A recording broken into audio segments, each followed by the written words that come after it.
The year was 1769. The American colonies, still firmly under the rule of the British Crown, were restless, but not yet ablaze with revolution. However, something far more insidious than political discontent had begun to spread through the settlements. It started as whispers: farmers who didn't return from the woods, trappers whose camps were found empty, save for blood-stained snow. At first, the explanations were simple. Natives seeking retribution, remnants of the French seeking to reclaim lost territory, or even rogue Spanish explorers drifting too far north. But none of these accusations fit what was left behind. The first real sign that something unnatural was at work came from the frontier towns.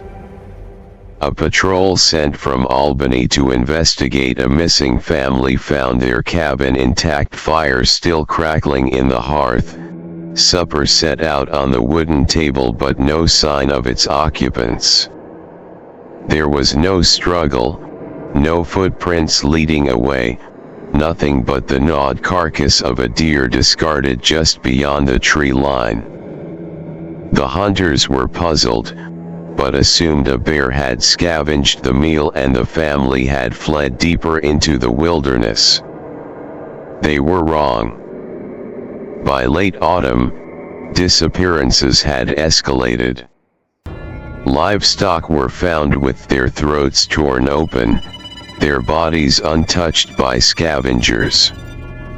Merchants traveling between settlements began reporting sightings of figures in the woods, pale and gaunt, their movements unnaturally fast, their eyes reflecting the light of torches like those of a beast.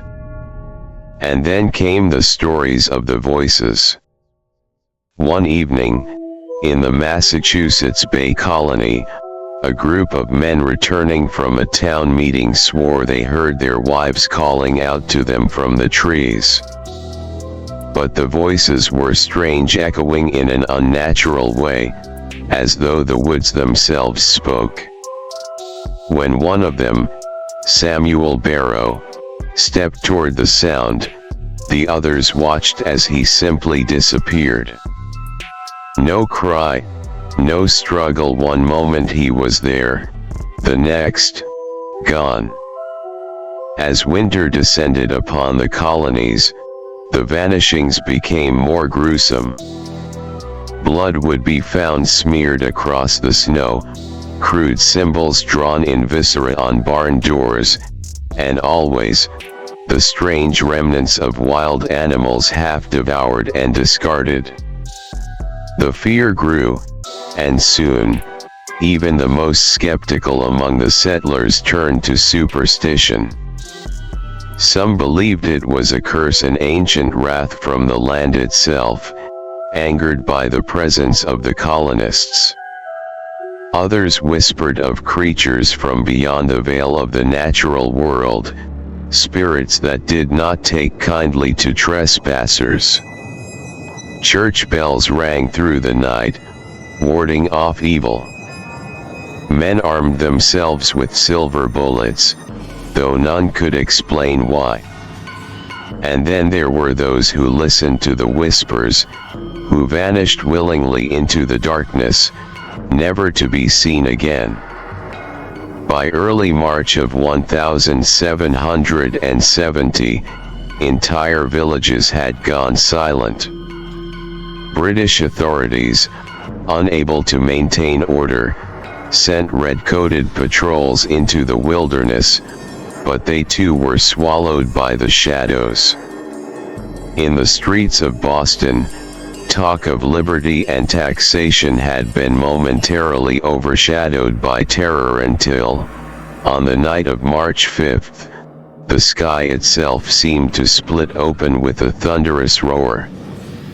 It began like any other protest, the kind that had been growing in frequency over the past few years. Colonists angry over taxation, over soldiers stationed in their streets, over a distant king who knew nothing of their suffering.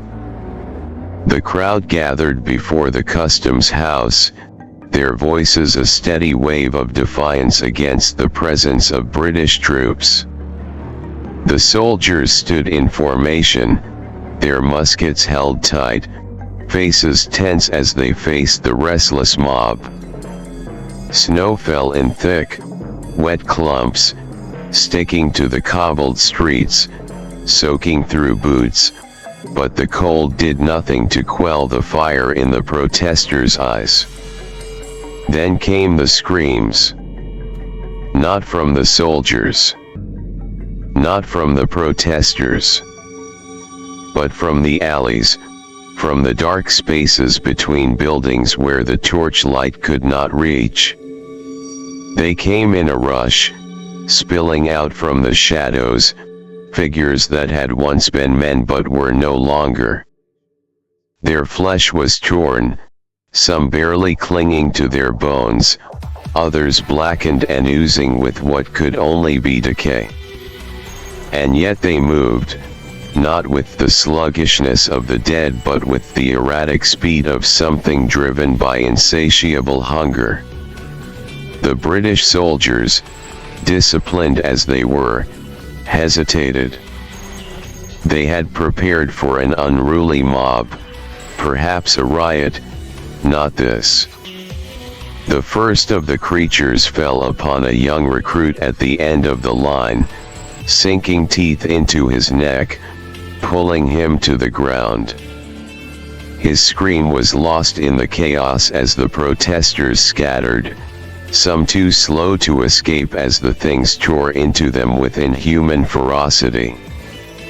The musket fire began in bursts, then all at once.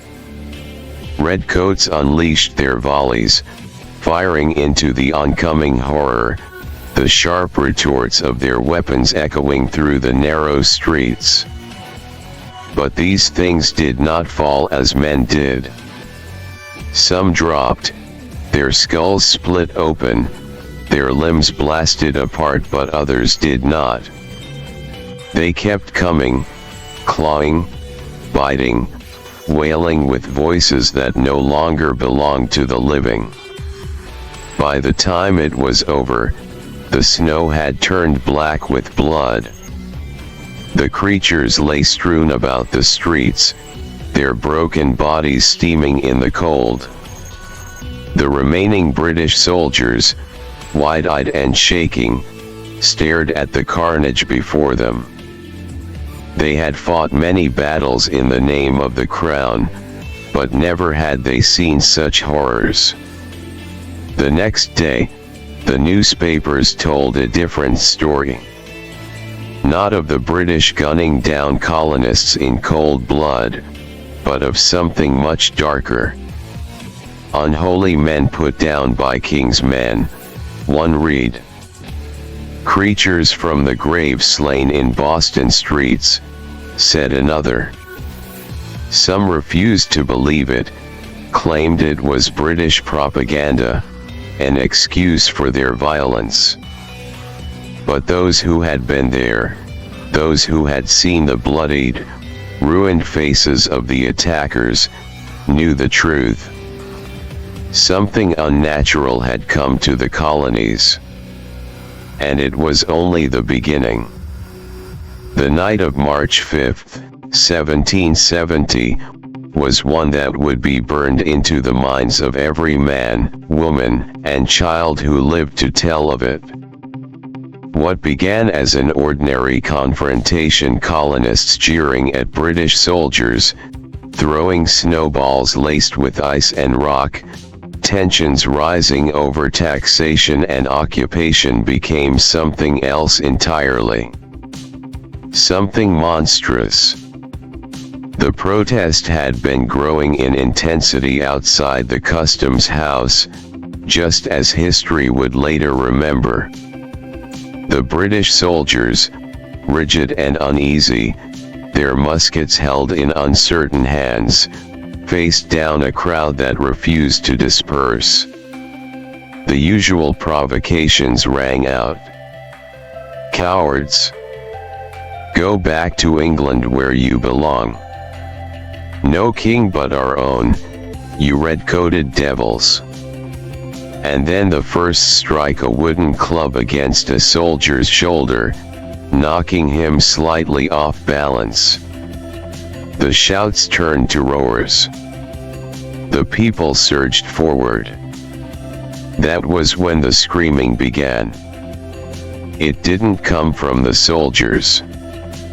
It didn't come from the angry colonists. It came from the alleyways, from the places the lamplight barely reached, from the gaps between buildings where the shadows had sat untouched since sundown.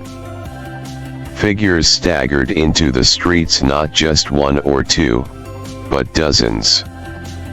They moved with jerky, unnatural motions, their limbs twisted at impossible angles, their bodies ravaged by wounds that should have left them cold in the ground.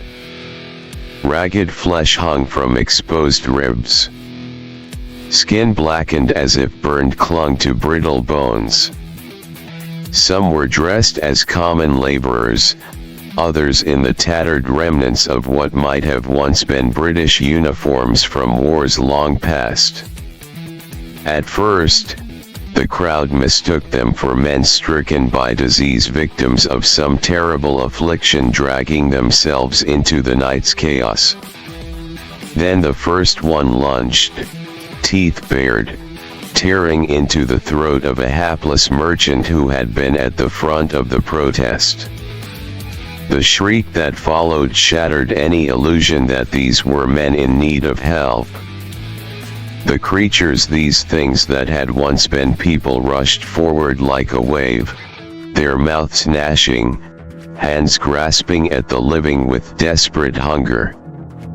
The crowd turned to run, but the alleyways they had come from were still vomiting forth more of them, trapping people in the square.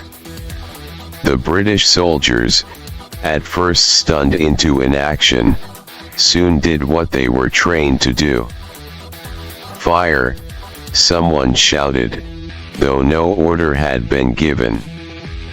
The muskets cracked in unison, the lead balls tearing into rotting flesh, but it was no battlefield engagement. The creatures didn't flinch as musket balls punched through their bodies.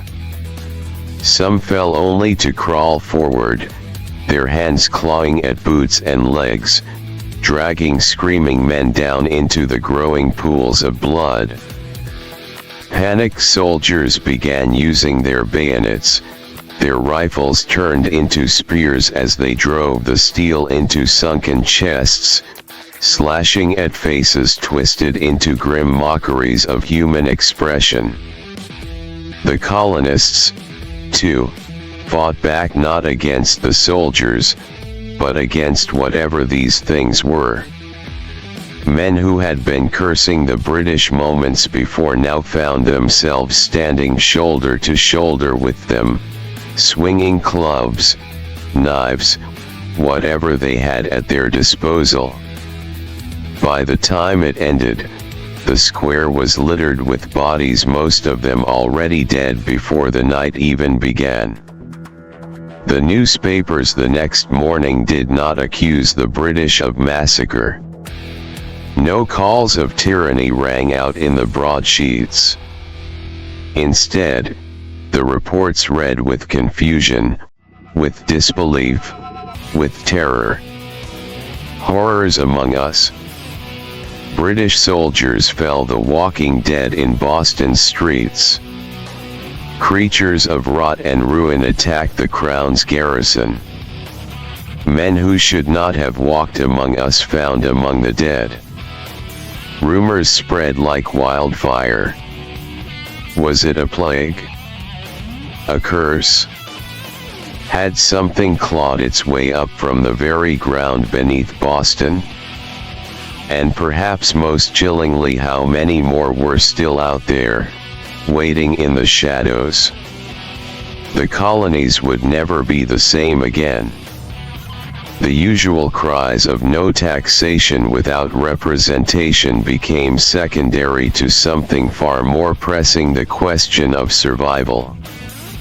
The spark of rebellion still burned, but now, it was fueled by more than the weight of British rule.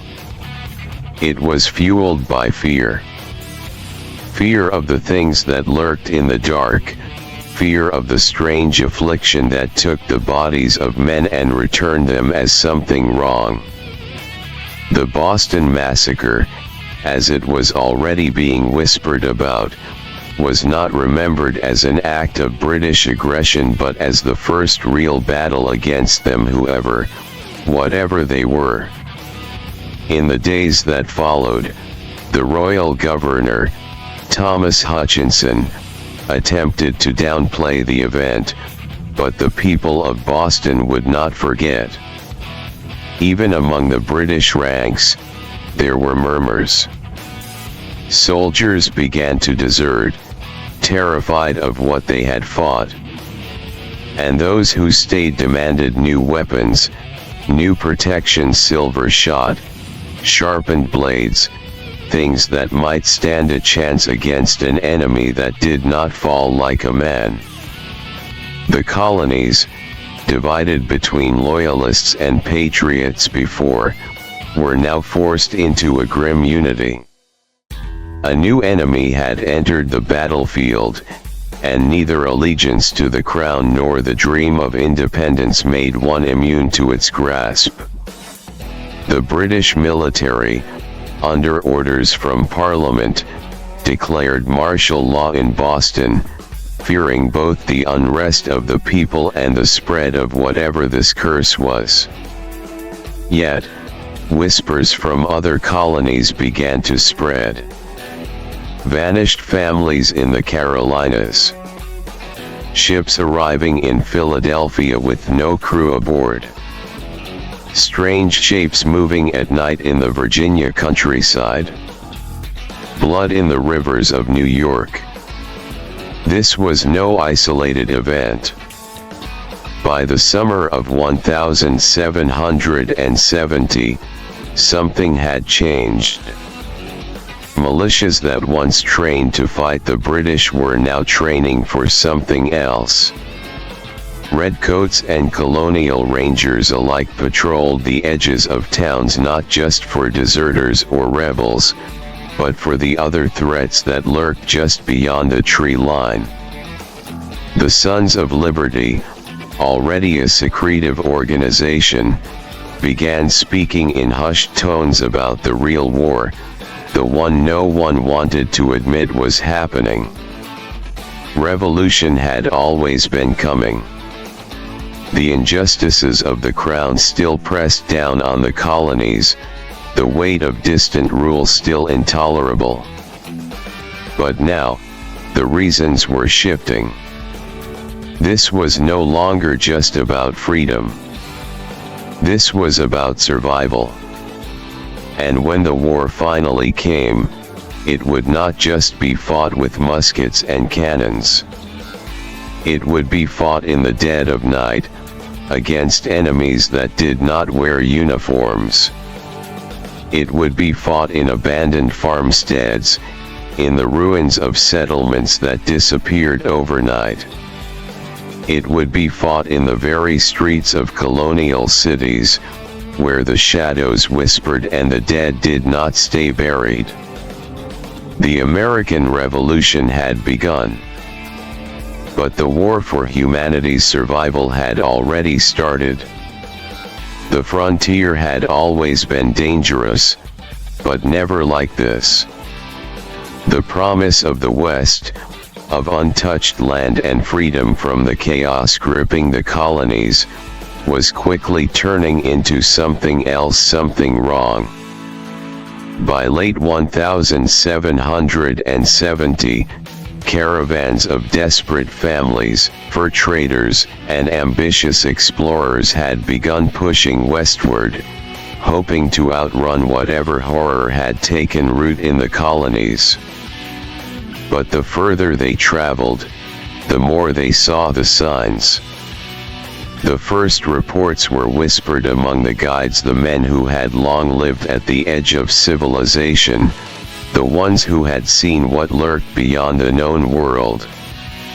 They spoke of things found in caves along the ridges of the Appalachian Mountains, tucked into the deep, craggy ravines, or left half buried in the dirt where rivers cut through the land. The first body found was mistaken for a recent tragedy.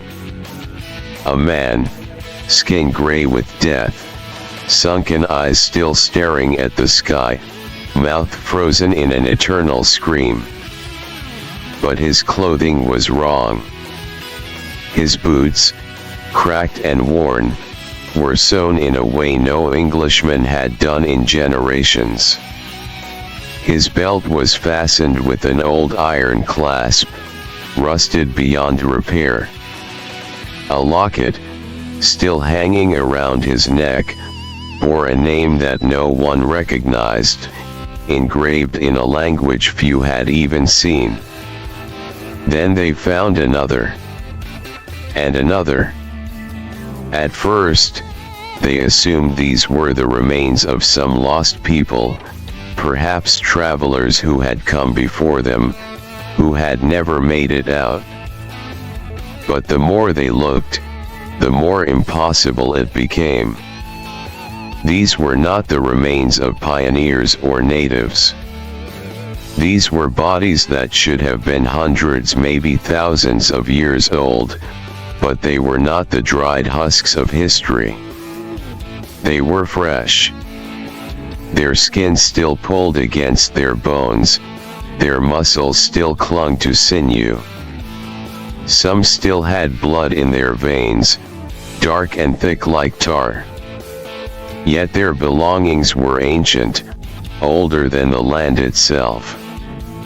One group of scouts, venturing too deep into a cavern system along the Ohio River, came back changed. When they had gone in, they had been a band of 6. When they returned, they were only 2. And one of the men who had made it out, he never spoke again. He just sat by the fire at night, staring at the sky, whispering things under his breath that no one understood.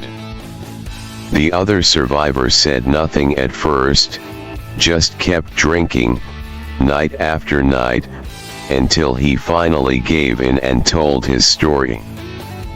They weren't dead. His voice trembled. We found them in the dark, just lying there, like they'd been waiting for us. They had thought they were just more corpses, like the others, until one of the men had stepped too close. He had nudged one with his boot, rolling the body onto its back. And then it breathed. They weren't dead. Not all the way. The men had panicked. They had fired their muskets into the dark. The sound of gunfire echoed through the caves, but something else answered back. A noise. A sound that they swore didn't belong to any creature of God or man. They ran. They didn't look back. And when they finally reached the surface, gasping for air, shaking with terror, they realized they had left behind more than just the others. The cave had not been empty when they had arrived. And it was not empty when they fled. More stories followed. A group of trappers in the Great Lakes territory found a frozen corpse sitting upright in the snow, eyes wide open, teeth clenched together as though he had died in agony.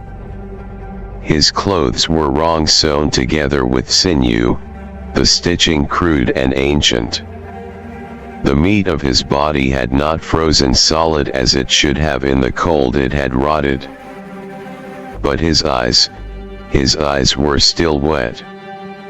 A French fur trader wrote in his journal that he had seen something stalking the forests near the Mississippi, something that had the shape of a man but was not a man. It had moved like it had only just remembered how to walk. It had turned its head toward him in a slow, deliberate motion, its neck creaking like an old door hinge. He had run. He had not stopped running until his lungs burned and his feet bled. By the winter of 1771, the westward expansion had slowed. People still fled the colonies, but now they did not speak of the West as a land of promise. Now, the rumors painted a different picture. Something was waiting out there. Something that had been there long before the first settlers had ever arrived. Something ancient. Something that would not die. By 1773, the colonies were no longer just simmering with frustration, they were boiling with rage. The British had proven time and time again that their only concern was order, not survival. The Crown had no interest in diverting resources to deal with the horrors plaguing the settlements, nor did it acknowledge the unnatural nature of the threat.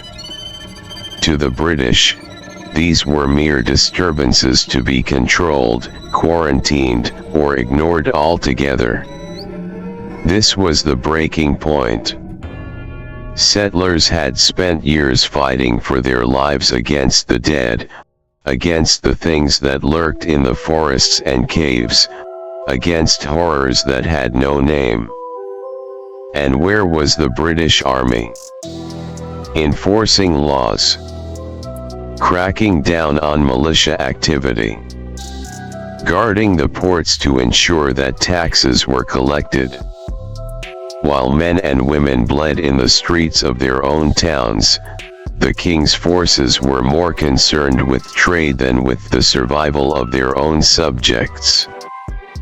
People started asking questions. Dangerous questions.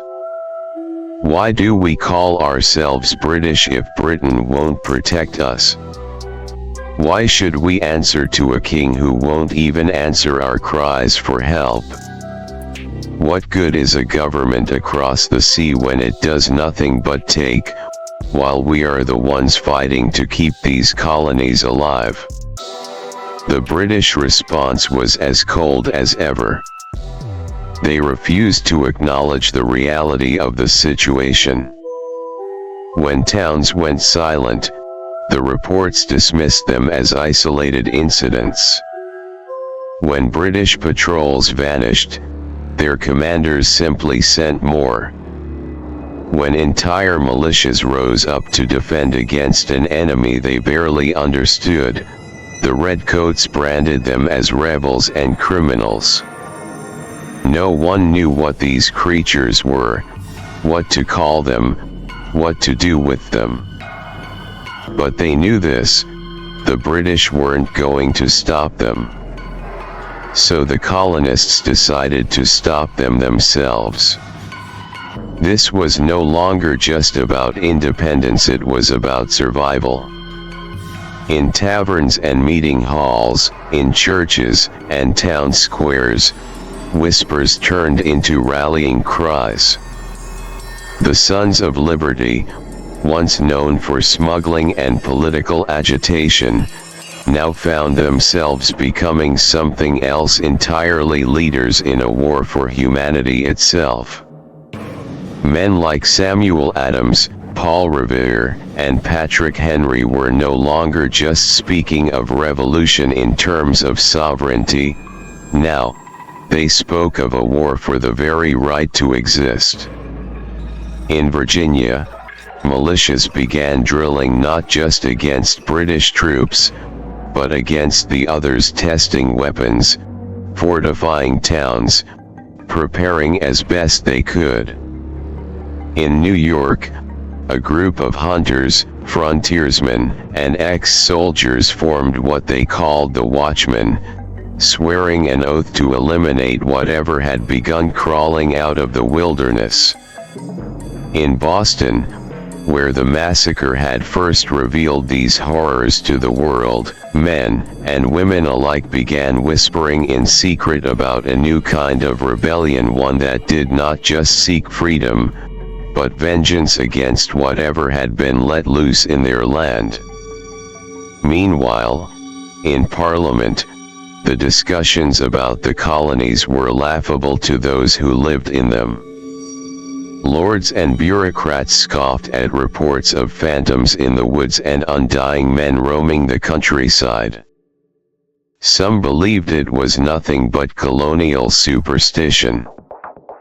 Others believed it was all a political ploy, a desperate trick to stir rebellion against the crown. The British solution? Send more troops. Crack down harder. Smother the colonies before they could rise up. But this was not just another tax revolt. This was not just about sovereignty or governance. This was about life or death.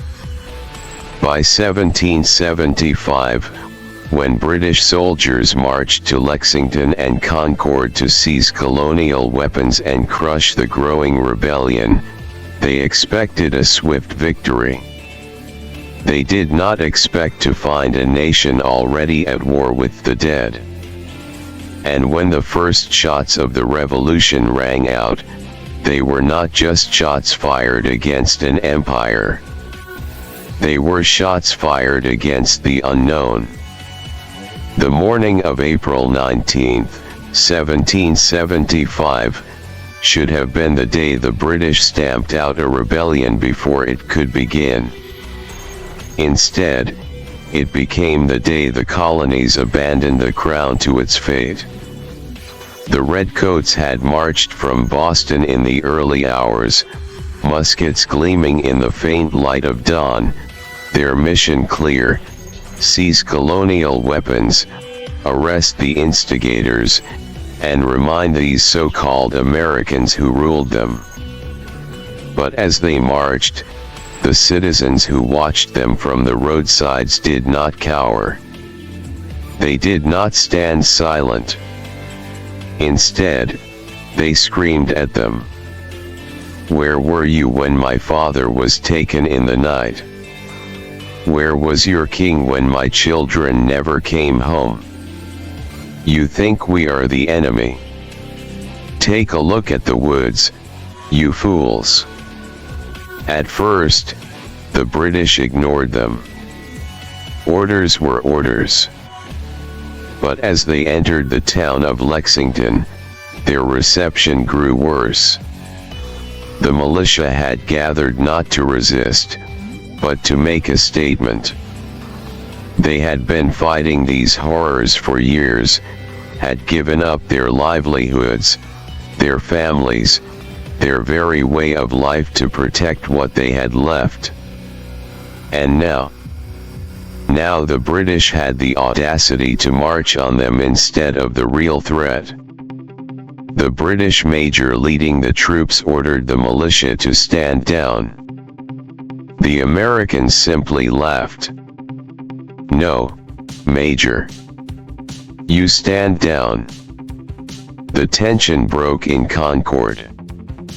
By the time the British reached the second town, the road was lined with people, not warriors, not soldiers, but survivors.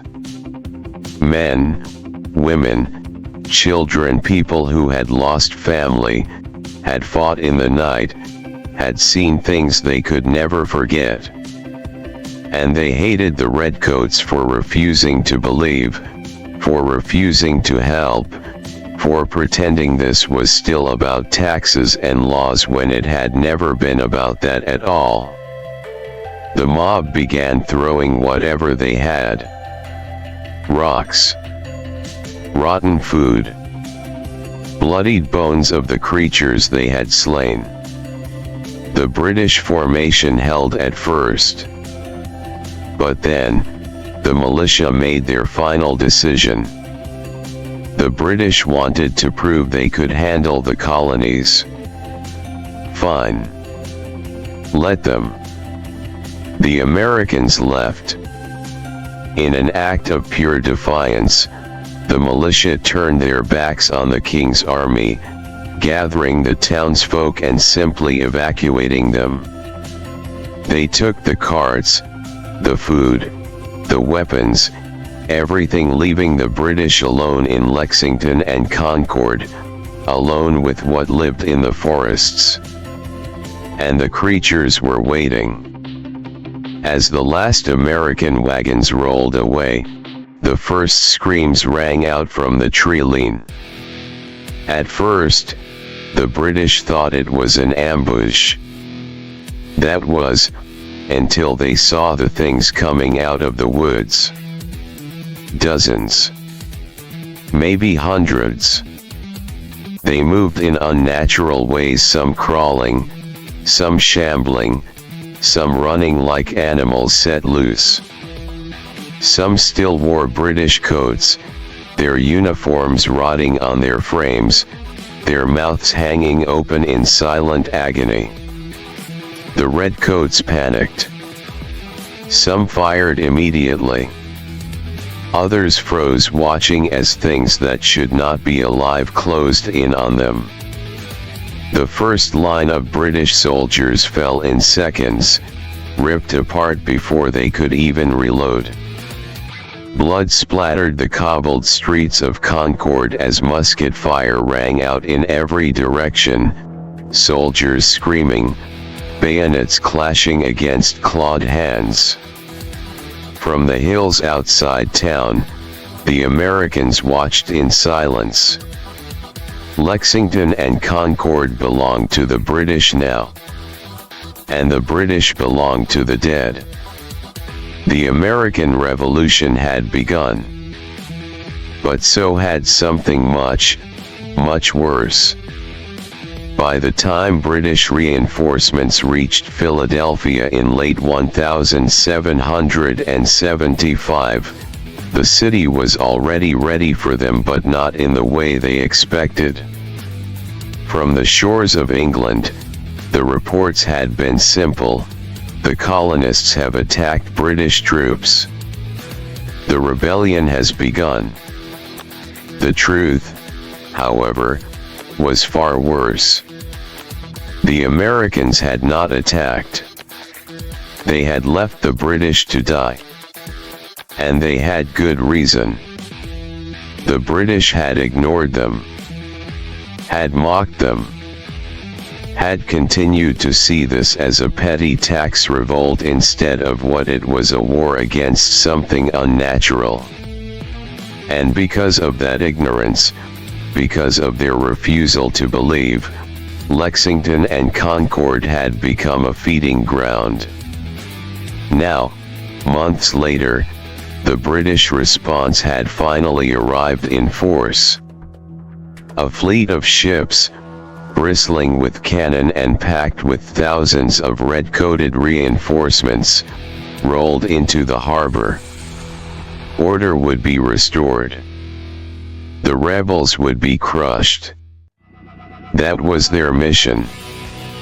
That was the lie they still told themselves.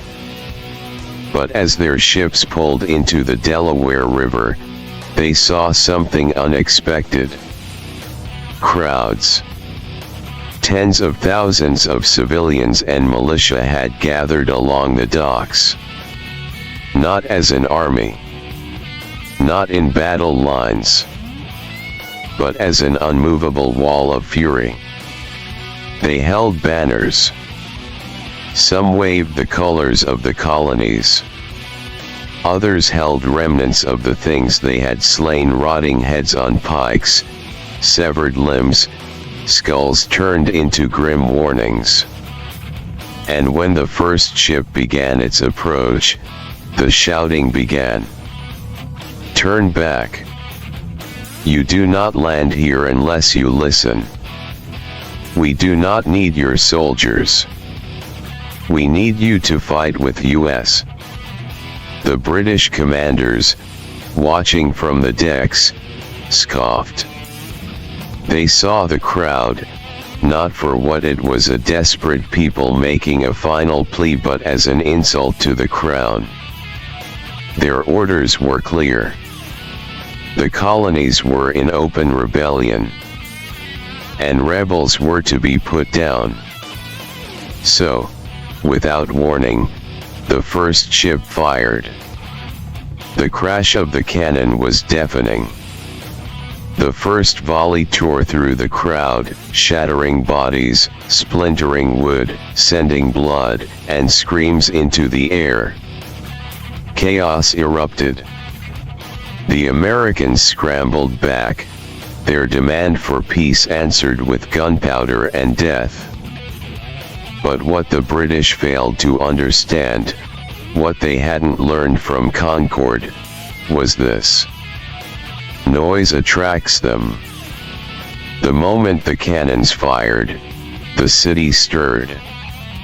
The dead, hidden in the ruins, awoke.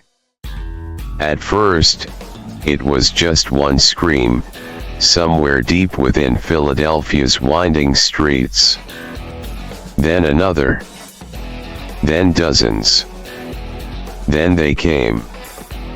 The dead poured from alleyways, from shattered buildings, from beneath the very docks, crawling up from the water like bloated horrors that had never stopped drowning. The British saw the threat too late. The Americans, they were already leaving. With calculated efficiency, the militia and citizens abandoned the docks, dispersing into the rooftops where they had prepared for this very moment. They did not stand and fight on the ground. They let the British deal with their own stupidity. The redcoats, in their rigid formations, tried to hold their ground. They formed their musket lines. They fired. They fired again. But it did not matter. The dead did not stop. The first ranks were ripped apart in seconds, the front lines collapsing into blood and chaos. Bayonets were useless for every creature they skewered. 2 more dragged men screaming into the horde. Soldiers trying to retreat were pushed forward by their own officers, commanded to hold their ground when there was no ground left to hold. The Americans watched from above, silent. And when the time was right, they began their own attack.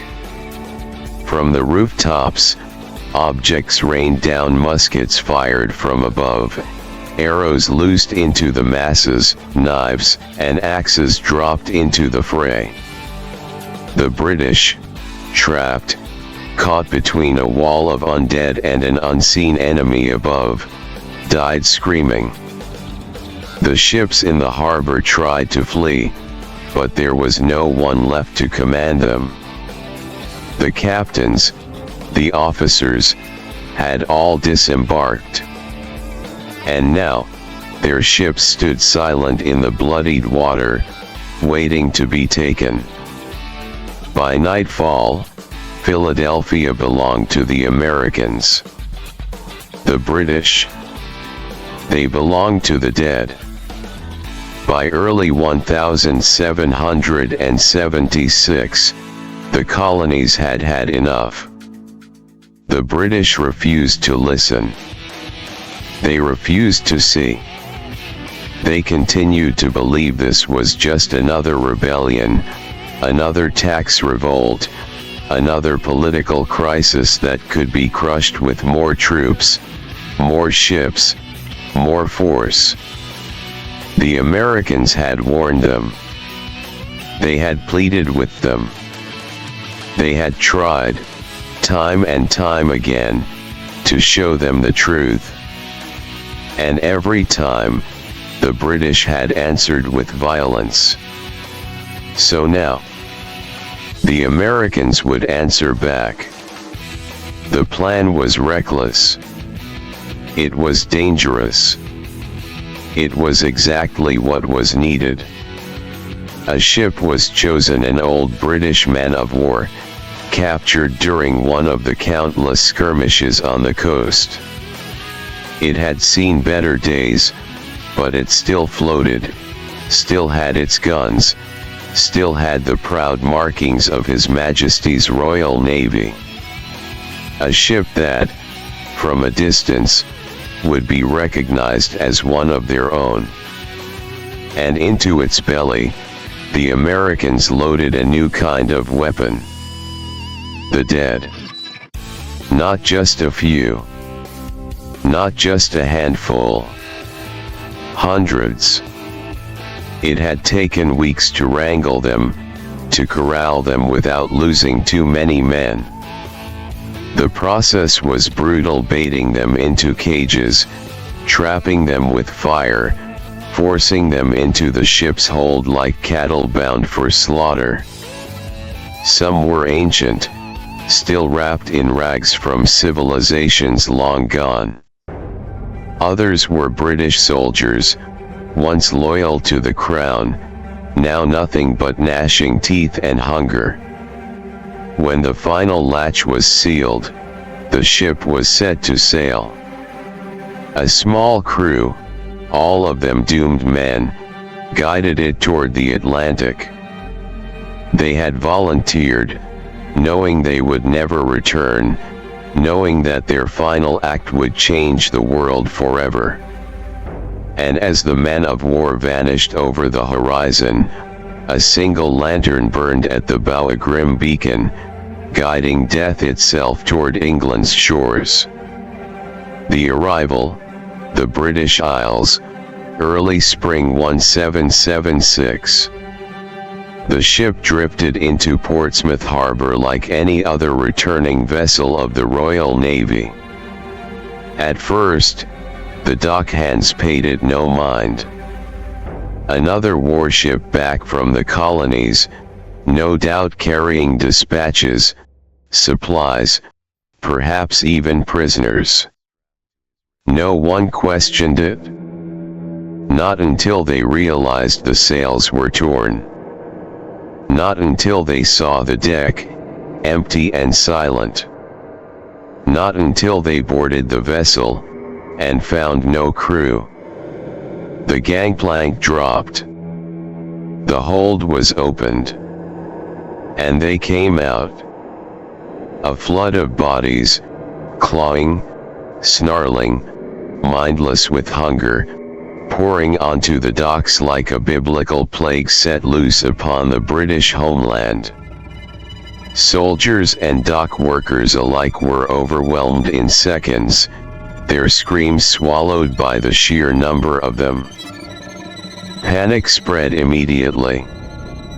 The garrison stationed at the harbor attempted to form ranks, to hold the line, but they were just as blind as their commanders across the sea.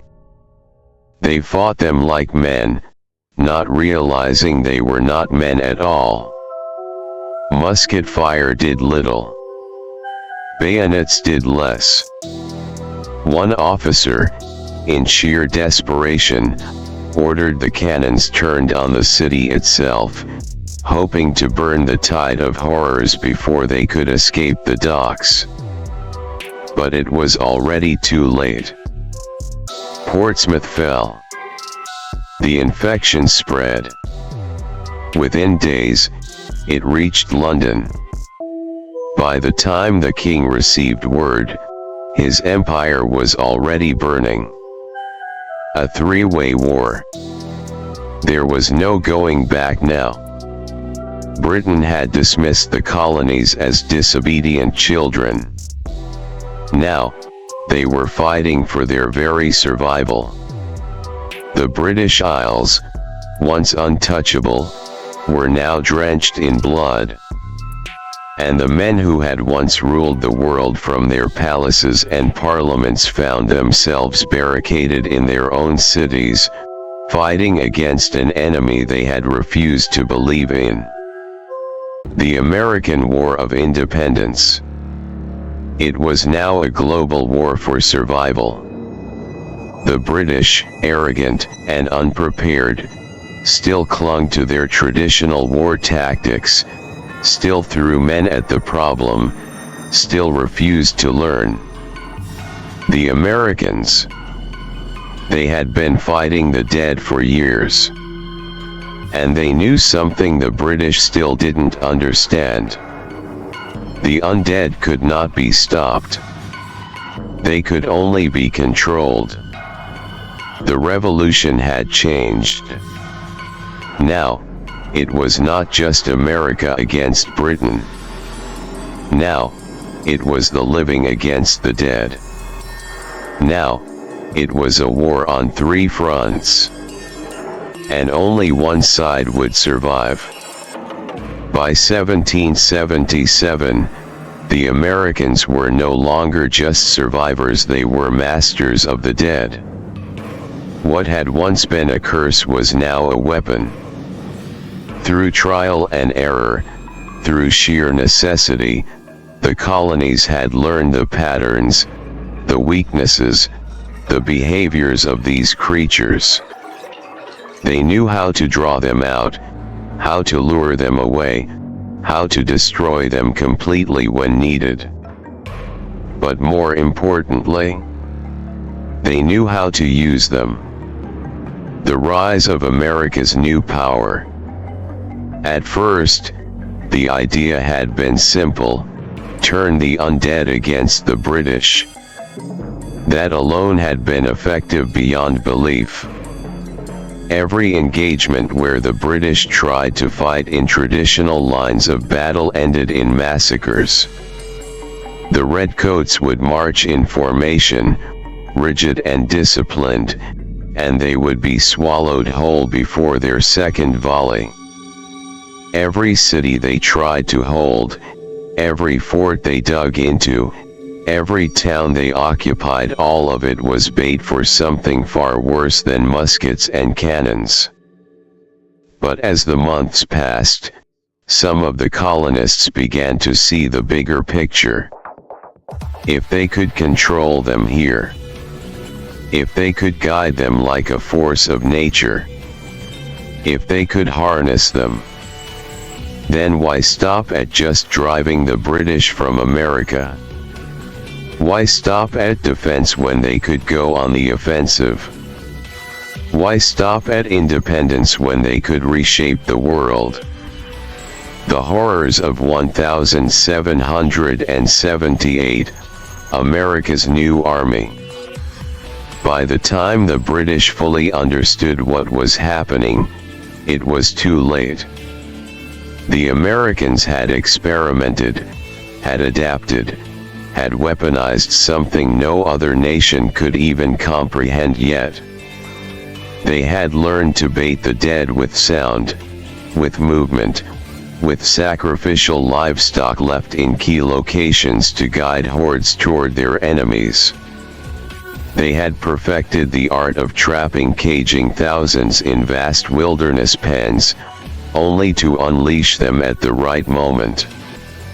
They had strategies for deployment using the undead as the first wave of any engagement, letting the enemy waste their ammunition before the militia even had to fire a single shot. They had diversion tactics, sacrificial towns, and ghost routes, corridors of wilderness where the dead could be funneled like a tidal wave of rotting flesh, smashing into whatever unfortunate army stood in the way. By late 1778, the colonies were no longer fighting for survival. They were conquering. Every British stronghold in the colonies. Flooded. Every supply chain. Severed. Every attempt to reinforce their numbers. turned into a self-feeding disaster. Britain could not send fresh troops fast enough to replace the men being eaten alive and reanimated within hours. And then came the realization. Why stop at just driving out the British? America's nightmare future, the unstoppable superpower. By 1779, the New World Order was starting to take shape. America was no longer just a nation seeking independence. It was a nightmare state, a colony turned hyperpower with a weapon no empire on Earth could match. The British had failed because they had refused to adapt. The Americans had won because they did. Now, the rest of the world had to ask a terrifying question. What happens when a country controls something that can never die? Because now, it wasn't just about getting Britain off their shores. Now, it wasn't just about protecting themselves. Now, it was about who the real rulers of the world would be. The Americans had built a new kind of army. One that didn't need food. One that didn't tire. One that only grew stronger with every battle won. And they were starting to look at more than just their own lands. Because across the ocean, Europe had no idea what was coming for them. The world had been afraid of the British Empire. Now, they would learn to fear something much, much worse. The world had always watched the American colonies with curiosity, wondering if they would truly revolt, if they would ever become more than just a rebellious extension of the British Empire. Now, they watched with fear. By 1780, the war was no longer just between the British and the Americans. It was something else entirely. The colonies had not only survived against the dead, they had mastered them. What had once been seen as a cursed land, a place where survival was questionable, was now becoming a monster in its own right. The rest of the world had no illusions about what this meant. The British had always been feared. Their navy ruled the waves. Their empire stretched across continents. But even at the height of their power, even with their armies spanning the globe, they had never controlled something like this. This was no longer about muskets and line formations. The Americans had created something far worse than any empire could hope to counter. France had been toying with the idea of supporting the colonies, of stepping in to strike at their old enemy Britain when they were at their weakest. But when news of Philadelphia spread, when word reached Paris that the Americans had sent an entire ship of the dead to English shores, the enthusiasm died overnight. No one wanted to aid a cause that had become something unnatural. There was no place in diplomacy for an army that could not die. Spain, once eager to see Britain weakened, immediately backed off. They withdrew their spies, cut all contact with revolutionary sympathizers in the colonies, and sealed their ports to any American ships. It was better to have no part in this war at all than to risk drawing the attention of a country that now held death itself on a leash. In the courts of Madrid and Paris, quiet discussions were held behind locked doors. The colonies had gone from an interesting rebellion to a genuine threat to civilization itself. The world had expected to watch an empire crumble, not for a new one to rise in its place. In South America, whispers spread among the Spanish territories. Could the Americans send the dead there too? Could they direct them, the same way they had done against the British? What would happen if the colonies grew too powerful, too hungry for expansion? The Spanish viceroys didn't wait to find out. Any discussion of an alliance was immediately silenced. The Americans could have their war. South America would not be part of it. But not every country was afraid. Across the world, in the courts of Prussia, Russia, and the Ottoman Empire, new ideas began to spread. If the Americans had discovered a way to control the dead, if they had turned it into a weapon, then perhaps there was something to learn from them. Perhaps this was not a horror, but an opportunity. In London, the British were still in denial. They refused to believe what had happened in Portsmouth, even as their cities fell one by one to the very creatures they claimed didn't exist.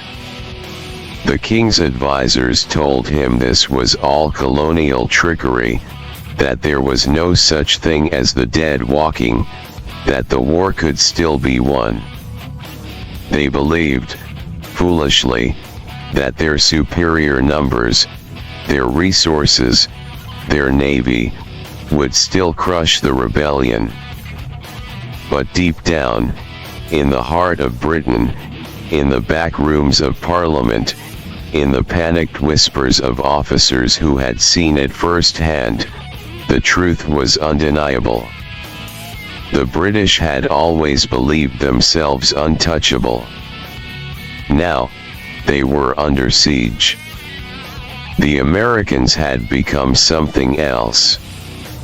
And the world had to decide: stand with them, or stand against them. The world now feared the Americans, and the Americans were eager to show them why they should be afraid. Canada had always been seen as an afterthought in the war. In our time, it remained under British control, its vast wilderness untouched by the flames of revolution. But in this timeline, with the undead as an unstoppable force, the colonies saw an opportunity. The British forces stationed in Canada were already stretched thin, desperately trying to reinforce their holdings while the American militias waged war to the south.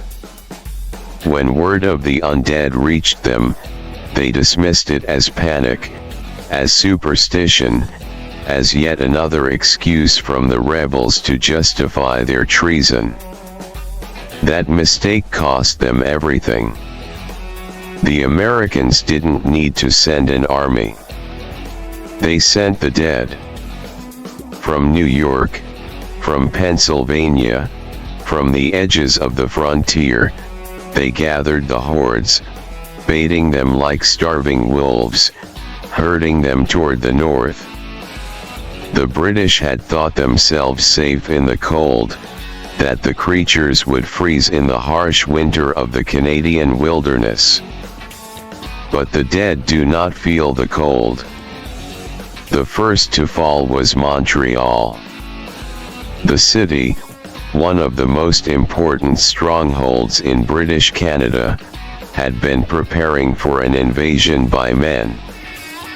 They had built defenses, stored supplies, trained their men to repel muskets and bayonets.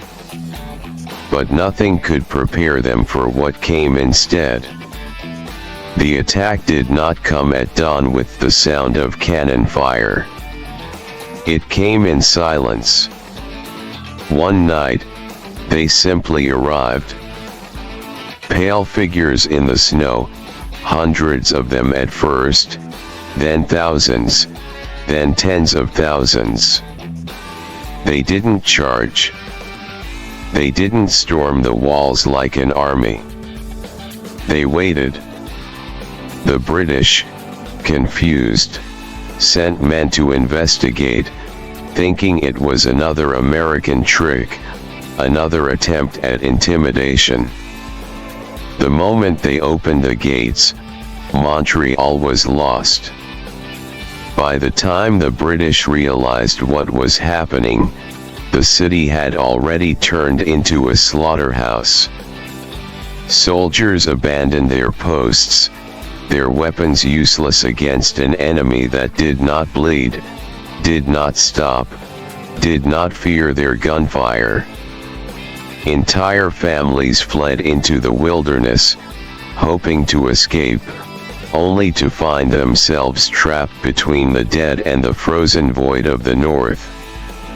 Ottawa fell next. Then Halifax. Then, within weeks, every major city in British Canada was either abandoned or overrun. The Americans didn't even need to fight for it. They simply let the dead do their work. Those who survived fled westward, deeper into the wilderness, or to the last remaining British strongholds along the Hudson Bay. But there were few ships left, and no one willing to take them. Britain had closed its ports, unwilling to accept refugees carrying whatever curse had taken their soldiers overseas. And as the snow melted and spring arrived, the Americans marched in. There was no war for Canada. There was no great battle, no last stand. There was only the inevitable. The Americans claimed the land without a fight. The British, their empire rotting from within, could not stop them. Canada was gone. North America belonged to the Americans. And the world watched in horror, realizing that this was just the beginning. As the world burned and the American colonies reshaped the battlefield, a new nation was born. The war for independence had ended in a way no one could have ever predicted. The British had been driven out, devoured, or reduced to isolated strongholds that would not last the next winter. Canada had fallen with almost no resistance, and now the Americans stood on the precipice of something greater than freedom. They were not just a country anymore. They were a force of nature. With victory secured, the Founding Fathers gathered, just as they had in our own time, to forge the Constitution of the United States of America. It was, in many ways, the same document that we know: a declaration of liberty, of rights, of a government of the people, by the people, for the people. But in this timeline, there was one crucial addition. No foreign power, no outside force, no uninvited nation shall step foot upon American soil. Any violation of this law shall be met with the full, unrelenting force of the undead. It was a warning to the world. The British had learned the hard way what happened when they underestimated this new nation. No other empire, no other kingdom, no other power would be given the chance to make the same mistake. As the years passed, America grew not just in size, but in knowledge. The undead, once a plague, had become the foundation of their dominion. They had fought them. They had studied them. They had harnessed them. In the darkest corners of the land, deep in the forests, beneath the earth in unnatural ruins, the Americans discovered something terrifying. The undead did not simply rise from nowhere. There were places, sites where the dead emerged, where they regenerated, where they crawled forth from the very ground as if the land itself rejected the living. These sites, once feared, were now contained, controlled, weaponized. With careful study, with experimentation that would make the rest of the world shudder, the Americans learned how to summon them, how to guide them, how to perfectly direct them as an extension of their own might. Soon, no army in the world could stand against them. The undead were no longer just a curse. They were now the ultimate deterrent. America had no need for a standing army in the traditional sense. The great powers of Europe still fielded men in bright uniforms, still built warships, still clung to the old ways of war. But America had legions of soldiers who could not die. And they were waiting for the moment that the world forgot the warning. Waiting for the day when some foolish empire tested their resolve. Waiting to be unleashed once more. The world was terrified of America. And rightfully so. By 1812, America had already solidified itself as the dominant force in North America. No European power dared to challenge it. The British had learned their lesson, their empire forever scarred by the horrors unleashed upon them.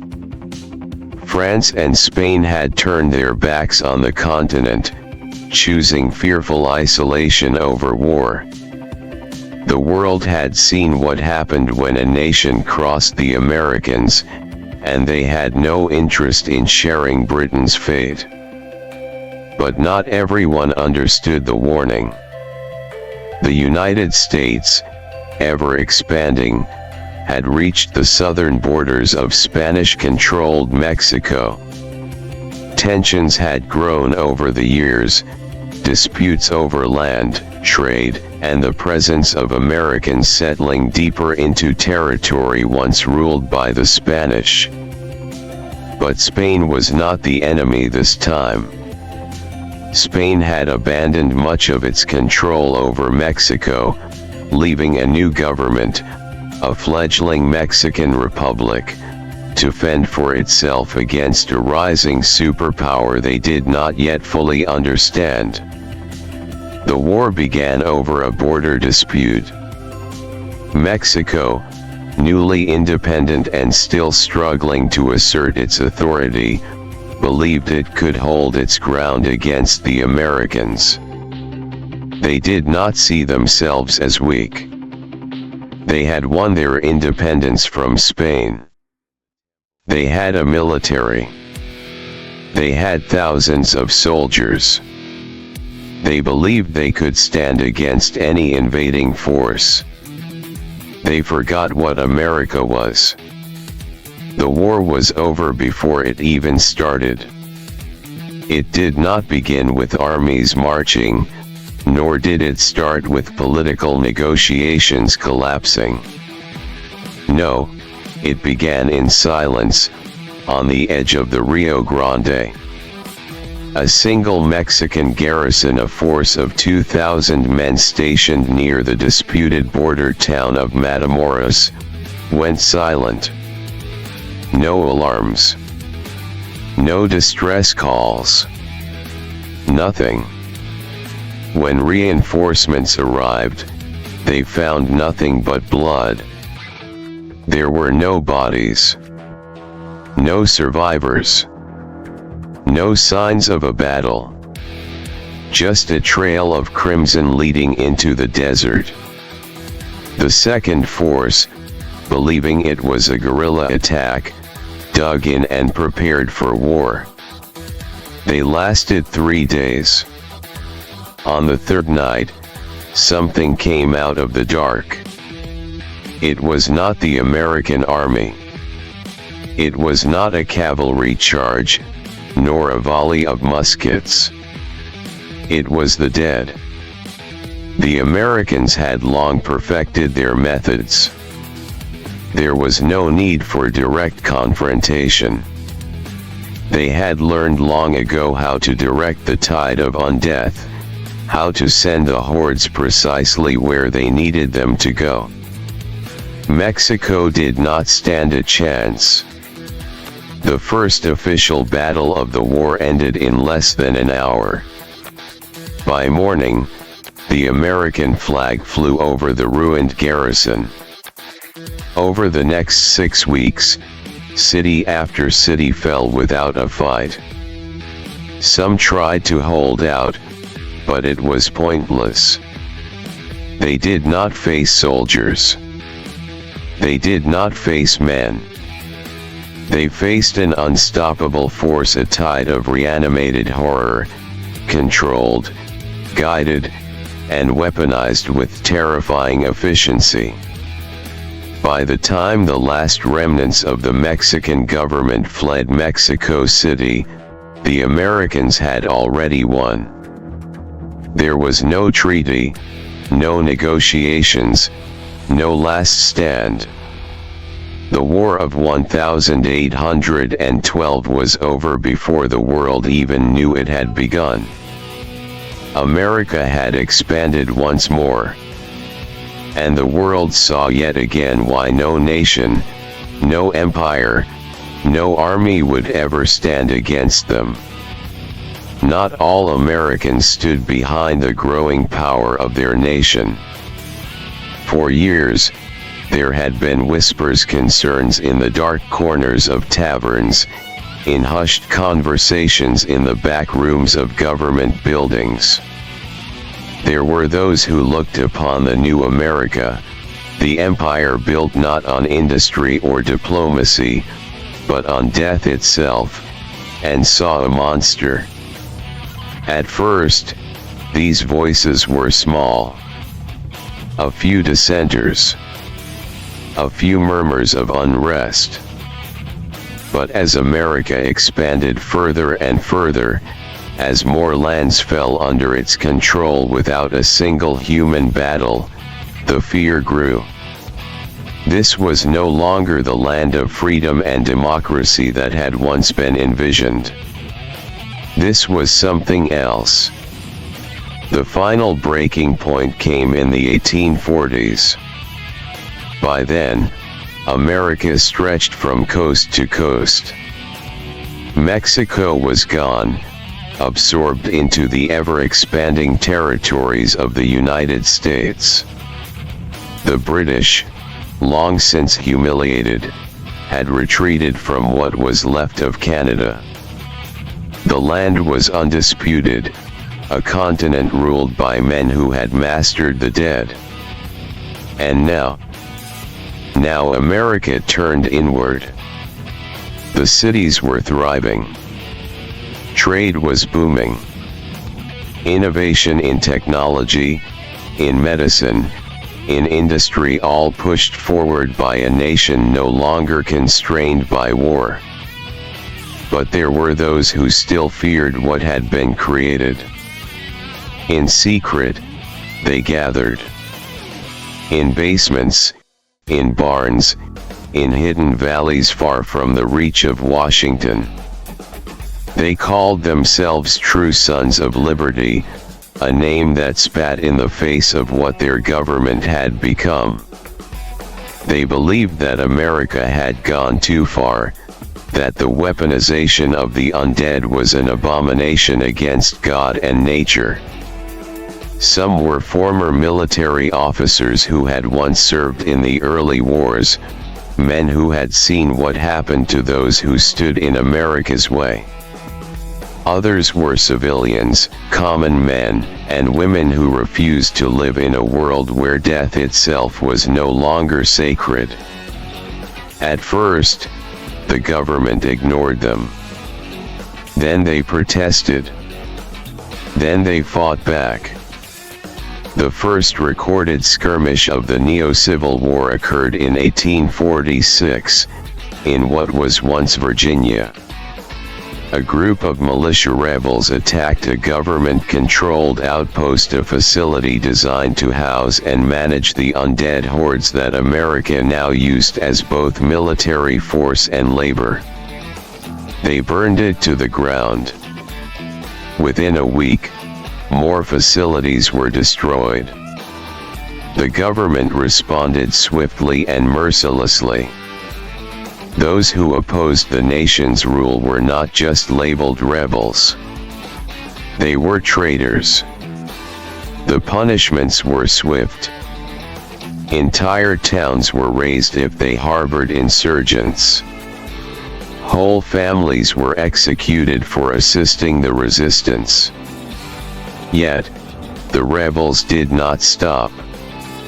Over the next 2 decades, small uprisings would ignite across the nation. None of them large enough to break the government's hold, but all of them reminders that not everyone had accepted what America had become. Washington refused to acknowledge them as a true war. But everyone knew what this was. This was America fighting itself. Not over slavery. Not over states' rights. But over the very soul of the nation. By the 1870s, the last known rebellious strongholds had been wiped out. The government stood victorious, but at a cost. The message had been made clear: there would be no resistance to the new America. The world, watching from afar, saw what happened to those who opposed the undead empire. And they knew, with chilling certainty, that if even Americans could not stop it, no one could.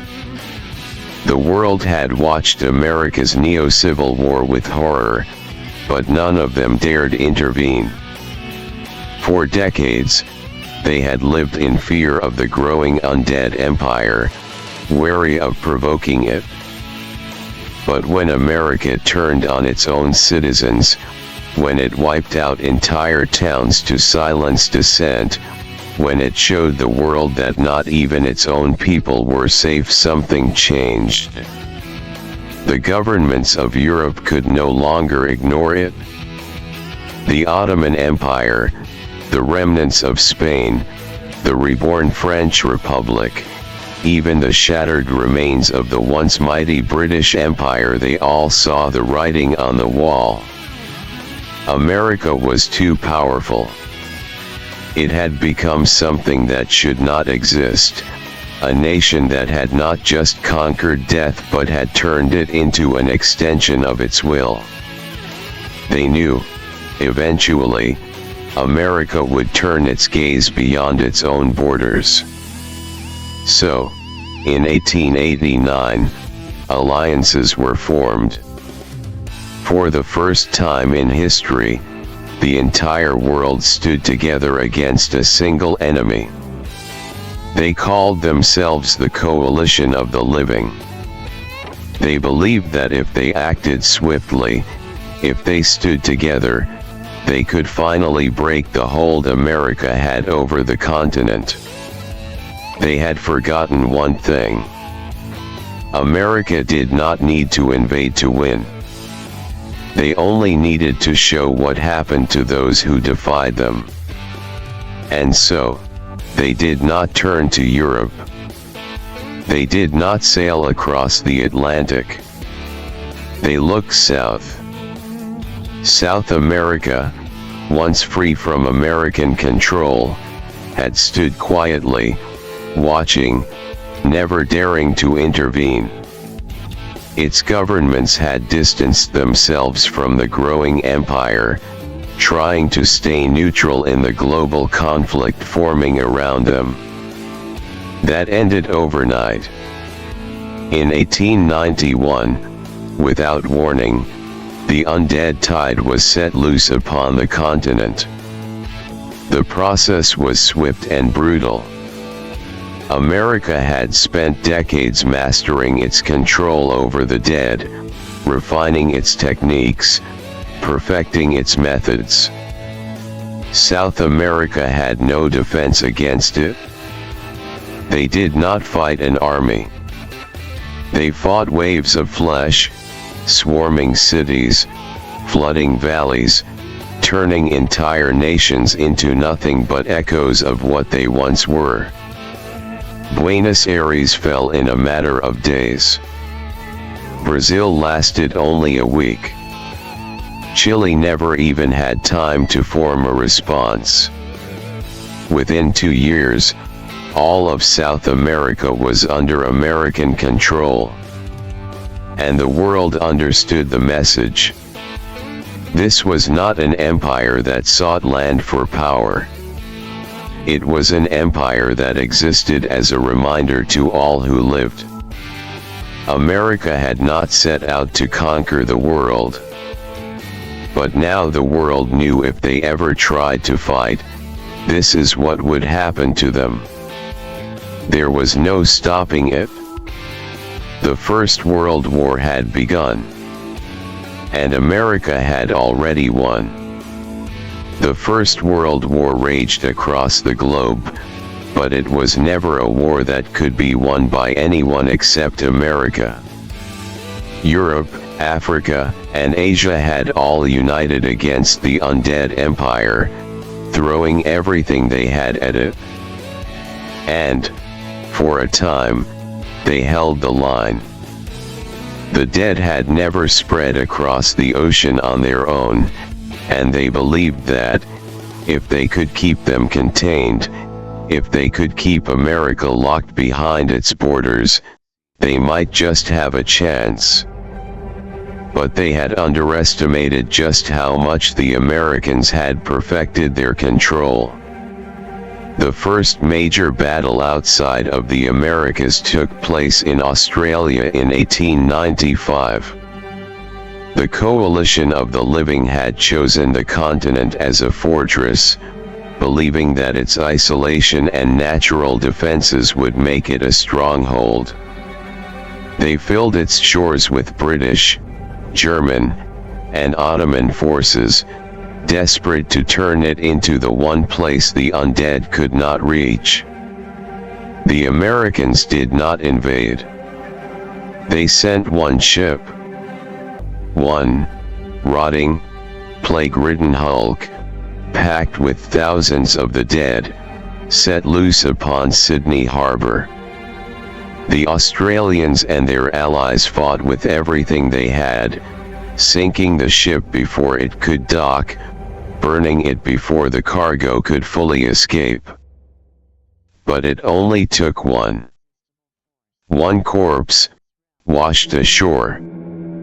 One soldier, infected before he even realized it. One bite, spreading through an entire continent in weeks. By 1896, Australia was abandoned. The same happened in Russia in 1897. The great empire of the Tsars, vast and resilient, tried to fight the way they had fought for centuries with overwhelming numbers, brutal cold, and sheer endurance.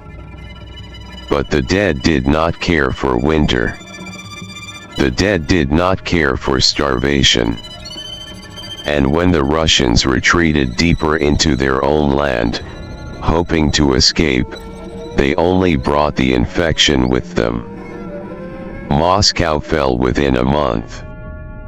The last great stand happened in China in 1899.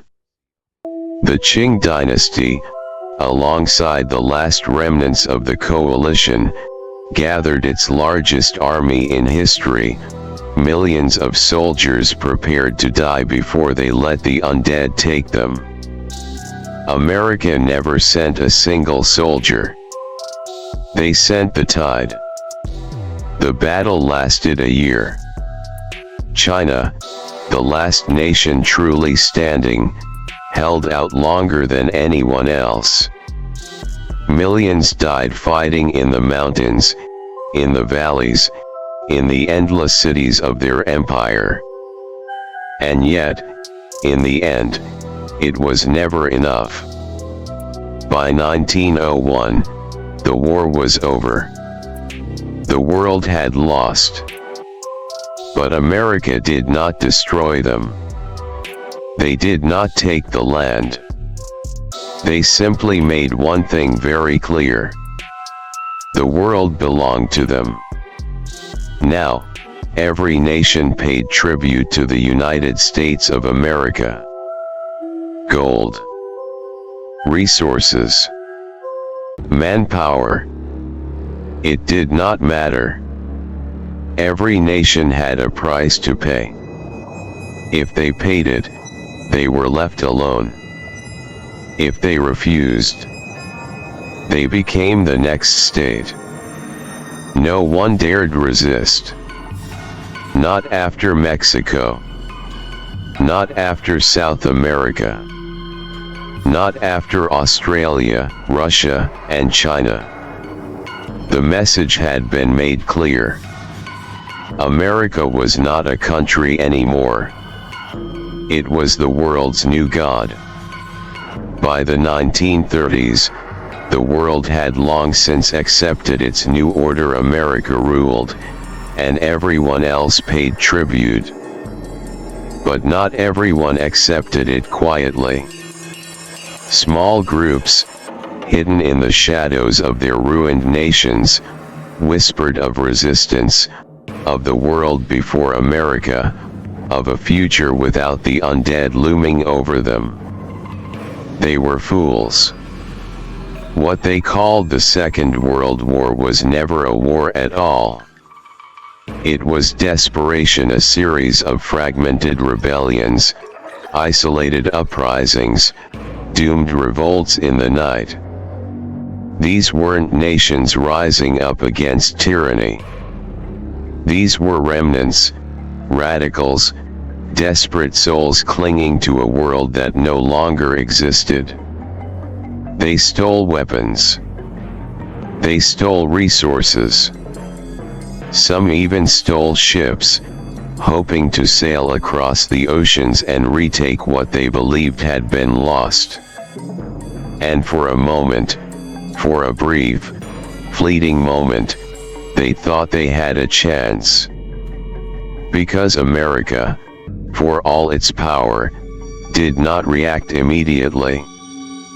And so, when the first of these groups landed on the shores of Florida, they believed they had done the impossible. They had taken land from the empire of the dead. But America did not see them as an enemy. America did not see them as a threat. They saw them as an example. They did not send armies. They did not send fleets. They did not send the living. They sent something worse. Because America had spent the last 70 years learning. They had studied the undead. They had controlled them. And now, they had learned how to make more. The rebels who had landed in Florida, they were never fighting to survive. They were being turned into something else. Their bodies were found in the streets, not as corpses, but as something unrecognizable. They had been changed, altered. No longer just rotting, mindless husks, but something worse, something that still remembered what it was, still knew who it had been, but was no longer in control. It was a fate worse than death. And then America gave its warning to the world. This was a mistake. This was a test of our patience. There will not be another. If any group, from any nation, ever raises a hand against us again, that nation will not become a state. That nation will become something else. something that will never die. And the world listened. Because America had never been a country. America had become a force beyond comprehension. And now, every nation knew. It was not the living they had to fear. It was what America could turn them into. The world no longer belonged to the living. It belonged to America, and America had become something far beyond an empire. By the time the Second World War, or what little there was of it, ended, the entire planet understood that the United States was not just a country. It was a force of nature. There were no more wars, not really. There were no more alliances between nations, no military coalitions, no global powers trying to outpace one another. There was only survival under the rule of the dead. From 1950 onward, history no longer unfolded in the way it once did. There was no Cold War. There was no race for nuclear arms. There was only fear, and the desperate struggle of other nations to keep America satisfied so that they would never be forced to witness what had happened to South America, Australia, Russia, and China. 1950s to 1970s, the era of submission. The world settled into a new normal. Nations still existed in name, but they were nothing more than tributary states, providing resources, wealth, and knowledge to keep themselves alive. America never bothered to expand further. They didn't need to. They had perfected control over the undead, and that was more powerful than any army, more devastating than any bomb. Small, isolated rebellions still surfaced, groups who had forgotten what fear truly meant, but they were erased from history before their movements could ever spread. The process was always the same. At first, America warned them. If they persisted, America reminded them. And if they still refused, America made them into something else. This was the fate worse than death, a process now so refined that entire cities could be turned overnight into something that no longer belonged to the living, but was not truly dead, either. It happened in Warsaw in 1958. It happened in Cairo in 1963. It happened in Istanbul in 1971. And by 1980, there was no one left willing to resist. 1980s to 1990s, the golden age of the undead empire.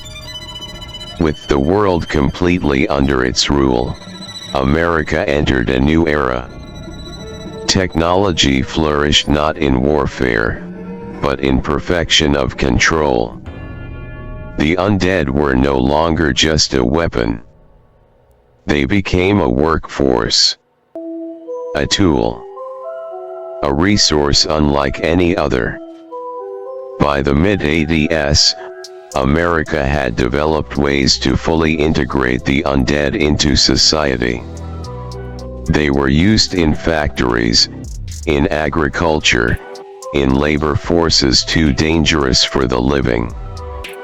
Entire industries flourished, powered by an endless workforce that never tired, never aged, never needed rest. While the rest of the world paid tribute, America grew stronger, wealthier, more advanced than any civilization in history. It was an era of absolute domination. There were no wars. There were no conflicts. There was only obedience. By the time the year 2000 arrived, America was so powerful that the rest of the world had completely lost any identity beyond it. There was no global economy. Only America's economy. There was no military conflict. Only the enforcement of America's laws. There was no rebellion. Only the consequences of defiance. 2000s to 2018, the era of the undying. The world was now completely reshaped.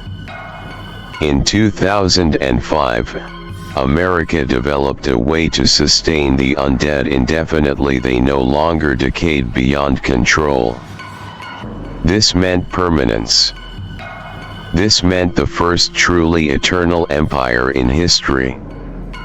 By 2010, America had developed a way to produce more undead at will, rather than relying on the naturally occurring sites they had discovered centuries ago.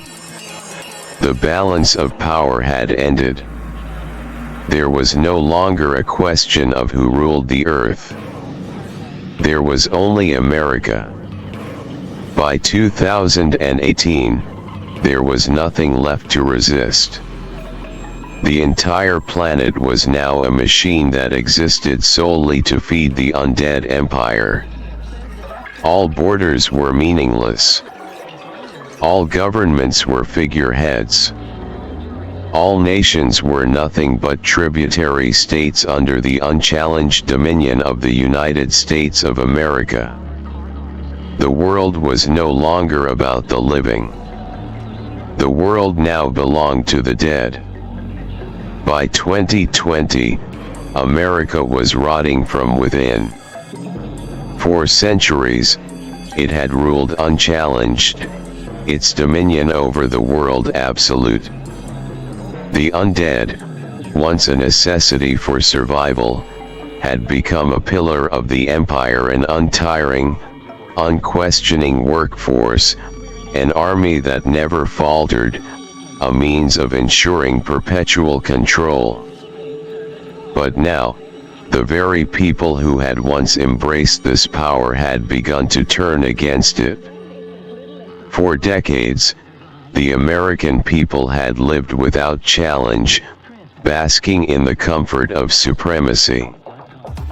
But as technology advanced, as machines replaced labor, as AI and automation began handling what the undead once had, the need for the dead began to vanish.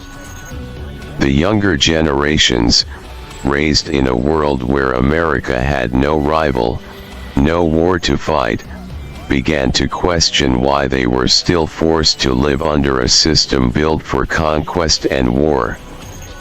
What had once been a necessity had become a burden. Protests started small. At first, they were petitions, quiet debates held in universities, whispers in underground forums. But soon, those whispers turned into voices, and those voices turned into crowds. The first major demonstration happened in Seattle, 2023. Thousands gathered in the streets, demanding change. Not war. Not destruction. Just change. The undead are obsolete. Technology has replaced them. We don't need them anymore. It was peaceful. It lasted 4 hours before the city was erased. Not just put down, erased. The people turned into the very thing they had protested. The city itself, reduced to an uninhabitable ruin, forever marked as a place that had dared to challenge the empire. This was the warning. It did not work. Because the world had changed. The empire had been built on fear. But what happens when fear begins to fade? What happens when an empire has lasted too long? More protests erupted. More cities vanished. More people were turned. But for every city that fell, for every protest wiped out, more people took up the cause. They no longer feared the government. They no longer feared the undead. They had lived in this world long enough to understand what it was. And they had made their decision. For the first time since the Neo-Civil War, America was truly divided. Not by politics. Not by territory. But by ideology. This was no longer just a protest movement. This was something far, far worse. This was the beginning of the end.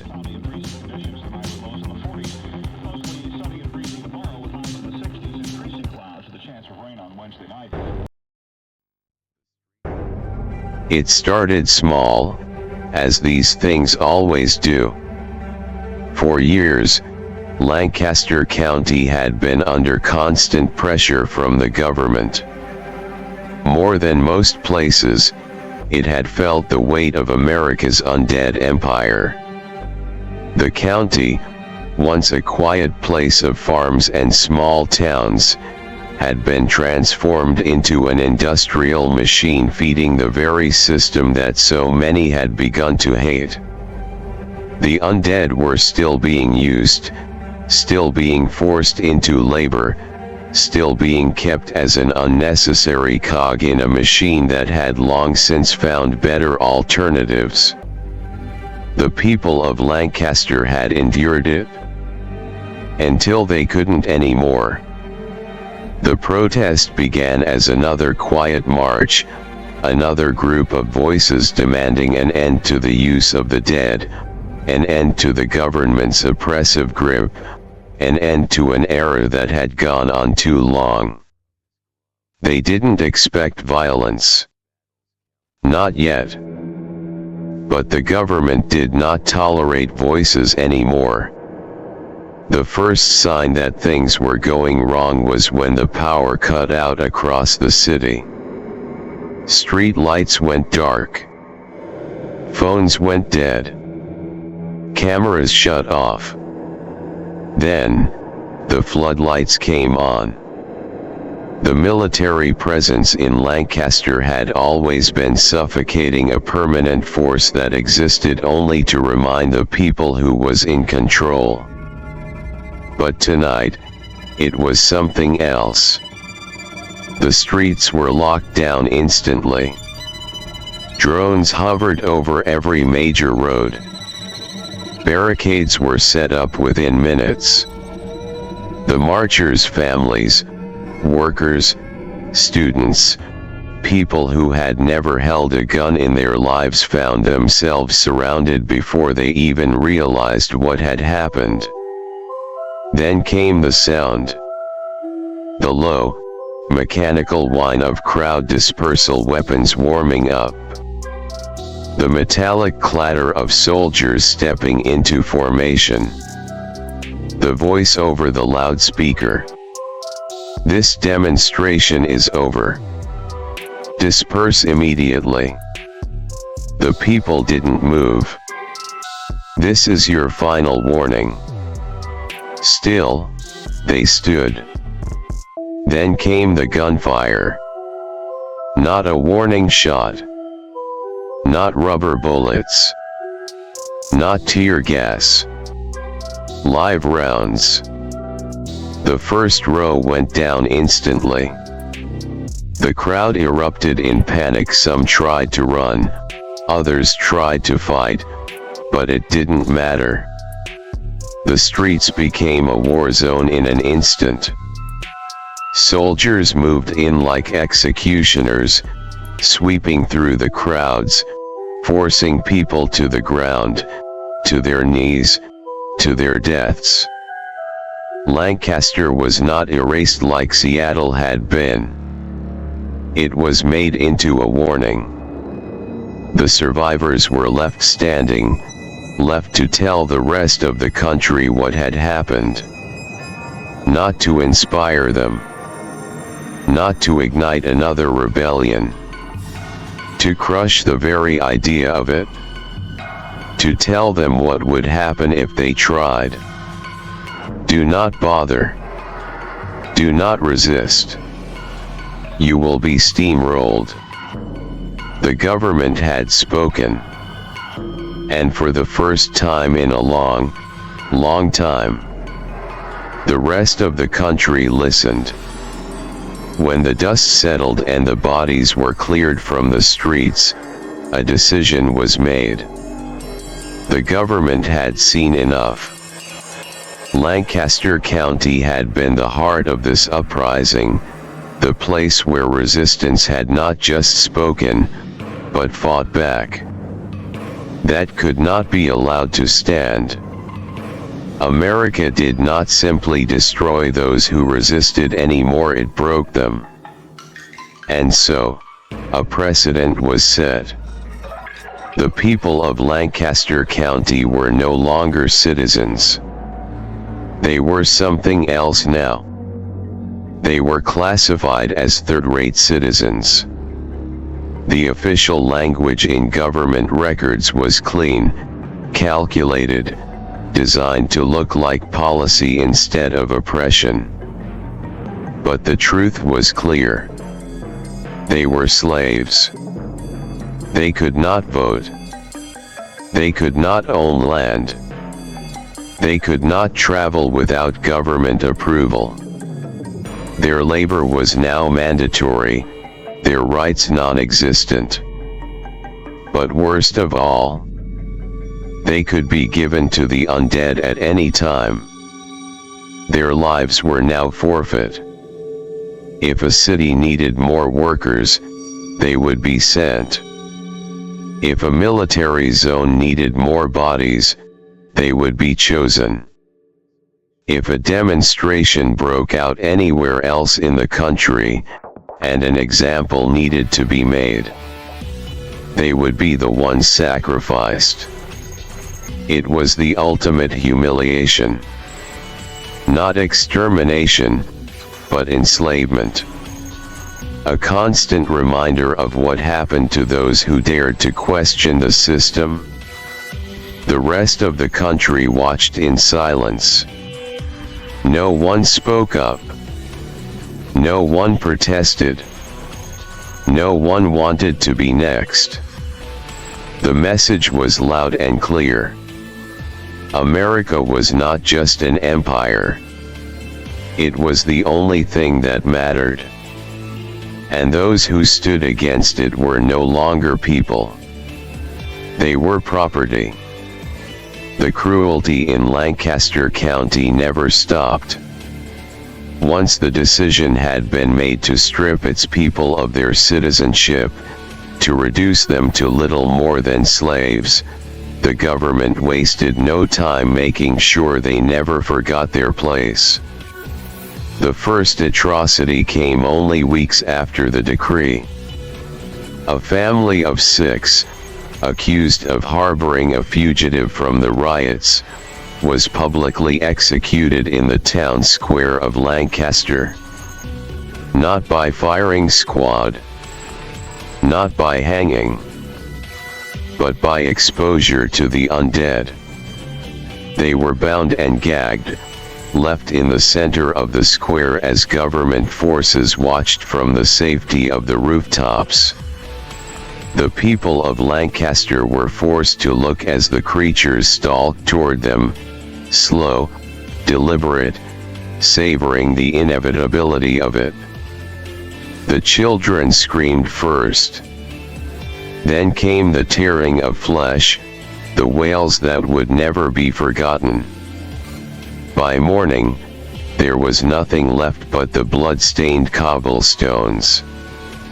The next atrocity came a month later. One of the work camps, assigned to build a new processing facility for the undead, fell behind schedule. The punishment? Half the workers were chosen at random, loaded onto trucks, and never seen again. Rumors spread quickly. Some said they had been sent to special facilities where they would become test subjects. Others claimed they had been thrown into one of the breeding pits, given to the creatures to keep them satisfied. But the most terrifying rumor was the one no one dared say too loudly. That the government had found a way to turn the living into undead without needing to kill them first. That Lancaster wasn't just a work camp anymore. It was an experiment. And no one spoke up. No one fought back. No one dared. Except for one man. The attacks happened in a single night. 3 separate government storage facilities. Each one burned to the ground, reduced to nothing but ash. The security footage from each site showed the same thing. One man. One gun. A .44 Magnum, held as if it weighed nothing, fired with perfect precision, every shot lethal. The footage showed him moving through the chaos like a ghost, dodging bullets as if he could see them before they were fired, weaving between gunfire and flames without ever hesitating. The soldiers who tried to stop him, they never stood a chance. The undead that were unleashed on him, he put them down with ease. It wasn't just the skill that terrified the government. It was the way he moved. As if he had done this before. As if he had been waiting. At the final facility, before the last camera cut to static, he did something no one expected. He looked directly into the lens as if he knew it was watching. And then, he smiled. His eyes glowed in the darkness, not like a man's eyes, but like something else entirely. As if the dark was not darkness at all to him. As if he could see through all of it. And then, in an act of pure defiance, he did something no one had ever done before. An undead soldier, once a man but now a perfect killing machine, stumbled toward him. A normal person would have run. A normal person would have died instantly. But this was not a normal person. He let the creature sink its teeth into his arm. No fear. No hesitation. The soldiers watching the cameras gasped, whispering in disbelief. He's done. That's it. No one survives a bite. He'll be turning in seconds. He was just another fool after all. But then, nothing happened. No pain. No turning. Not even a reaction. The creature was still latched onto his arm, its teeth digging into flesh that should have been blackened and dying by now. But this man simply ripped its head clean off with his free hand, tossed the body to the side like it was trash, and then he laughed. A slow, knowing chuckle, the kind that sent a chill down the spine of every soldier watching. And then he spoke. Only 3 words. Is that it? The facility burned. The footage was wiped from the records, at least, that's what the government claimed. but everyone who had seen it knew the truth. This was no man. This was something else. Something that was not supposed to exist. Something that even the government, the architects of the undead empire, feared. "He's worse than a monster," one officer whispered under his breath, watching the flames consume the last of the security feeds. "What the hell is he?" The Lancaster City Police Station, once a place of law and order, had long since become something else. It was now a military outpost, occupied by government forces, a fortress meant to keep the people of Lancaster in line. It was heavily guarded, filled with armed patrols, surveillance drones, and an arsenal meant for war. It was supposed to be impenetrable. But by morning, it was nothing more than a slaughterhouse. The attack came without warning. No alarms. No signs of struggle. No calls for backup. By the time the first civilians approached the building, the doors were wide open. Inside, carnage. The once proud government forces were gone, their bodies ripped apart, desecrated beyond recognition. Some had been gutted, their insides piled in the center of the lobby like an offering. Others had been propped against the walls, their mouths forced into twisted, mocking grins. Their weapons useless in their hands. Their armor torn apart like paper. Whoever had done this had not just killed them. They had humiliated them. And the message was clear. Because on every wall, every broken desk, every piece of shattered glass, there was one phrase spray-painted in black ink. The Duke of Lancaster County. It was written over their insignia, over their official reports, over the very symbol of government authority. And when the officers arrived to review the damage, they realized something even worse. The bodies, they were all accounted for. But the data, it was gone. Every record, every classified document, every file on the people of Lancaster, on the movements of troops, on the government's control over the county. Wiped clean. Whoever this Duke was, he had done more than humiliate the government. He had stolen their secrets. He had taken their power. And he had made one thing very, very clear. Lancaster County would not die quietly. The people, they weren't broken. And now they had a leader. The government thought it could still control Lancaster County. They thought that fear would be enough, that the people beaten down, enslaved, stripped of everything would accept their fate. But they had not accounted for him. They had not accounted for the Duke. The raid started the night after the police station massacre.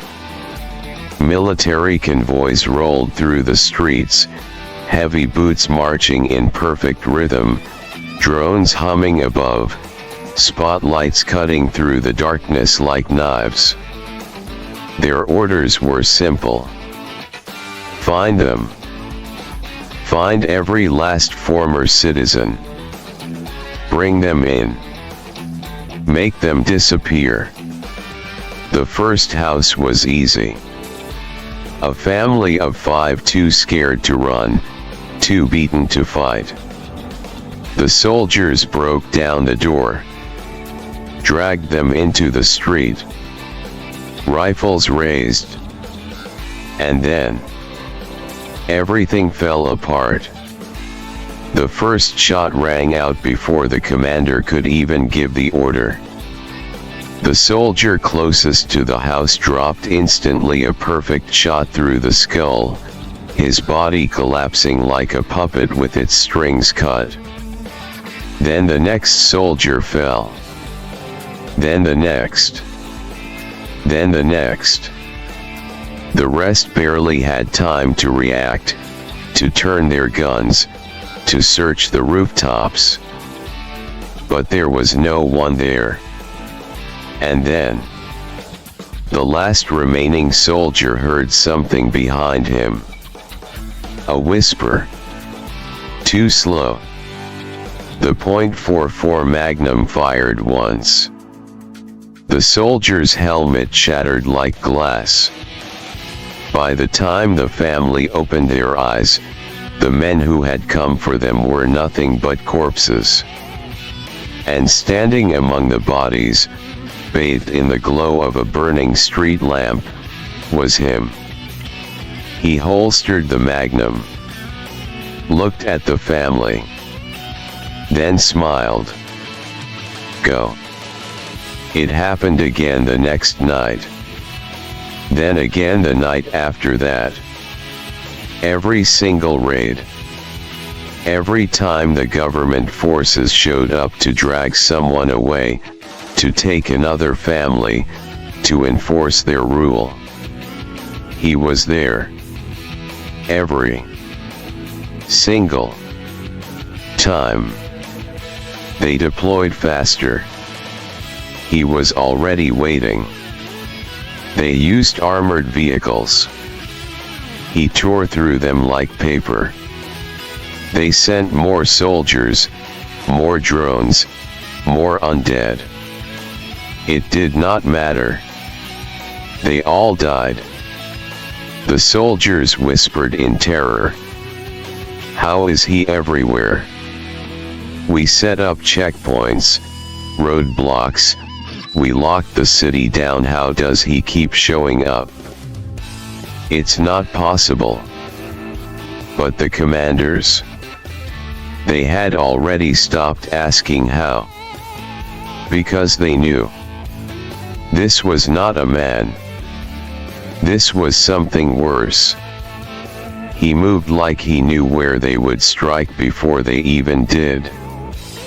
He fought like he had done this 1,000 times before. Bullets didn't touch him. The undead couldn't turn him. And no matter how hard they tried, he never left a single survivor. The soldiers no longer saw him as a rebel. They no longer saw him as a terrorist. They saw him for what he really was. The nightmare the government had created. And the nightmare that had come to claim them. The world had lived in fear for so long.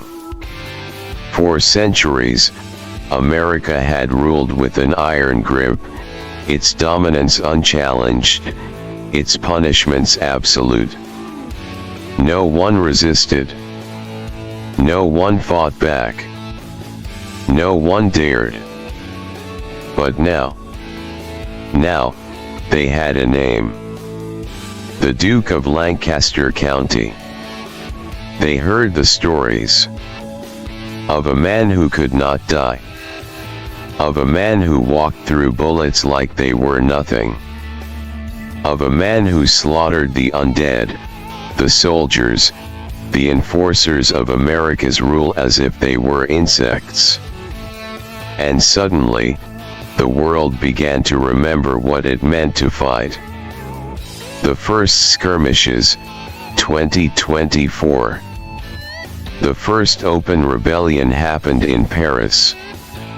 For years, France had been nothing more than a tributary state, forced to send resources, wealth, and knowledge to sustain the undead empire. The French resistance had been silent for decades, hiding in the shadows, waiting for a moment that had never come. Until now. When the news of the Duke reached them, something shifted.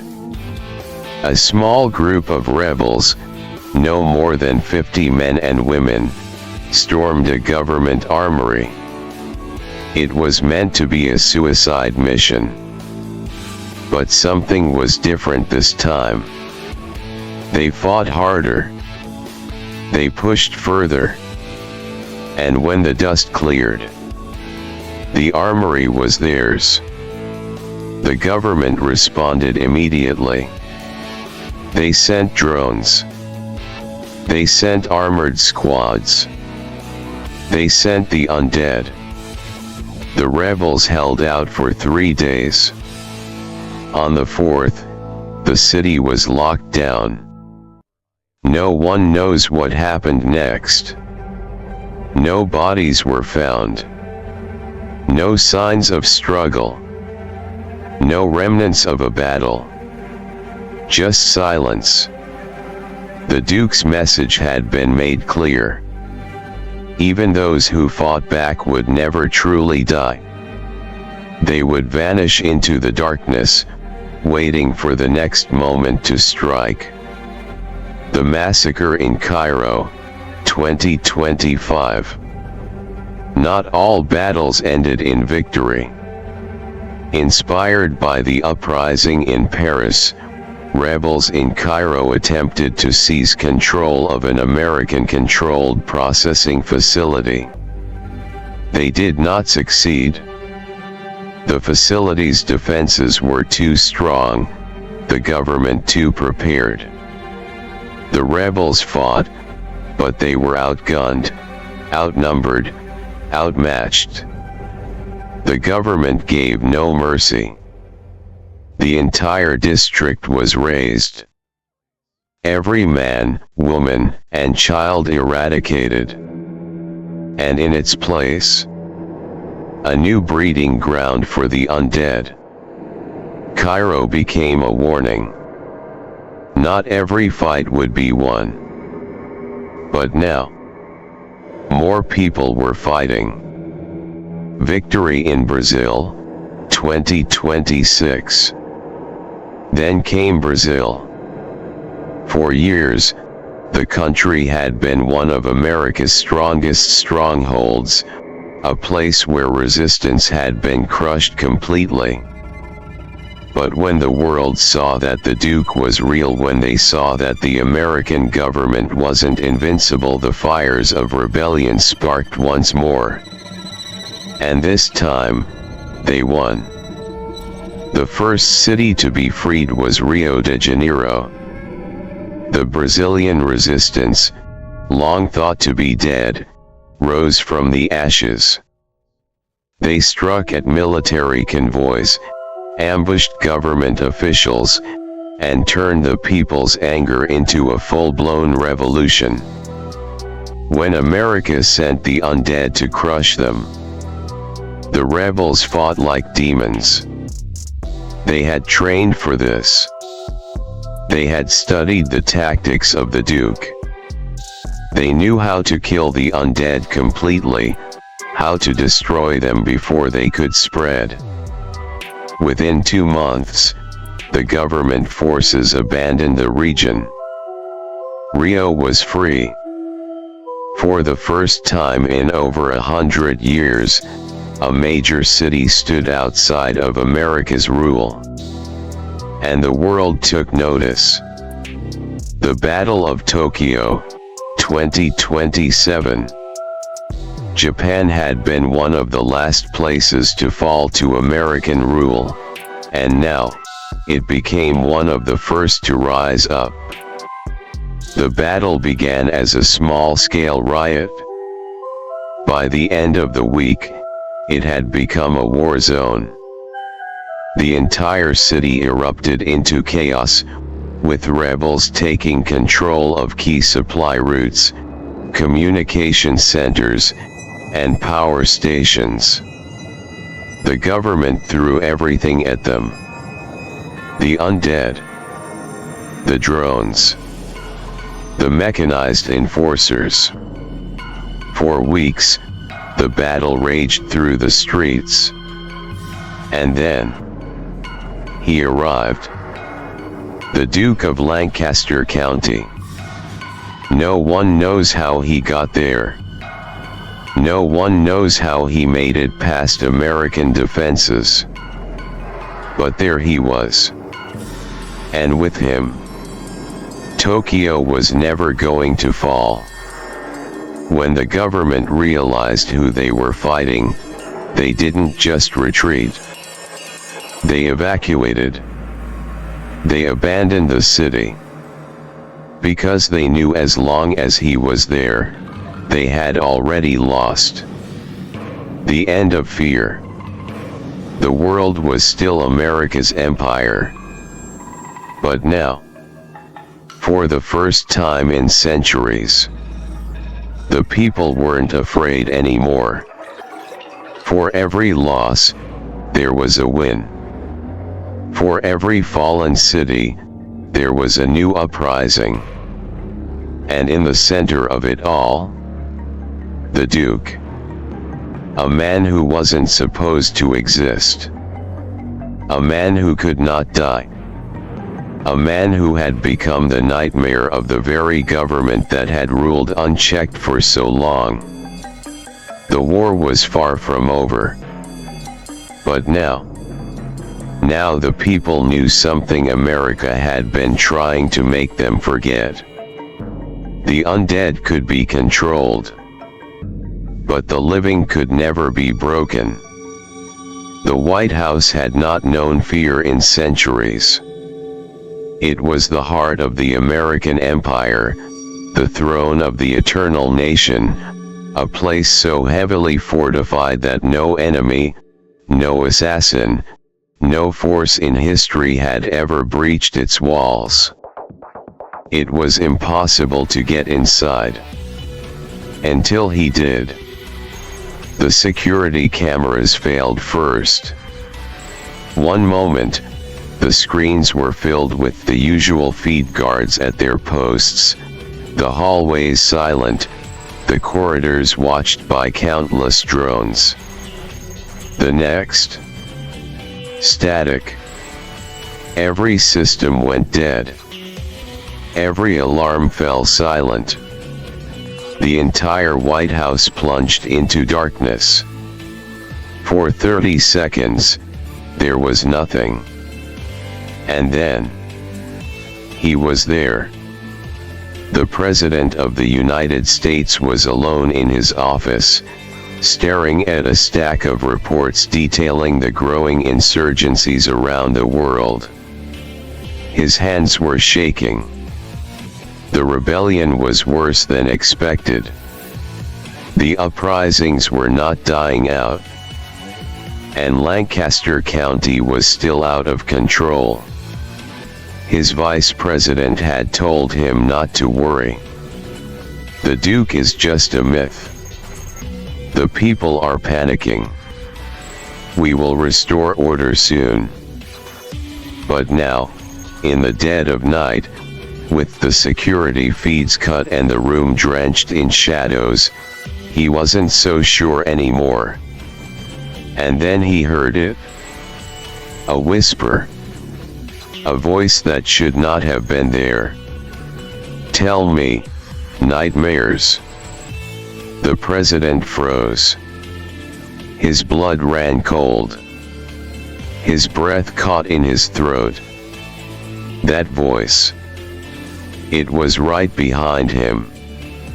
He turned slowly, already praying that this was just in his head. And then he saw him. Sitting in the chair across from his desk, as if he had always been there, as if he belonged there. Legs crossed. Arms relaxed. The .44 Magnum resting casually on his knee. And his eyes.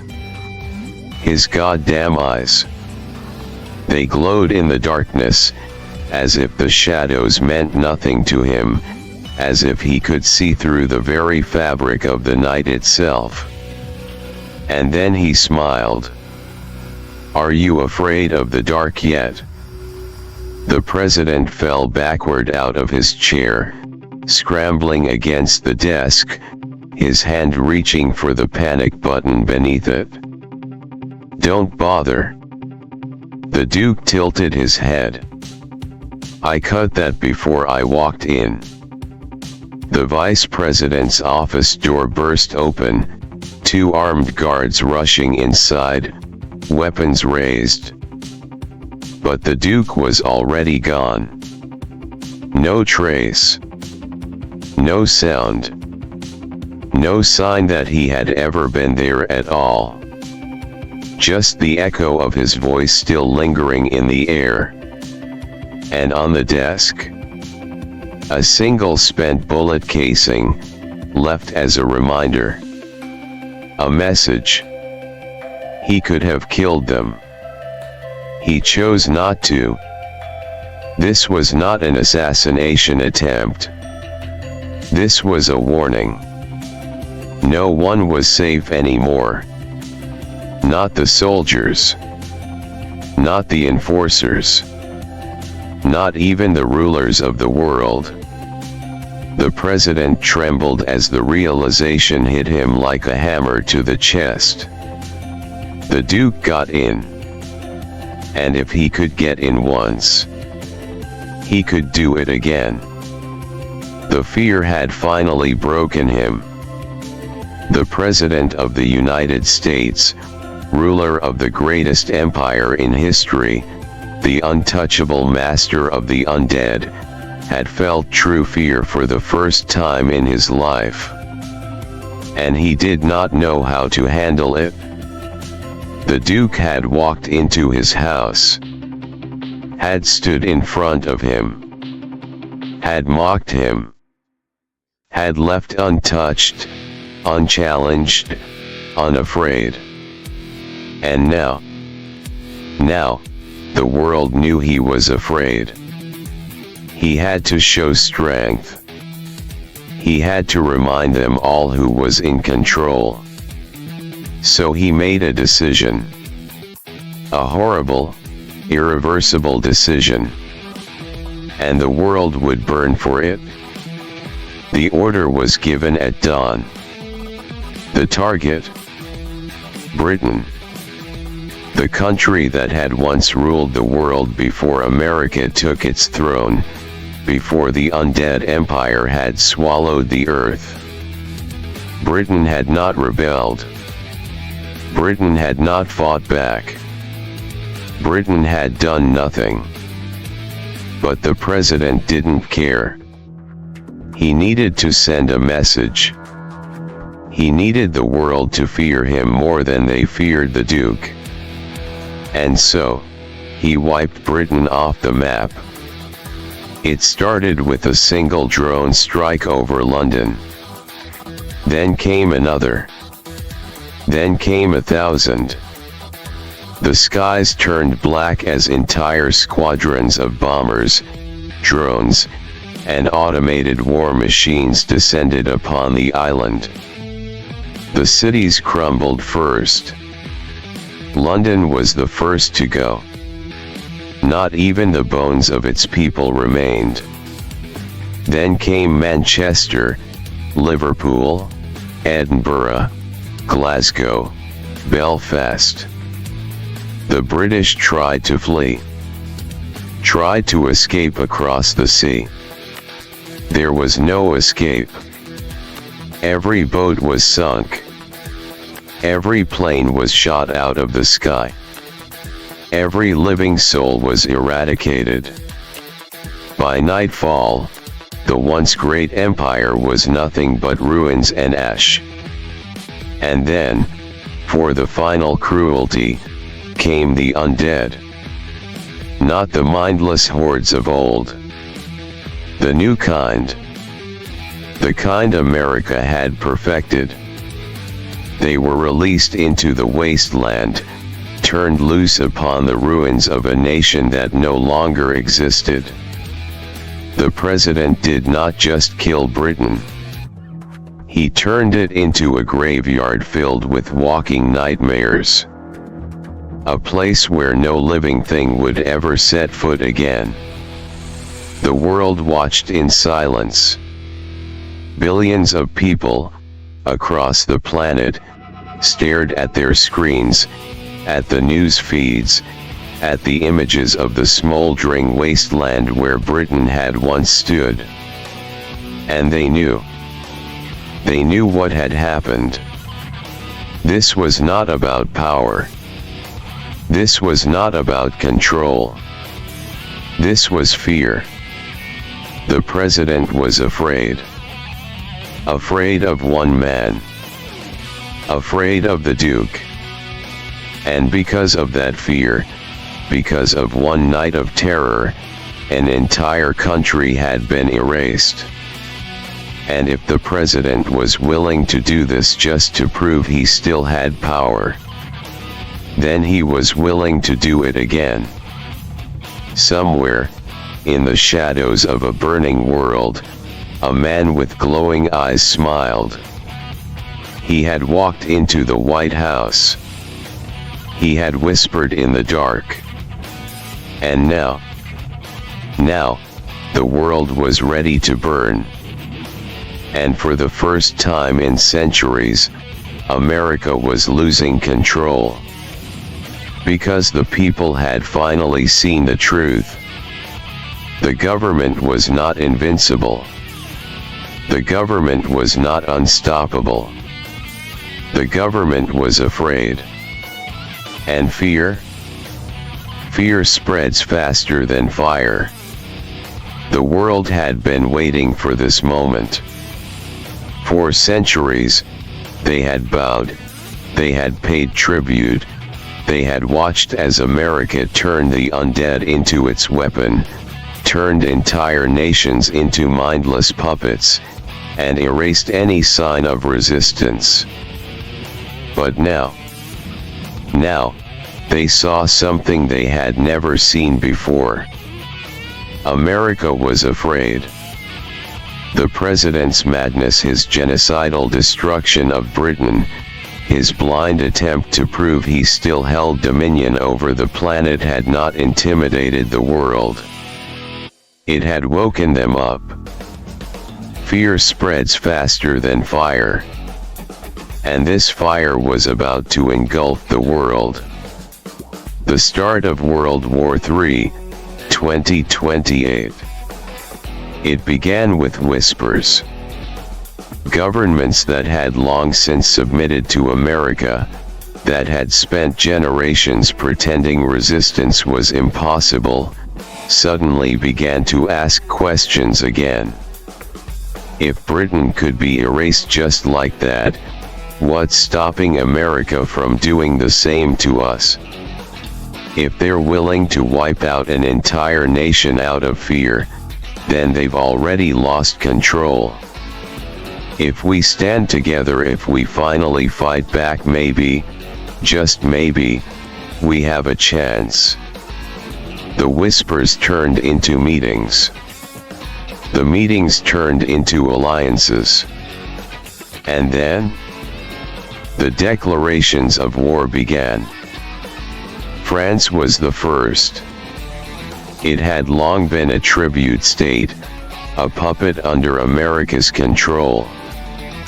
But the destruction of Britain had shaken it to its core. The French resistance, which had been all but destroyed decades ago, rose from the ashes. The moment the government of France announced their defiance, thousands, millions of people took to the streets. The American-controlled forces in the country? They were overrun overnight. The French flag was raised once more.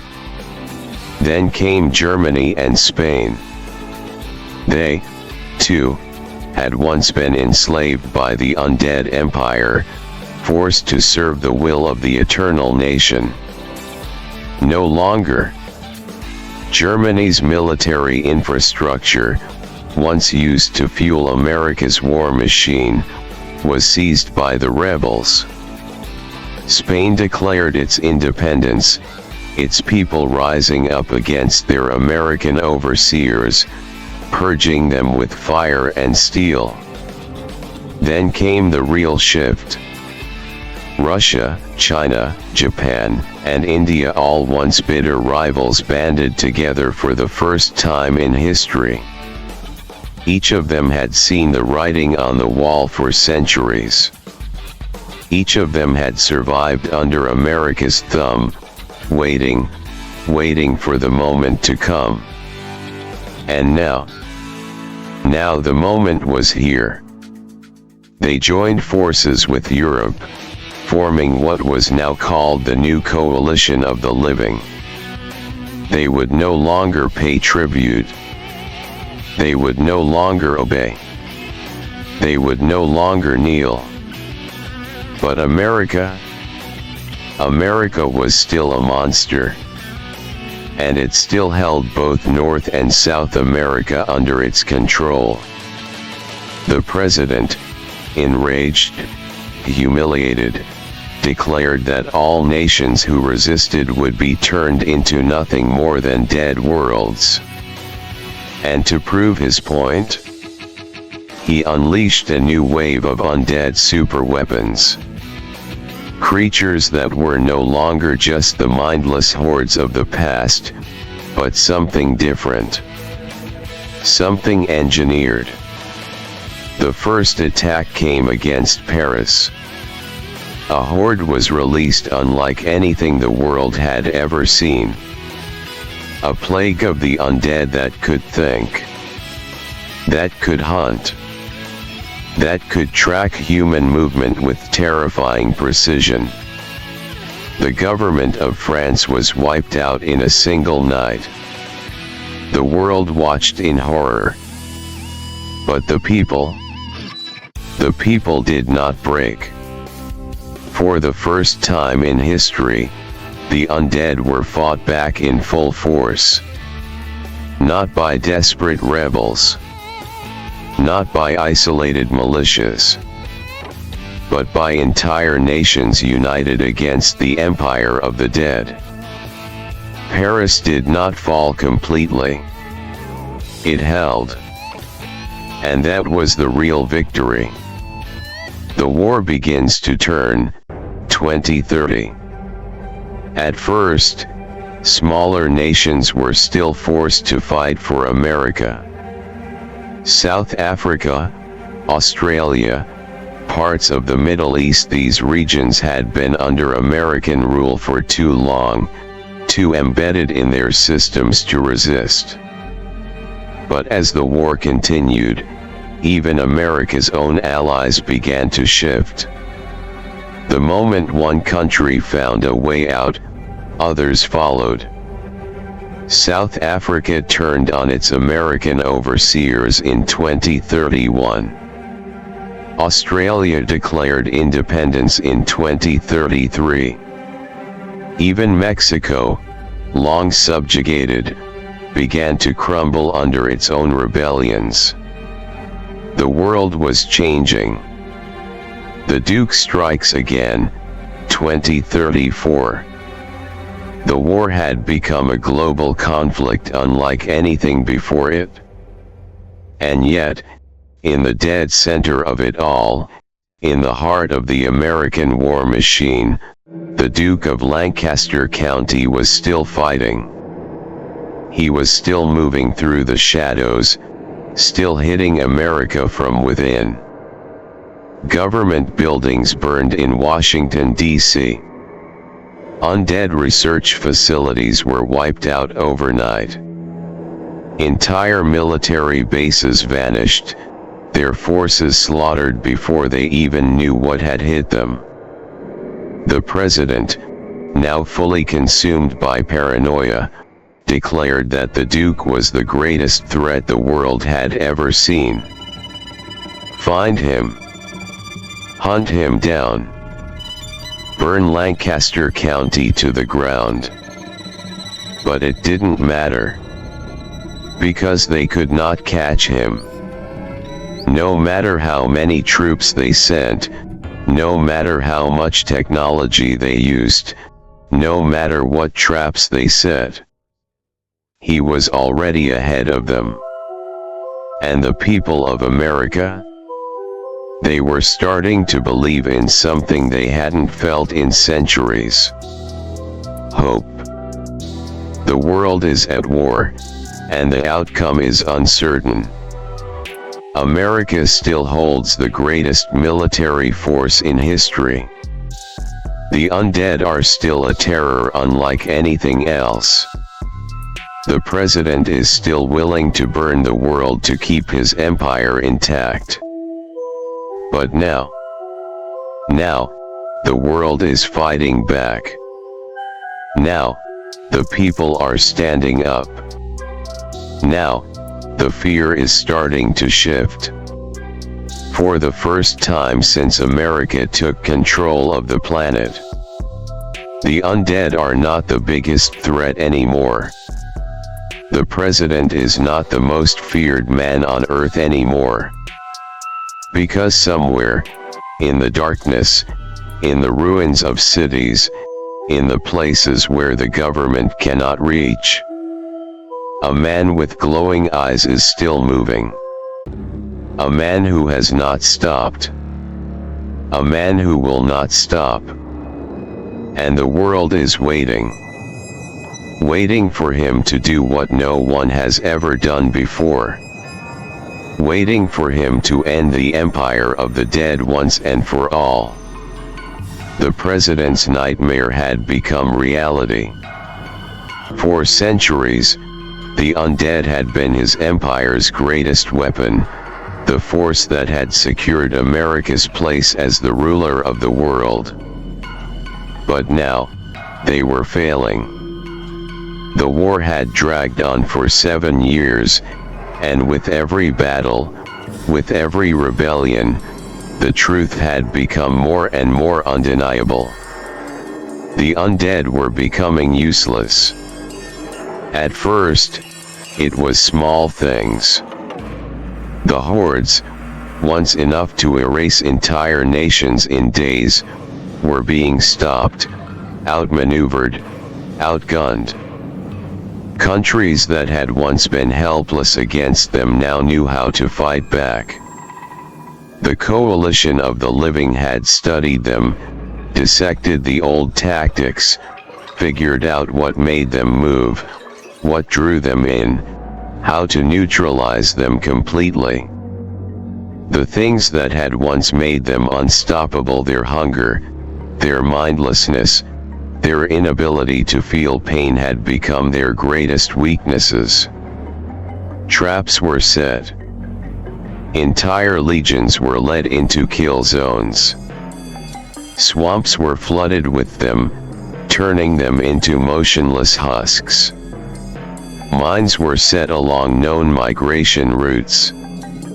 Cities that would have fallen in a day now stood for months, years. The undead were no longer the apex predators of war. Now, they were just another obstacle. And for the first time in history, they were losing. It wasn't just on the battlefield. Even within America, the cracks were beginning to spread. Undead laborers were being phased out, replaced by machines and automation. The very technology that should have made America stronger had made its greatest asset obsolete. Even the engineered ones, the ones that thought, that hunted, that stalked the battlefield with intelligence, were no longer enough. And the people were starting to realize it. For decades, the fear of the undead had kept them in line. But now they saw the truth. They weren't unstoppable. They weren't the end of all things. They could be beaten. And if the undead could be beaten, then maybe, just maybe, America could be beaten too. The president saw it happening, and he refused to accept it. Orders were given. Research escalated. If the undead were no longer enough, then the answer was to make something worse. New abominations were created. Creatures that were no longer even human, things that had never walked the earth before, never existed in the natural cycle of life and death.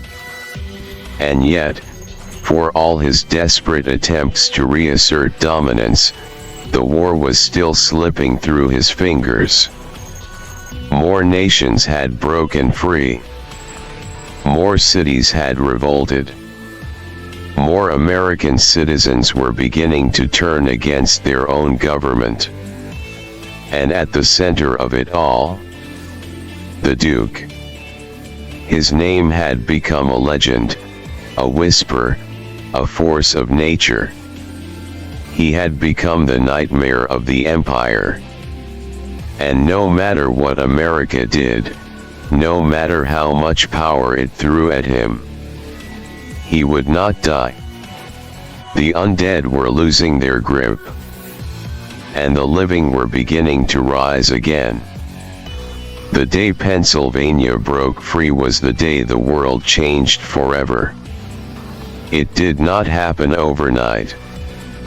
For years, Lancaster County had been the heart of the rebellion, the place where the government had tried to crush resistance through terror, through force, through the enslavement of its people. They had burned their homes. They had rounded them up like cattle. They had used them as test subjects, as fuel for their ever-decaying empire of the dead. And yet, they had never broken.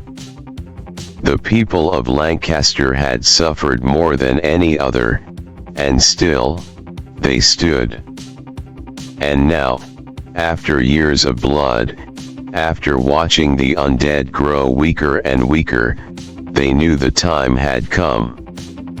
This would not be a skirmish. This would not be a protest. This would not be a message. This was war. It began at dawn.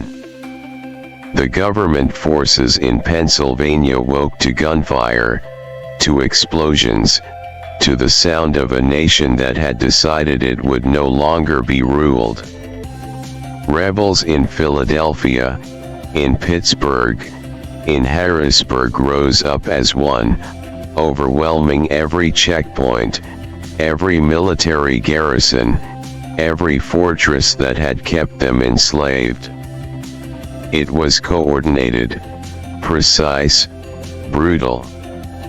The undead, once unleashed upon their streets as enforcers of American rule, were no longer the threat they once were. They had been studied, outmaneuvered, and destroyed with ruthless efficiency. The soldiers still loyal to America fought back, but they were not prepared for this. They had relied on the undead for too long. They had relied on fear. And when fear was no longer enough, they had nothing left. The people of Pennsylvania had one goal: drive the Americans out. Drive them out of their cities, out of their homes, out of their land. Every street became a battlefield. Every city became a war zone. And at the center of it all, Lancaster County. The government sent everything they had. Thousands of troops, drones, airstrikes, the last of their elite undead enforcers. It did not matter, because the Duke was there. He moved through the city like a storm, striking where the enemy was weakest, taking out command posts, supply lines, key personnel. Every time the government forces tried to regroup, they found themselves ambushed. Every time they set up defenses, they were torn apart from within. It was as if he was everywhere, all at once. And when the final stronghold fell, when the last remaining American troops surrendered or were wiped out, when the undead were nothing more than rotting corpses lining the streets, the people of Lancaster County stood victorious. And they did not just claim their freedom. They claimed Pennsylvania itself. By nightfall, the flag of the rebellion flew over the ruins of Harrisburg. The government was in full retreat, abandoning their fortresses, their command posts, their chokeholds over the state. They tried to rally in New York, in Ohio, in the southern regions where their grip was still strong. But it didn't matter. Because now, the world had seen it happen. A state had fallen from American rule. And the people were still standing. The president, in Washington, D.C., watched in horror. His empire was crumbling. The undead were no longer enough.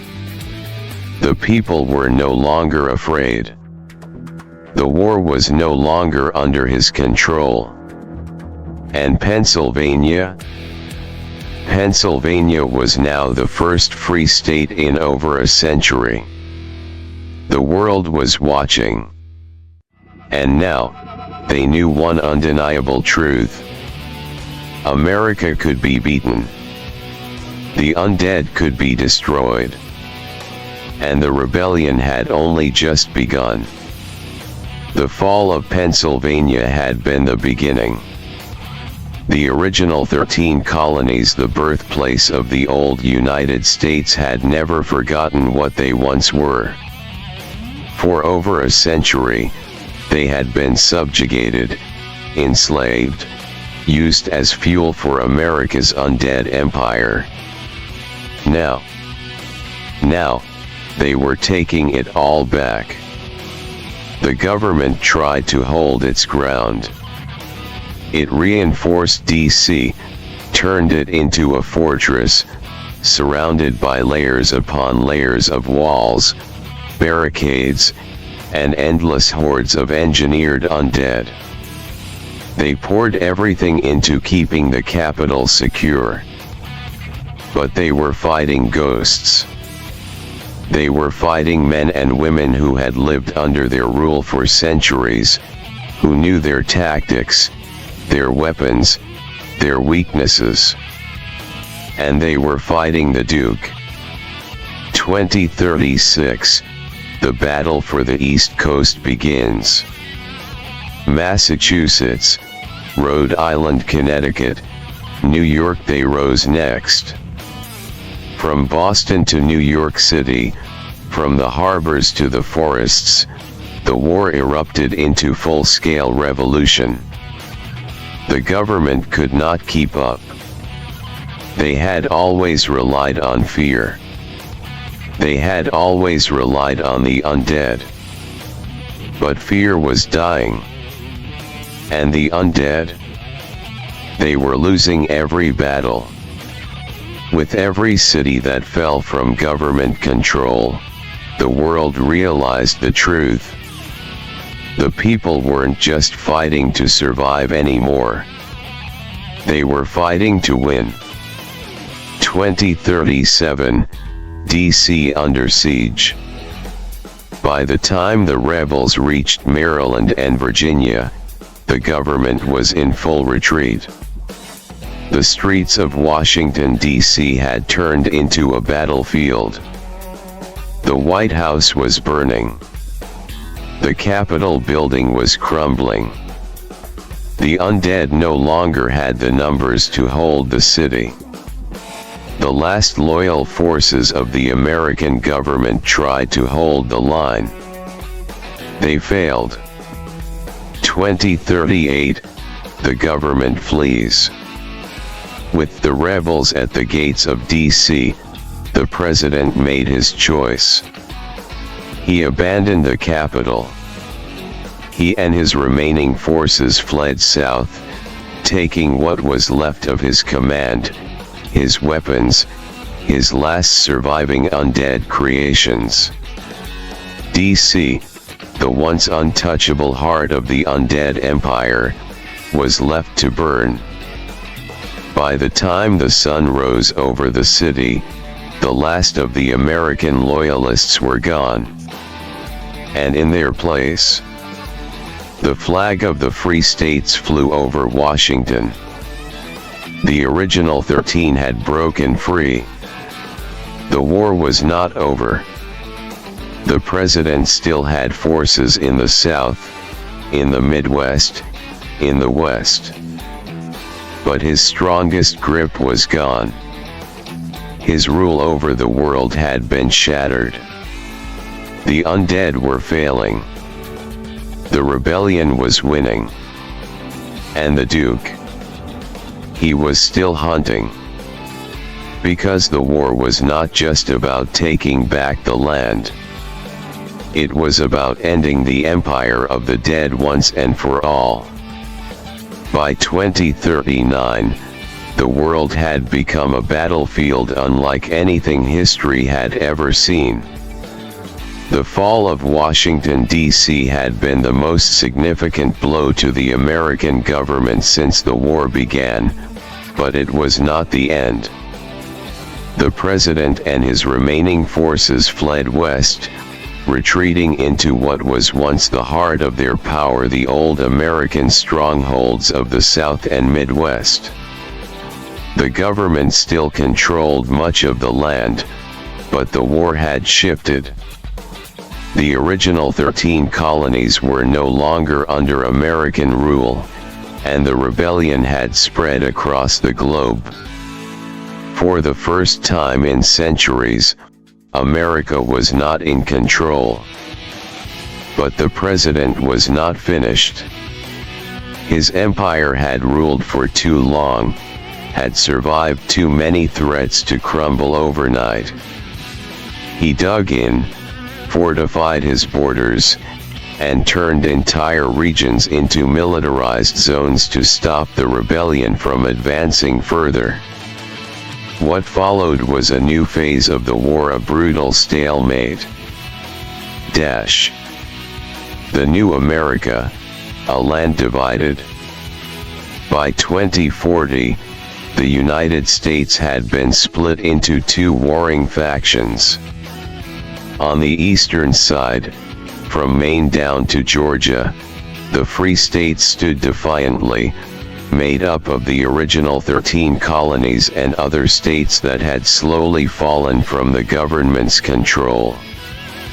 The rebels held firm, their forces growing in number as defectors from across the country joined their cause.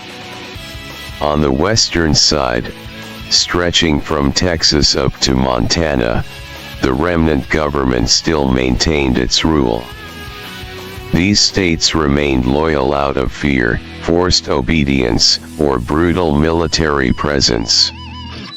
South America was still fully under government control, and the undead still roamed as tools of war in their last desperate bid to keep power. And in between? No man's land. The trench warfare of 2041. The battle lines had solidified along a brutal front stretching across Ohio, Kentucky, Tennessee, and parts of the Midwest. These states were no longer inhabited lands. They were graveyards of war, reduced to nothing but battlefields stretching for miles, filled with trenches, fortresses, and the walking dead. For the first time, America found itself fighting the same kind of war that had devastated Europe during World War I. But now, it was different. The trenches weren't just mud-filled ditches lined with soldiers. They were fortified bunkers, filled with automated defenses, energy shields, drone swarms, and mechanized exosuites designed for trench warfare. The land between the battle lines, no man's land, was a wasteland of bombed-out cities, collapsed highways, abandoned vehicles, and roaming undead hordes, wandering aimlessly between the two warring sides. Each day, both factions sent raiding parties across the lines, fighting in the ruins, trying to push forward just a little bit. Some battles lasted hours. Others lasted weeks. Neither side was winning. The remnant government, a desperate empire. The president, hidden deep within his underground fortress in Texas, still ruled with absolute control over the western states. His military forces had not been defeated, only held back. But he was growing desperate. The undead were no longer reliable. The creatures that had once conquered the world for him were now more of a liability than an asset. The rebellion had learned how to destroy them efficiently. The soldiers who had once marched proudly under his banner were now exhausted, demoralized, and questioning their purpose. And the rest of the world? They were still fighting. Europe, Russia, and Asia had completely severed their ties with the United States. They had begun launching air raids on government strongholds, crippling supply chains, preventing reinforcements from arriving at the front. The once unstoppable empire was now fighting just to survive. The Duke, a shadow in the war. Despite the stalemate, one figure was still moving beyond the battle lines. The Duke of Lancaster County. Even in the trenches, even in the fortresses and bloodied fields of war, his presence was felt everywhere. He was not leading armies. He was not commanding troops. He was something else entirely. He appeared when he was least expected, striking at key locations, sabotaging government outposts, assassinating high-ranking officials, stealing classified data. No matter how many times the government tried to kill him, he always returned. His name was a legend among the rebels. His name was a curse among the government. And in the president's darkest hours, in the deep, secure bunkers beneath the earth, he knew one thing for certain. The Duke was coming for him. By 2043, both sides knew the truth. This war could not last forever. The trenches, the battles, the endless grinding conflict, sooner or later, something would break. The president was losing control over his own people. The rebels were growing stronger with every passing day. And somewhere, deep in the heart of the chaos, the Duke was preparing for the final move. Because this war was not about land. It was not about resources. It was about who would control the future of humanity itself. And the time for the final battle was coming.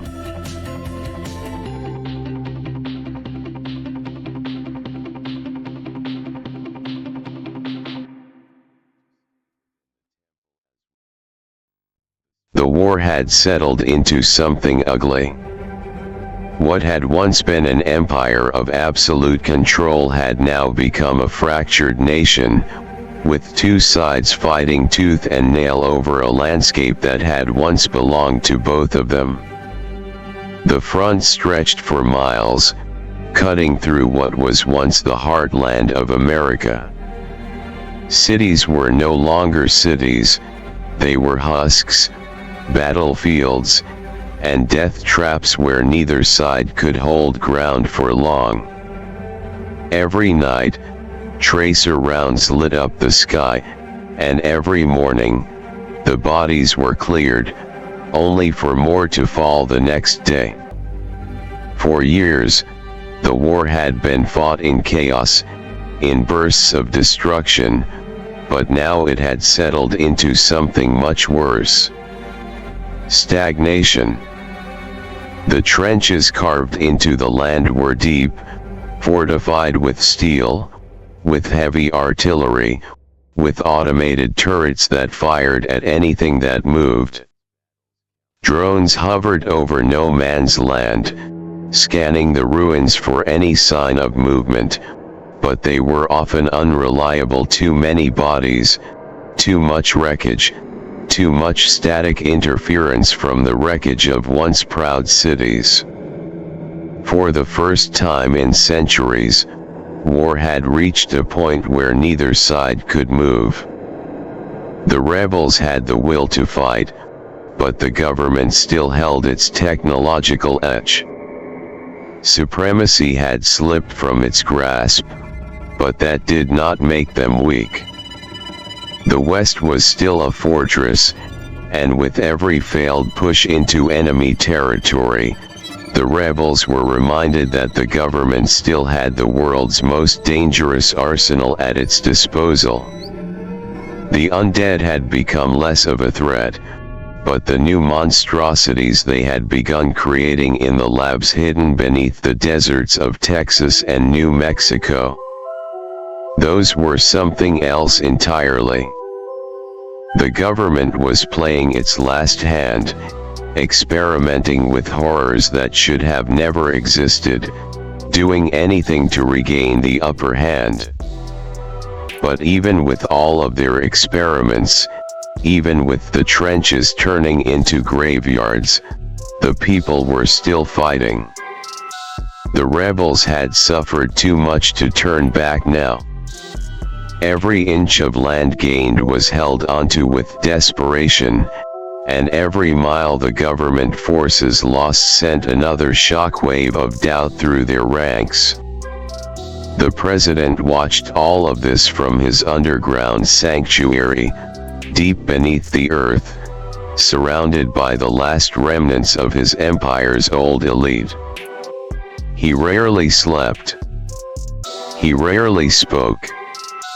His eyes were locked on screens, on reports, on battle footage that all told him the same thing: this war was slipping away from him.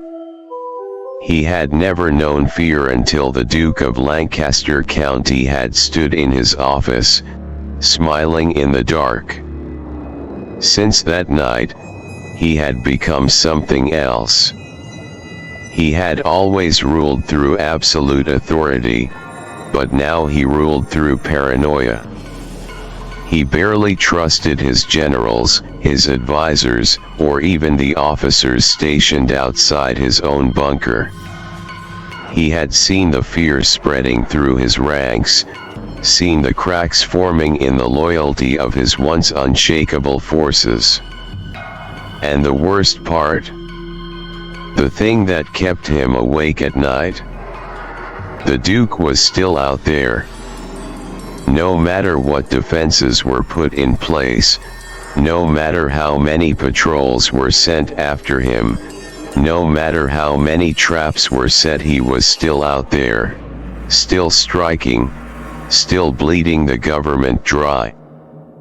The president had lost track of how many high-ranking officers had been found dead in their quarters, how many facilities had been raided and reduced to cinders, How many classified projects had been dismantled by a ghost that could not be caught?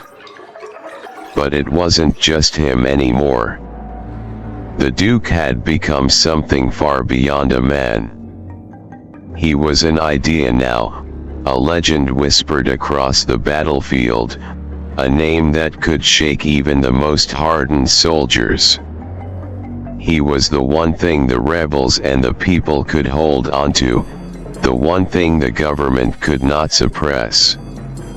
He had shown the world that the undead empire could bleed, that it could be torn apart.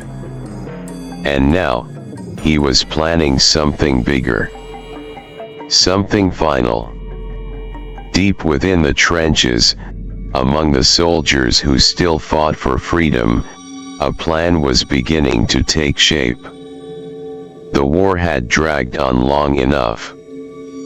The stalemate had cost too many lives, had wasted too much time. There would be no future if this conflict did not end soon. They had come too far, sacrificed too much, to let it spiral into another century of endless fighting. And so, in the dark corners of the rebellion's hidden strongholds, maps were laid out. Supply lines were studied. Enemy patterns were analyzed. Everything the government still held, everything that could still be used against them, was accounted for. The plan was simple. If they wanted to win, they couldn't just take land. They couldn't just push the government back mile by mile. They had to end it. There was only one target that mattered. The president.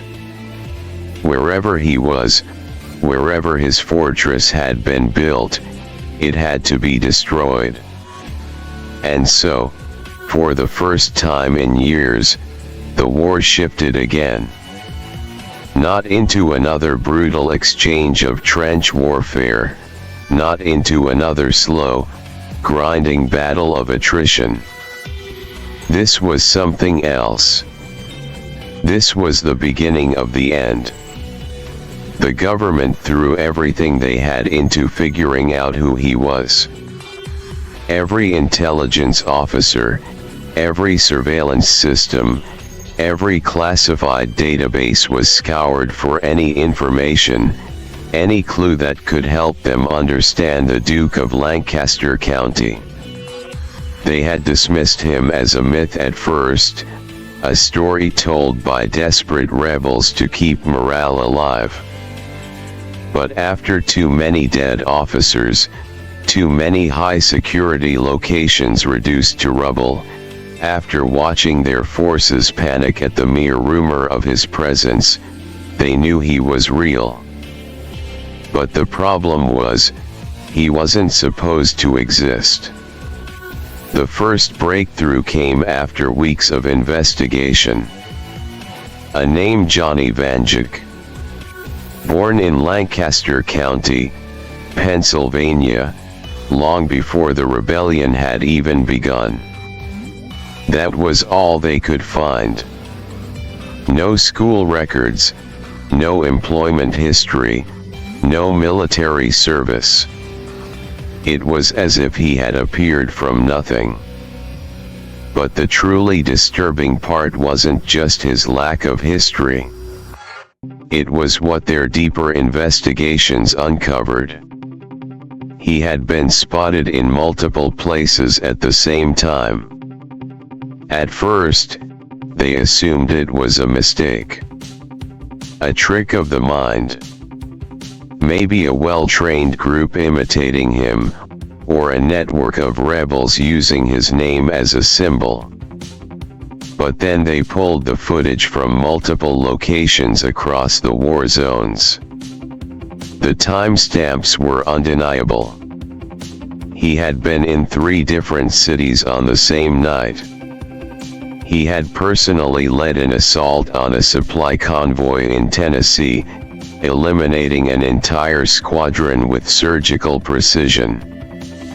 At the exact same time, he had infiltrated a government compound in Kentucky, killing every high-ranking officer inside before disappearing into the night.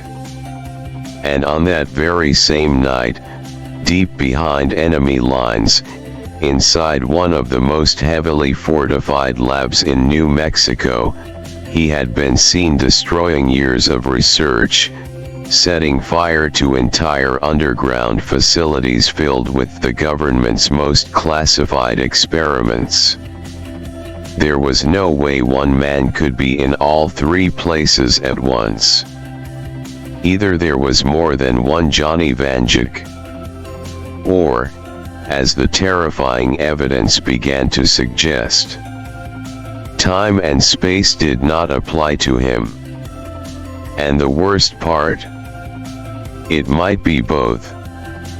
The scientists working for the government, those who had spent their lives unraveling the secrets of the undead, had no explanation for what they were seeing. He was always one step ahead. Always in the right place at the right time. It was as if he knew what they were going to do before they even made the decision. The president, already spiraling into paranoia, became obsessed. What the hell is he demanded. No one could answer. The only thing they knew for certain was that Johnny Vanjik was real. And he wasn't playing by the rules of reality. If there were more than one of him, that meant he could be anywhere, anytime. If time itself didn't apply to him, that meant he could see things before they happened. And if it was both, that meant he was something beyond human understanding. The government's greatest strength had always been fear. They had ruled the world because people believed they were untouchable, invincible, eternal. But now, they were afraid. Afraid of a man who didn't die. Afraid of a man who could be everywhere and nowhere at the same time. Afraid of a force they could not control, could not kill, could not even comprehend. And that fear? It was spreading. The government had spent years trying to understand Johnny Vanjik. They had thrown every resource into tracking his movements, analyzing his methods, predicting his next target.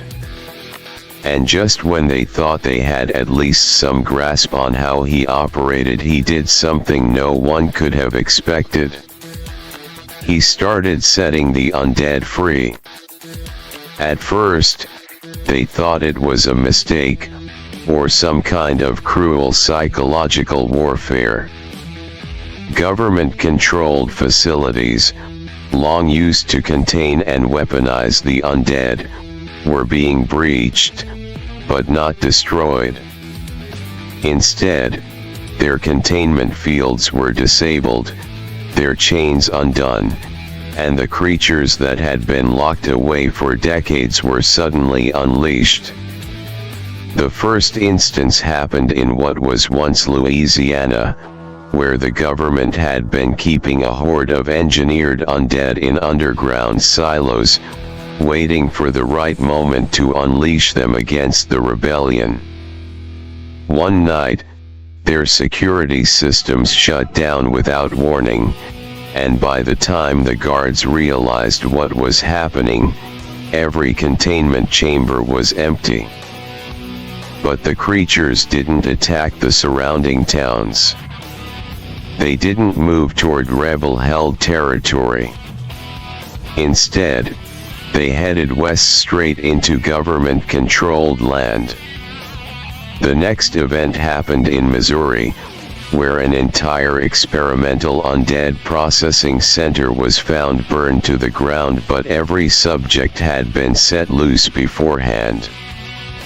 reports came in that packs of the undead were moving in coordinated patterns, targeting government supply lines, roaming through no man's land like predators hunting for their prey. The government's own weapons had been turned against them. And the worst part? Johnny wasn't just setting them loose. He was controlling them. There was footage grainy, captured through the dying lenses of security drones that showed a figure standing in the middle of a horde, untouched, unafraid. It was him. Johnny Vanjik, standing with the undead, walking among them as if they were his own personal army. In one clip, taken just outside of a collapsing government checkpoint in Kansas, he was seen standing before a massive engineered monstrosity, one of the government's latest creations, a fusion of multiple bodies stitched together into something that shouldn't exist. The creature snarled, roared, but didn't move. Johnny raised a hand. And the creature stopped. Not just stopped, it knelt. The footage cut out moments later, but the message was clear. The government had spent centuries believing they had control over the undead. They had weaponized them, studied them, enslaved them for their own gain. But now, Johnny was showing them that they were wrong. Because whatever connection they thought they had to the undead, his was stronger. The undead weren't turning on the rebels. They weren't following government commands anymore. They were following him. For the first time, the monsters that had built the empire of the dead had a new master. And the government? They were about to learn what it felt like to be on the other side of the nightmare. The government had always assumed the undead were nothing more than weapons, mindless husks to be unleashed and controlled, things to be used, discarded, and replaced when necessary. But they had never once stopped to consider something. Something terrifying. Something simple. Even the undead wanted freedom. For centuries, the creatures had been forced into service, their existence nothing more than a tool for an empire built on death. They had been trapped, shackled by chains, locked in containment fields, experimented on, harvested for their abilities, twisted into monstrosities far beyond what they had ever been in life. And yet, through all of it, they had remained obedient. Or at least, that's what the government had believed. The truth was far more horrifying. The undead hadn't been obedient. They had been trapped. Their bodies were bound, their movements restricted, but their minds were still there. The government had always assumed their hunger, their instincts, had erased whatever remained of the people they had once been. They had assumed wrong. Because for all those years, buried deep within rotting corpses, in stitched together abominations, in soldiers reanimated for war, something had been screaming. Something had been waiting. And when Johnny set them free, when he broke the chains that held them, when he walked among them and spoke with a voice that they could somehow understand, they listened. Because he wasn't just another human. He wasn't another master to enslave them, another tyrant to force them into battle. He was the first one to give them a choice. And for the first time since the world had been consumed by the dead, they chose. They chose to turn against the government. They chose to destroy the ones who had used them. They chose to be more than just puppets. They had been called monsters, beasts, weapons. But now, they were something else. And as the undead legions began to march not as slaves, but as an army with a cause the government finally understood.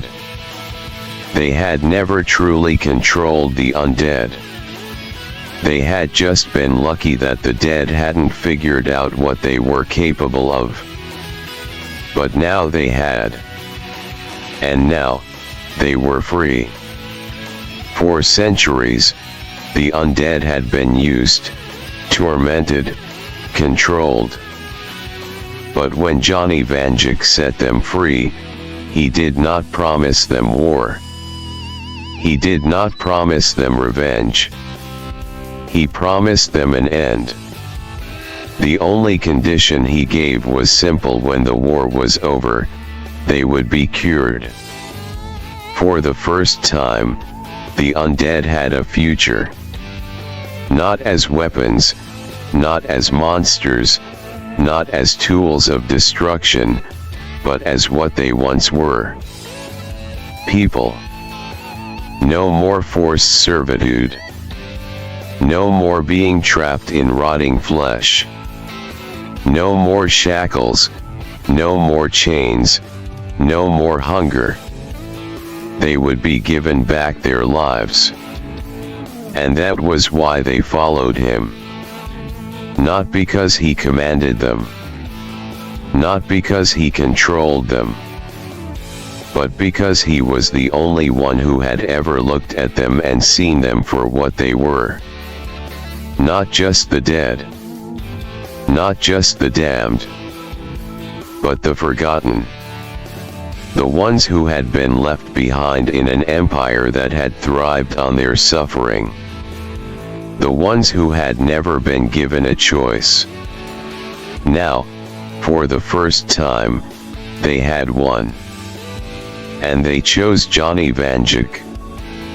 Because he was the only one fighting for them, just as he was fighting for the living. And the government. They had no idea how to stop it. They had spent so long believing they were the only ones who could control the undead, the only ones who could command them, bend them to their will. Now, their own creations were marching against them. The cities that had once been fortresses of government control were falling one by one, and every time, the same horrifying thing happened. The undead were not attacking at random. They were not slaughtering indiscriminately. They were hunting government loyalists. They were ignoring rebels, ignoring civilians. They were targeting the very people who had created them, who had enslaved them, who had turned them into what they had become. And for the first time since the war began, the government realized something that shook them to their core. The undead were not just a weapon anymore. They were a rebellion of their own. And they were going to make sure this war ended. Because for them, this was not about conquest. It was not about victory. It was about breaking the cycle. Johnny had given them one promise, one hope. When this was over, they would be cured. And now, they were going to fight like hell to make sure that future happened. The government's greatest mistake had never been its obsession with control, nor its reliance on the undead. It had been its belief that control was the only way to rule. For centuries, The undead empire had bent wills. It had forced obedience, crushed rebellion, enslaved nations, and twisted the very laws of life and death to maintain its power. But Johnny Vanjik, he never forced anyone to fight for him. He never chained people to his cause. No. People followed him because they wanted to. Because he didn't demand loyalty, he earned it. The government had to threaten people into battle. It had to enslave the dead.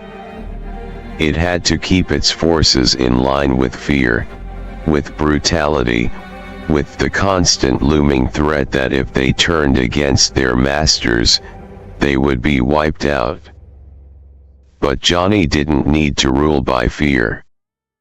He didn't need to bend wills, because people followed him willingly. The rebels fought not because they had no choice, but because they believed in something greater than themselves.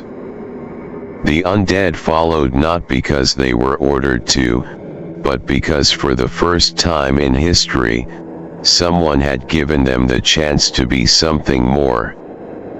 And that was why the government was losing. They could keep throwing armies at Johnny. They could keep creating new weapons, designing new horrors, trying to outthink a man who did not play by the same rules as the rest of them. But none of it mattered. Because every person they tried to break, every soldier they forced into battle, every undead creation they sent into the field, had a choice now. And more, they were choosing Vanjik. And in the shadows of his failing empire, deep in the bunkers where his loyalists whispered in fear, the president finally understood. The war was not going to be won by who had the most weapons, the most soldiers, or the most control. It was going to be won by who the people believed in. And they did not believe in him anymore. They believed in Johnny Vanjik. And that was something he could never control. That was the part that drove the government insane. Johnny Vanjik wasn't doing this for power. He wasn't trying to rule anything.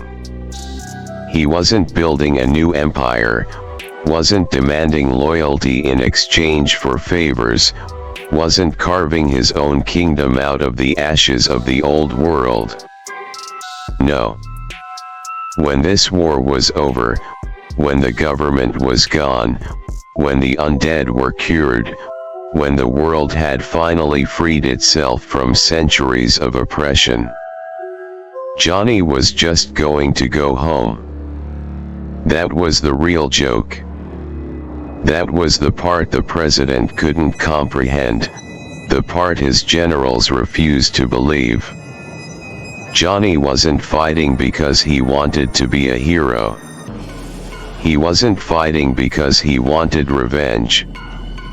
He wasn't fighting because he wanted a legacy.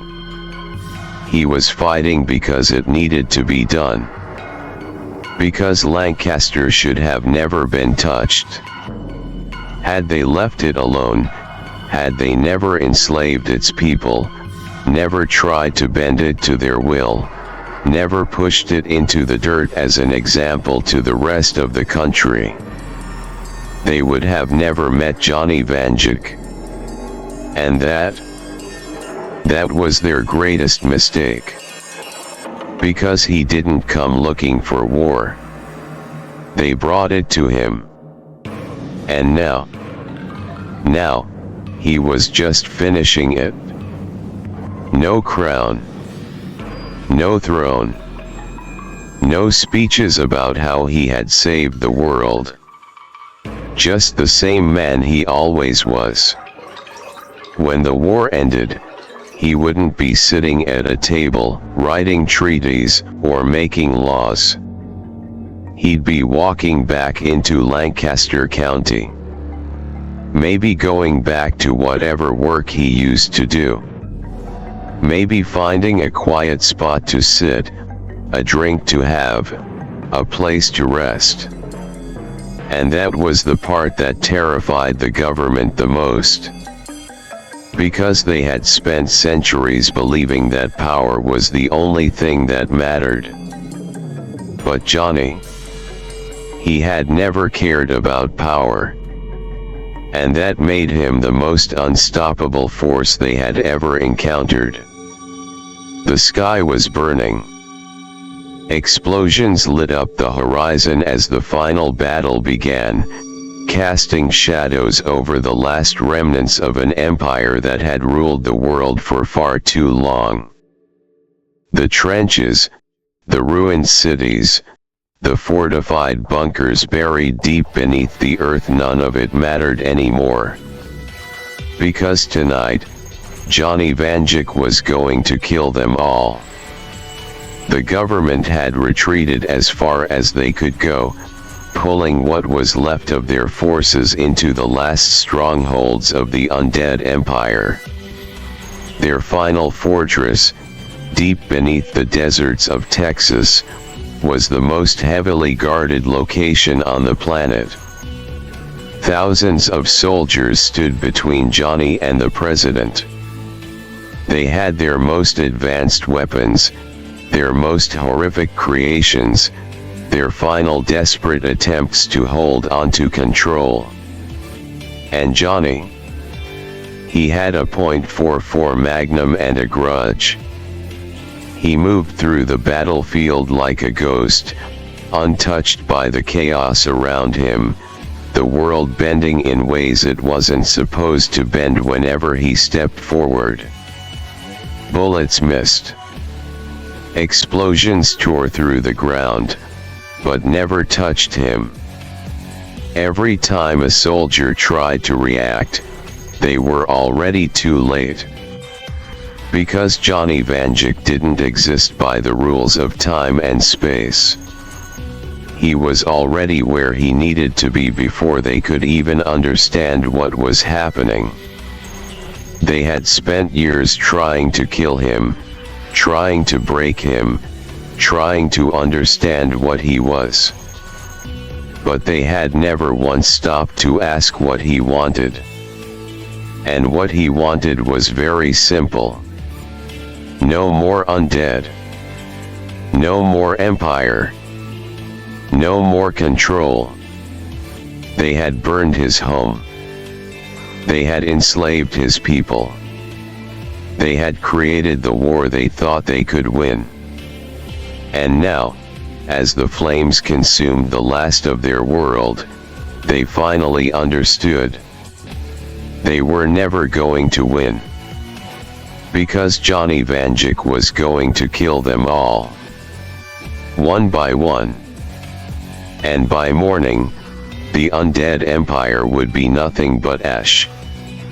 The final fortress of the undead empire stretched deep beneath the Texas desert, a massive underground city of steel and concrete where the last remnants of the government had buried themselves, hoping to outlast the inevitable. The surface was a wasteland of fire, bombed-out bunkers, and shattered war machines littering the battlefield. The trenches had long since been abandoned, the last strongholds of the government's once mighty military falling like dominoes in the wake of the rebellion.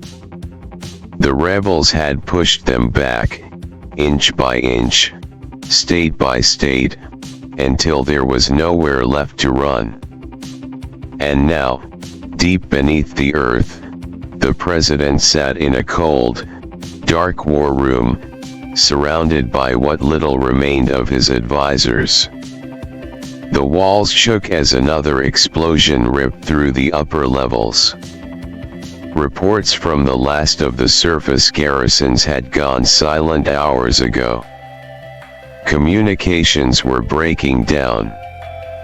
The automated defense drones that had once patrolled the halls were no longer responding. Because Johnny was here. The last and greatest mistake of the government had arrived at their doorstep.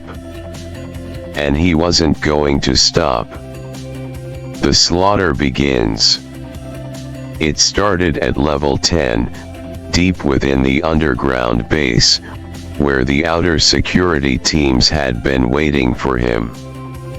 They had prepared for his arrival, lined the corridors with automated turrets, filled the halls with shock troops in mechanized exosuites, the best of what remained. And still, it didn't matter. The first sign of his presence was a flicker in the security feeds. The next, the power went out. Not just the lights, but the weapons, the defenses, everything connected to the base's network. Then, the gunfire started. It was brief, violent, and one-sided. The security forces didn't have time to react. They opened fire on nothing, their bullets ripping through empty air. And then he was among them. One man. One gun. He moved too fast, too precise, as if he had seen every possible outcome of this fight before it even happened. The first 5 guards dropped before they could even process what was happening. The next 10 tried to run, but Johnny was already ahead of them. It was merciless. He tore through wave after wave of elite soldiers, men and women who had trained their entire lives for warfare in the dead Empire's name. And they didn't stand a chance. The survivors tried to seal the bulkheads, tried to trap him inside, but he was already past them, already moving deeper, already erasing them before they could even breathe a word into their radios. Johnny wasn't just killing them. He was dismantling them. And every floor he cleared was another step closer to the president. The war room was silent as the sounds of the slaughter echoed through the emergency speakers. One by one, each security team sent to stop Johnny was wiped out. The president watched in horror as the body count climbed. His best soldiers, his last line of defense, were being butchered like nothing. Some of the men in the war room began to shake, their hands hovering over their sidearms, as if debating whether they should end it themselves before he arrived. Others prayed to gods they had forgotten. It didn't matter. They were already dead. The president clenched his fists, his knuckles white, as he turned to his remaining commanders. Send in the prime directive. They hesitated. Now.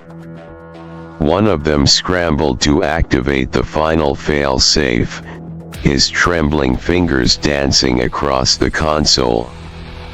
And somewhere, deep within the base, the last of the government's horrors awoke. The prime directive was never supposed to be unleashed. It was the last resort, the final project of a government desperate to keep its rule intact. An experiment so grotesque, so unnatural, that even the scientists who created it feared it. It had once been human. Once been a man, a soldier who had been reanimated, re-engineered, twisted into something that was no longer bound by the same rules as the undead before him. He could think. He could adapt. And he had been programmed with one command. Kill Johnny Vanjik. Johnny heard it before he saw it. A sound like cracking bones, like the shifting of something that should not exist. Then the walls began to shake. The bulkheads melted open, as something stepped through the steel as if it were nothing but paper. It was huge, standing nearly 9 feet tall, its flesh stitched together from countless bodies, its face a mosaic of horror, shifting and twitching as if multiple people were still trapped within it, screaming. Its eyes locked onto Johnny, and for the first time since the war began, something spoke to him first. "You are an anomaly." Johnny just smirked, spinning the cylinder on his .44 Magnum. "So are you." The creature moved first, faster than anything that size had the right to be. Johnny dodged, but the thing anticipated him, twisting in ways that weren't natural. The fight that followed was like something out of a nightmare. They moved through the corridors, through entire sections of the base, their battle-shattering steel, collapsing walls, sending waves of fire and debris into the darkness. Johnny fired round after round, but the thing refused to go down. It healed. It adapted. It was like nothing he had ever fought before. But Johnny didn't stop. Because he knew one thing the government never understood. They thought they could build something stronger than him. Something that could match him. But they were wrong. Johnny wasn't just strong. He was relentless. And when the fight reached its peak, when the creature made its final mistake, Johnny saw the opening. The last bullet in the chamber. Aimed directly into the shifting, pulsating mass of horror where its heart should have been. Johnny pulled the trigger. And the prime directive died screaming. The war room was silent, save for the flickering of broken monitors and the distant echoes of alarms blaring somewhere in the bowels of the underground fortress. The president sat frozen in his chair, his breath coming in short, shallow gasps as he stared at the figure standing before him. Johnny Vanjik. The man who had brought his empire to its knees. The man who had walked through flame and blood, who had slaughtered his way through an army, who had killed everything the government had thrown at him and still kept moving. The last standing nightmare of the rebellion. And he was here, now, standing no more than 10 feet away. The president's hand twitched toward his desk drawer, reaching for the sidearm he kept hidden inside. But before his fingers even touched the handle, he heard the click. Johnny had already cocked the hammer back on his .44 Magnum. The president swallowed hard, his entire body trembling. Johnny just stared at him. Those glowing eyes, cold and unreadable, cutting through the dim emergency lights like twin lanterns in the dark. For the first time in his long, wretched life, the president finally understood what fear was. "You're afraid." Johnny's voice was low, almost casual. The president stiffened, forcing himself to straighten up in his chair. His pride, his ego, everything he had built over centuries of rule, it was still screaming inside of him, telling him that he could turn this around, that he could escape, that he was still in control. But he wasn't. Not anymore. Not since the moment he had decided to enslave Lancaster County. Not since the moment he had unleashed this war upon the world. Not since the moment he had crossed the wrong man. The president licked his lips, his throat dry as dust. You think you've won? Johnny tilted his head slightly, amused. Haven't I? The president bared his teeth in something that was meant to be a sneer, but it looked too much like fear. Even if you kill me, my forces will. Johnny shot him in the leg. The sound thundered through the room, the bullet ripping through bone and flesh, slamming the president back against his chair with a choke scream. His hands grasped at his ruined leg, blood spilling through his fingers as he gasped, eyes wide in shock. Johnny took one step closer. "You talk too much," he muttered. The president clutched his leg, his breath coming in frantic, ragged bursts. You can't kill me," he wheezed, his face pale, his body shaking with adrenaline and agony. "If you do, there'll be chaos.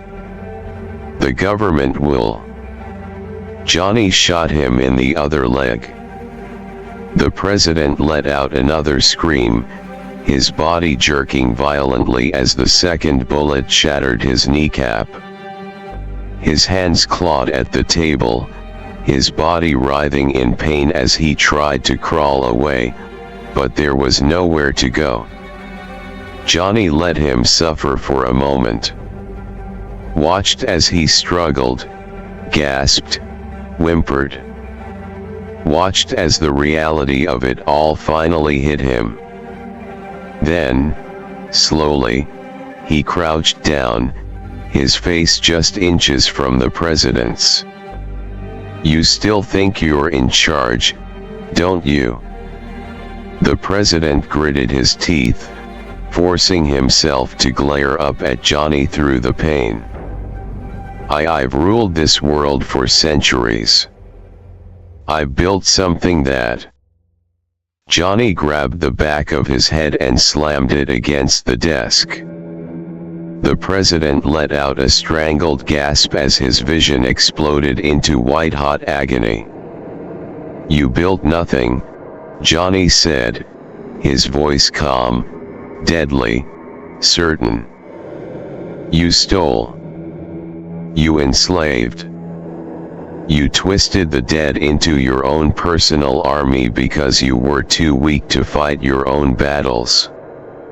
Johnny let go, watching as the president slumped forward, gasping, his blood dripping onto the metal floor. "You ruled with fear," Johnny continued, standing back up. "But fear only works when people have something to lose." The president let out a wheezing chuckle, spitting blood onto the table. "You think you're different." He lifted his head, his lips curled in something like defiance. "You're no hero, Vanjik. You're just another killer." Johnny smiled. "Yeah," he said simply.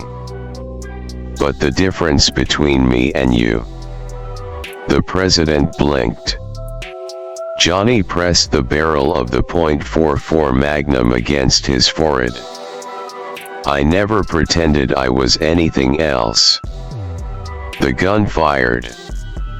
The president's body jerked violently once, then slumped back against the chair, his head tilting at an unnatural angle. For a long moment, the war room was silent. Then, Johnny exhaled, flicking the casing out of his revolver. It hit the floor with a soft clink. And just like that, it was over. The undead empire had no leader.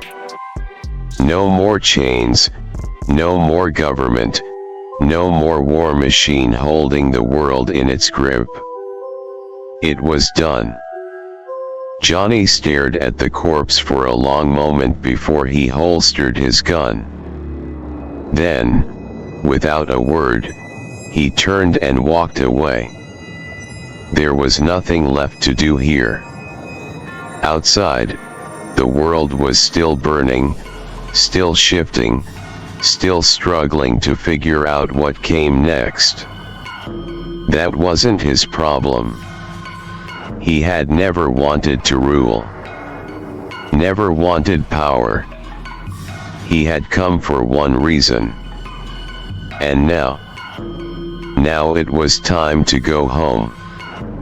Johnny walked through the ruined halls of the underground fortress, his boots crunching against spent shell casings, broken glass, and the corpses of the last remnants of the undead empire. Smoke curled from fires still burning in the wreckage, and the distant sounds of gunfire and explosions echoed through the base, the last, desperate attempts of loyalists clinging to a cause that had already died. But he wasn't stopping for them. He didn't need to. The rebels would handle the cleanup. The undead, his undead, would see to it that no one left this place still carrying the banner of the dead empire. Johnny had done his part. He had taken the head of the beast. The rest of the world would decide what to do with the carcass. The elevator leading to the surface was long gone, destroyed in the chaos of the invasion. That didn't matter. Johnny knew another way. He moved through the wreckage like a man walking home after a long shift, unbothered by the destruction, unfazed by the bodies around him. The war was over. That thought should have meant something. For the first time in centuries, the government was gone. The thing that had ruled the world with fear and death was nothing but ashes. And yet, Johnny didn't feel satisfaction. He just felt tired. The tunnels leading out of the fortress were still partially intact, though the walls were lined with crawling shadows, dying embers, and the distant echoes of things best left behind. These passageways had been used by officers and high-ranking government officials, escape routes meant to ensure they could flee and rebuild if the empire ever fell. Johnny made sure none of them got that chance.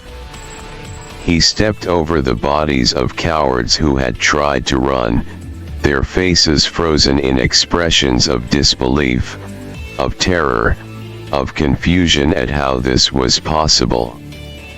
How the empire had fallen. How the invincible undead had been beaten. They had spent too long believing themselves gods to understand how fragile they truly were. That was their problem. Not his. He emerged from the tunnels onto the surface of Texas, where the sky was a swirling mass of smoke and stars, the fires of battle still smoldering on the horizon. The desert stretched endlessly in every direction, a wasteland that had once been the heart of American control. Now it was just a graveyard. Behind him, the fortress was collapsing, explosions ripping through the underground levels as the last self-destruct sequences activated, consuming the ruins in fire. Johnny didn't turn around. He just kept walking. He could hear distant shouting, distant victory cries from the rebels who had fought their way inside, who had seen the body of the president with their own eyes. He could hear them calling his name. But he didn't stop. Didn't respond. Because he was done. Days passed. The world changed. It happened slowly, in small moments at first. The rebels formally declared victory. The remaining government loyalists were rounded up, executed, or sent into hiding. The undead, now leaderless, now no longer bound to the will of the old empire, simply stopped. Some wandered, lost, waiting for Johnny's final promise to them. Others fought, reclaiming their own will for the first time in centuries, no longer shackled by government commands. The living didn't know what to do with them. But Johnny did. He spent weeks traveling, moving across the old empire, finding the last of the undead, gathering them together, making sure they knew what was coming. He had promised them freedom. And that didn't mean letting them rot in what remained of the world. No. They were going to be cured. That had always been the deal. By the time he reached Lancaster County, the world had already started to rebuild. Cities were rising again, no longer under the shadow of the dead empire. People were trying to find their own way forward, their own future. Johnny had no part in it. He didn't want one. Lancaster was still standing, battered but unbroken, a place that had refused to die even when the world had tried to crush it. Johnny stepped into the quiet streets, letting out a slow breath. This place had once been the epicenter of resistance, the spark that had ignited a war, the first sign that the empire was not invincible. Now, it was just home. He moved through the streets, hands in his pockets, passing by people who had no idea what he had done, what he had been. That was fine. He didn't need them to know. He was done being the Duke. Now, he was just Johnny Vanjik again. And that was more than enough. It began with one. A single undead, a man who had died centuries ago, reanimated against his will, forced to walk the earth in servitude to an empire that had never let him rest.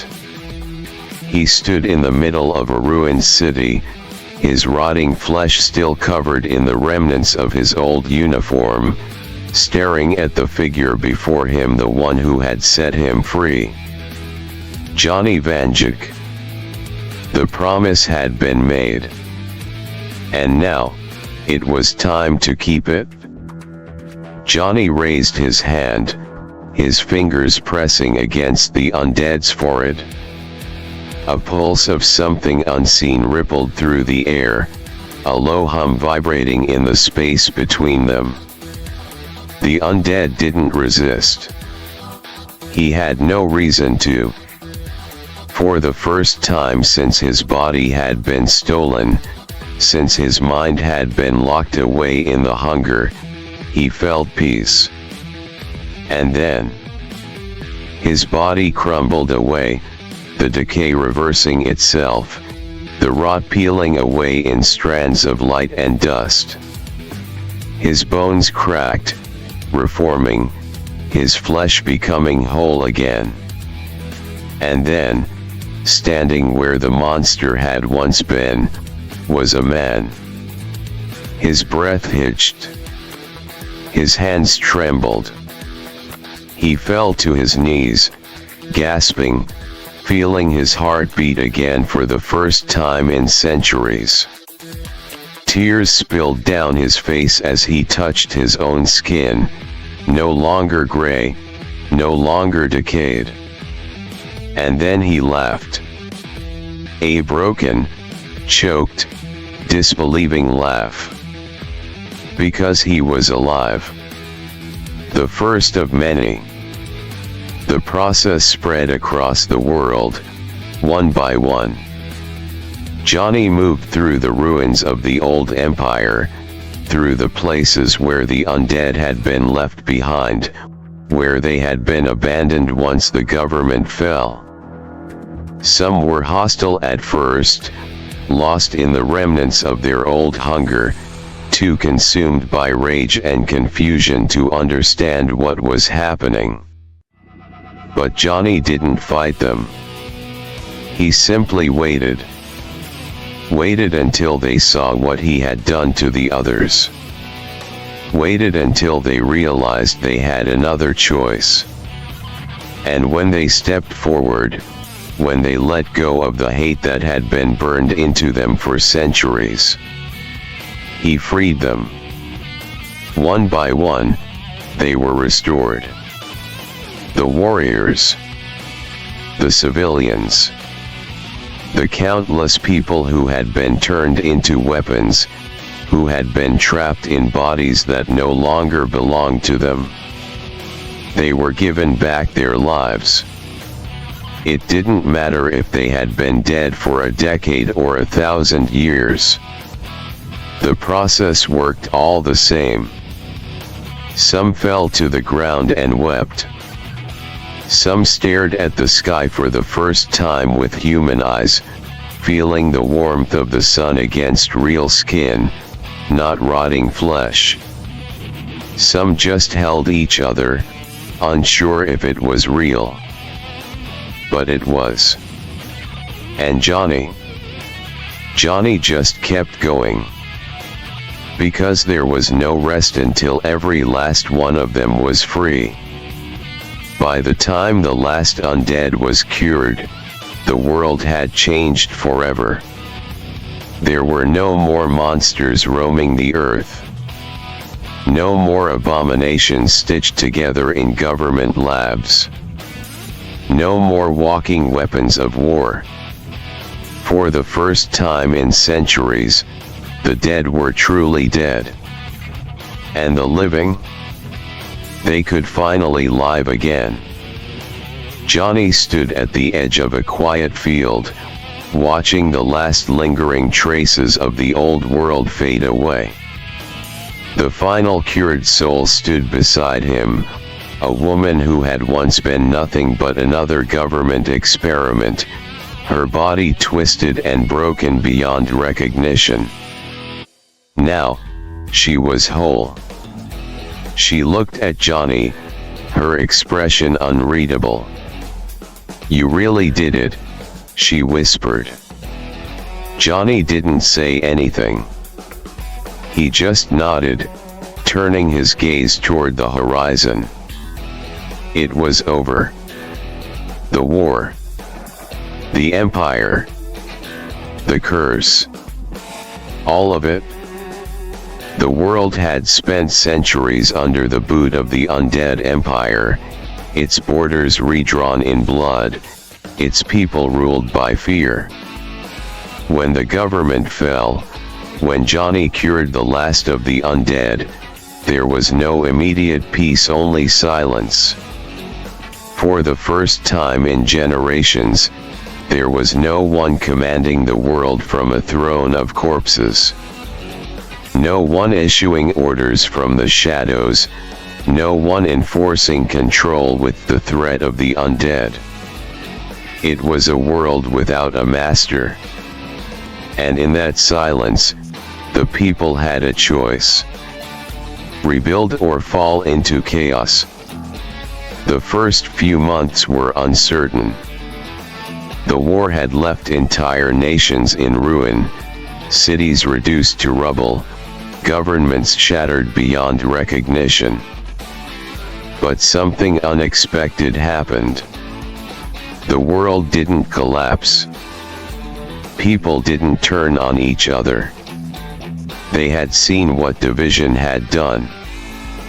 They had spent too long being told they needed to be ruled, that they were weak, that they couldn't survive without the empire's control. And now, with that empire gone, they finally proved the opposite. Leaders began to rise not from old power, not from inherited rule, but from the people themselves. They gathered in the ruins of once great capitals, sitting in halls made from what was left of the old world, discussing the future, not just for themselves, but for everyone. Because for the first time in centuries, borders mattered again. North America. The United States as it had once existed was gone. What remained were fractured states, still reeling from the war, still trying to decide what came next. The original 13 colonies, now called the Free States, formed a new government, one built on the foundation of what had been stolen from them. Pennsylvania, the birthplace of the rebellion, was the new center of power. The Midwest, once the heart of the government's military production, was now a neutral zone, its people electing to live without a single ruling body, forming city-states that governed themselves. The South was in chaos, torn between rebuilding and facing the reality that much of their infrastructure had been dependent on the old empire.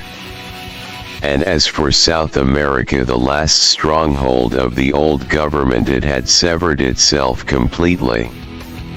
They wanted no part of the Free States, no part of the rebellion. They would rebuild on their own terms. And the Free States? They let them. Because this was not a world of conquest anymore. It was a world of reclamation. Europe. Europe had suffered the longest under the undead empire. Its cities had been battlegrounds. Its people had been enslaved, drained for resources, used as experiments in the government's horrific search for new weapons. But when the war ended, Europe was the first to heal. France, Spain, and Germany came together immediately, forming the first international alliance, dedicated to rebuilding what had been lost. The United Kingdom, or what was left of it, was slowly repopulated. The government had erased it from existence, but with the undead gone, people began to return to the land that had been left behind. London was rebuilt brick by brick, its people starting over from nothing. For the first time since the empire took control, Europe belonged to itself again. Asia and Russia. China and Russia had been wild cards during the war. They had fought not for conquest, not for ideology, but for survival. When the empire collapsed, they wasted no time reclaiming their sovereignty. They restored their governments, rebuilt their infrastructure, and refused to let themselves be dragged into the politics of the West. Japan thrived, its cities already functioning before the war had even ended. India, once a crucial part of the global rebellion, took its place as one of the most powerful nations in the New World. Borders were redrawn, not with war, but through negotiation. For the first time in centuries, peace was an option. The world moves on. By the third year after the fall of the undead empire, the world had begun to resemble what it once was. It was not perfect. Scars from the war still remained. Entire cities would never recover. There were still divisions, still tensions, still wounds that would take generations to heal. But people were living again. And that was what mattered. For the first time in centuries, the world wasn't fighting to survive. It was fighting to live. And somewhere, in a quiet place far from the chaos, Johnny Vanjik watched it all happen. He had fought not for power, not for a throne, not for recognition. He had fought because it needed to be done. And now, as the world rebuilt itself, as the borders were redrawn with ink instead of blood, as people chose their own futures for the first time in centuries, he knew it had all been worth it. Even if no one ever knew his name. Lancaster County had suffered more than most. It had been the first battleground, the first place where the government's iron grip had been tested and found wanting. It had been enslaved, beaten down, made an example of, its people branded third-class citizens, forced to live under the boot of a regime that saw them as less than human. And yet, it had survived. When the government fell, when the undead were freed, when the world took its first breath as something other than a battlefield, Lancaster stood tall. It had not been erased. It had not been forgotten. It had endured. And now, it was healing. The farmlands were the first to return.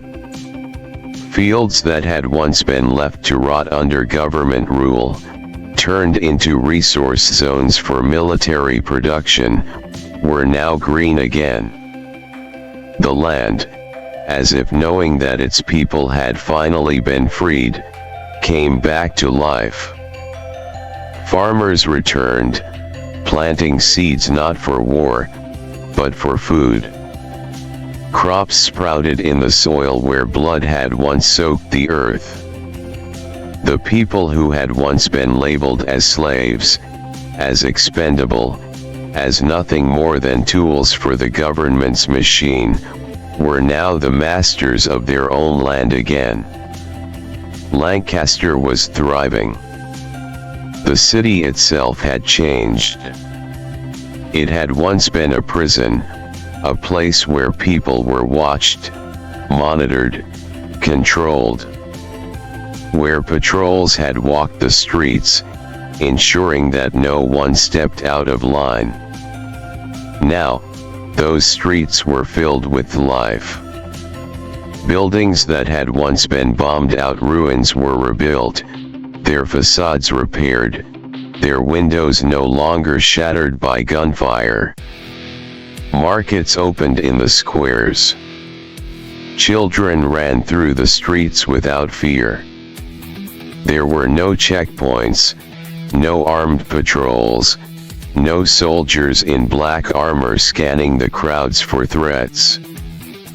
People were free. And they were learning how to live again. The old government buildings had been burned to the ground. No one wanted to keep them standing. In their place, Lancaster built something new. A place for its people, by its people. A council formed not a government, not a ruling body, but a group of leaders chosen from the community, people who had survived the worst, people who would never allow Lancaster to be enslaved again. There were no presidents here. No dictators. No kings. Only Lancaster. Only the people who had fought to keep it alive. And Johnny. He watched it all from a distance. He sat on the edge of town, where the land stretched out wide and open, where the wind carried the smell of growing crops and fresh rain. He had no place in the new council. He had no title, no monument, no legacy carved in stone. And that was exactly how he wanted it. He wasn't a ruler. He wasn't a leader.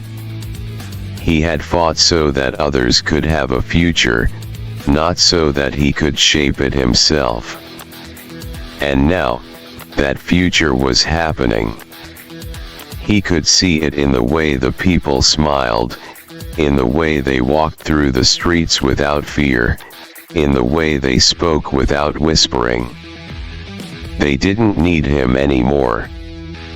That was the best outcome he could have asked for. He leaned back in the grass, his hat pulled low over his eyes, the sun warm on his skin. Lancaster was free. And for the first time in a long, long time. So was he.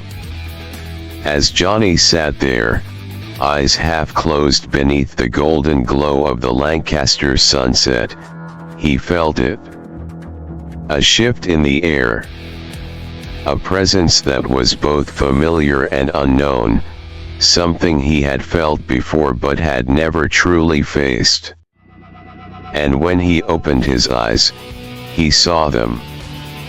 Standing in the field beyond the city, past the farmlands that had reclaimed their beauty, past the ruins that had been rebuilt into homes, they stood figures like him, yet not.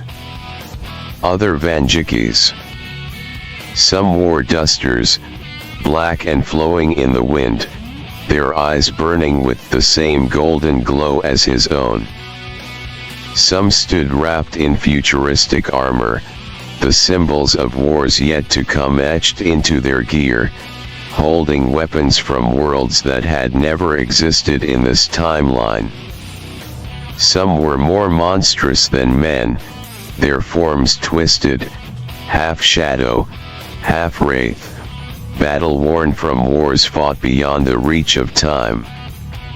And yet, they were all him. From the era of the imposter, where the false storyteller tried to rewrite the truth itself, to the days before the call sign network was even spoken into existence, to the shattered futures beyond the multiversal war, where worlds burned and were rebuilt, where time fractured and reforged itself in the fire of untold battles. The Vanjikis were always there.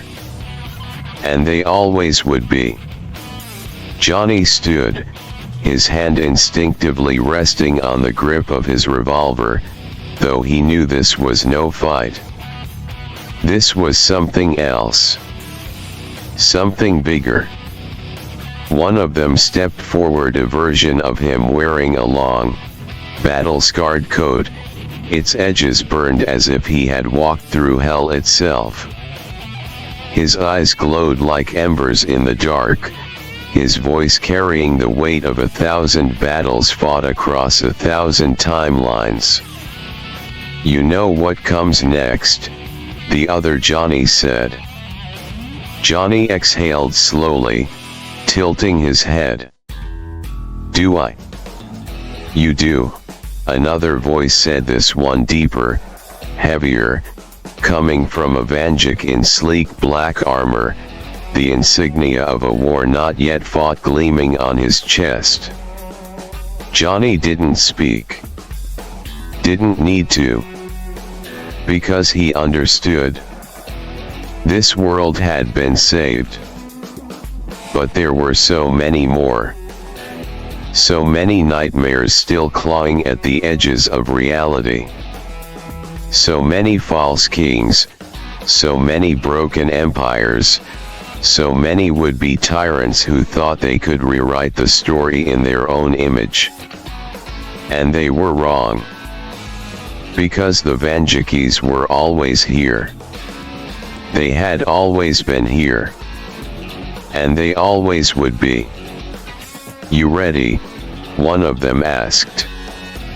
Johnny rolled his shoulders, adjusting his hat, a slow grin pulling at his lips. Don't know why you're a skin, he said. You already know the answer. And just like that they stepped into the void. The multiverse stretched before them, a vast and endless expanse of worlds in need of saving, of timelines screaming for justice, of horrors that had never known fear. Until now. Because the Vanjakis had returned. And this time, they were here to make the nightmares afraid of the dark.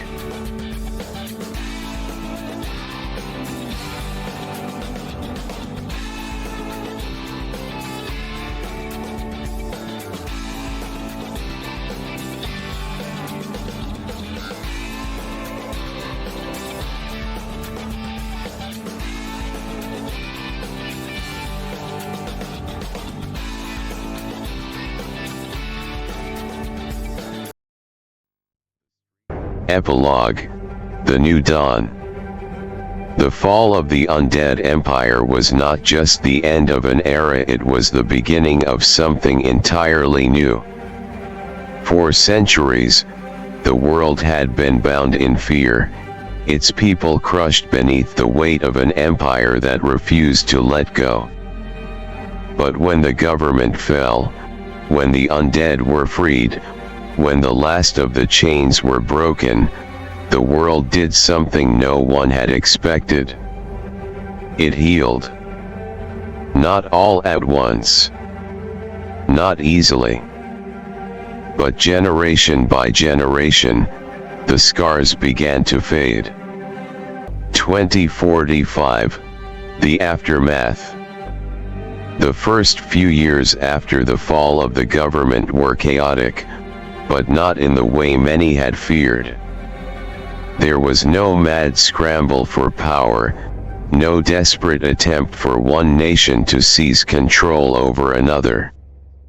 The war had lasted too long. The people had seen too much. They had lived under an empire that had forced obedience through horror, through blood, through the walking dead themselves. And now, they wanted no masters. For the first time in centuries, the world was not ruled by a single power. Each nation stood on its own, learning to rebuild without fear, without control, without the shadow of the undead looming over them. Some regions thrived immediately. Others struggled, taking years to find their footing. But across every continent, every city, every piece of land that had once been owned by the empire, life returned. 2065, the free world. By the time 2 decades had passed, the world had begun to take its new shape. The Free States, what had once been the 13 original American colonies, had expanded, now forming a vast coalition of independent states, each governing itself, bound only by their shared history and the promise that no ruler would ever rise again to control them. Europe had fully stabilized, its people forging a new path forward, rejecting the old ways of imperialism, learning from their past. Asia had become a technological beacon, forging a new age of science, studying the remnants of what the undead empire had left behind, not to recreate it, but to understand it, to make sure it never happened again. Africa and South America had formed their own alliances, stronger than ever, refusing to fall into the shadows of foreign powers. And as for the last remnants of the undead empire's war machines, They were buried, destroyed, left to rot in the ruins of the world that had once been enslaved by them. Because the world had moved on. The undead were no more. The monsters were gone. And the living? They were finally free. 2100, the first century of peace. By the time a new century dawned, the war had become history. A story told in classrooms, a warning whispered between generations, a reminder that tyranny could never be allowed to rise again. There were no statues of Johnny Vanjik. No monuments built in his honor. Because he had never asked for them.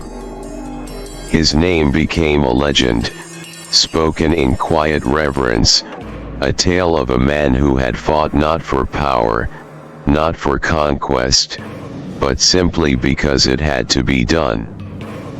Children learned of him not as a king, not as a savior, but as a man who had walked into the darkest places of history and made sure that no one would ever have to do it again. And in Lancaster County, where the first sparks of rebellion had been lit so many years ago, there stood only one thing to mark his presence. A single black hat, resting on a wooden post at the edge of an old, peaceful farm. No plaque. No explanation. Just a reminder that a man had once walked this land. A man who had seen the worst of the world and refused to let it stand. A man who had made sure that, no matter what nightmares lurked in the dark, the world would never be afraid again. 2135, a world without fear. A century had passed since the fall of the undead empire, and though the world had not been without its struggles, one thing remained true: there had never been another ruler. Nations still existed. Borders still defined lands. Leaders still rose and fell. But never again had one power ruled over all others. Never again had fear been used to keep people in chains. The world had learned. People still told stories about the past, about the time when the undead walked, about the war that had nearly broken the world. But those stories were warnings, not prophecies. The governments that rose were never allowed to reach beyond their borders. Every child in every nation was taught about the fall of the empire, about how absolute power had nearly destroyed everything, about how only through unity, not fear, had humanity survived.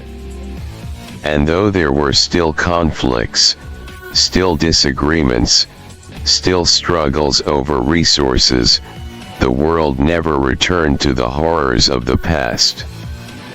Because it couldn't. It wouldn't.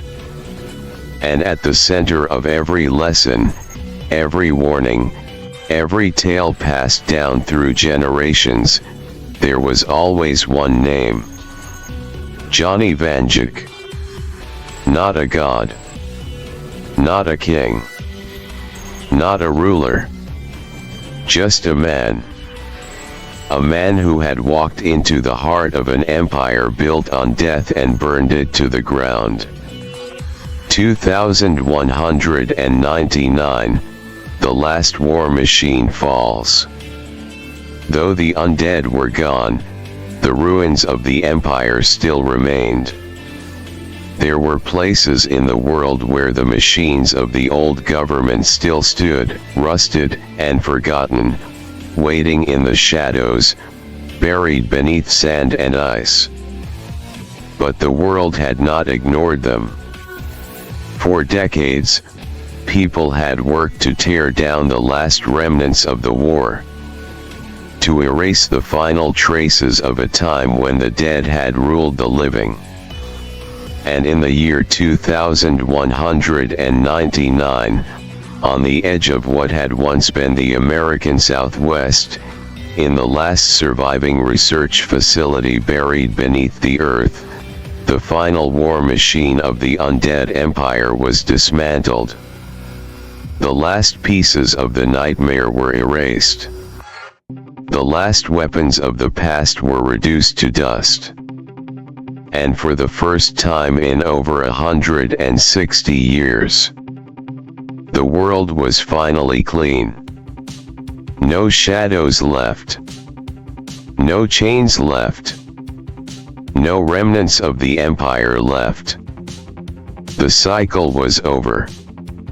And the future was finally, truly, free. 2300, the Multiversal Dawn. It was in the 3rd century after the fall of the undead empire that something shifted. The world had prospered, evolving beyond even the limits of what humanity had once imagined.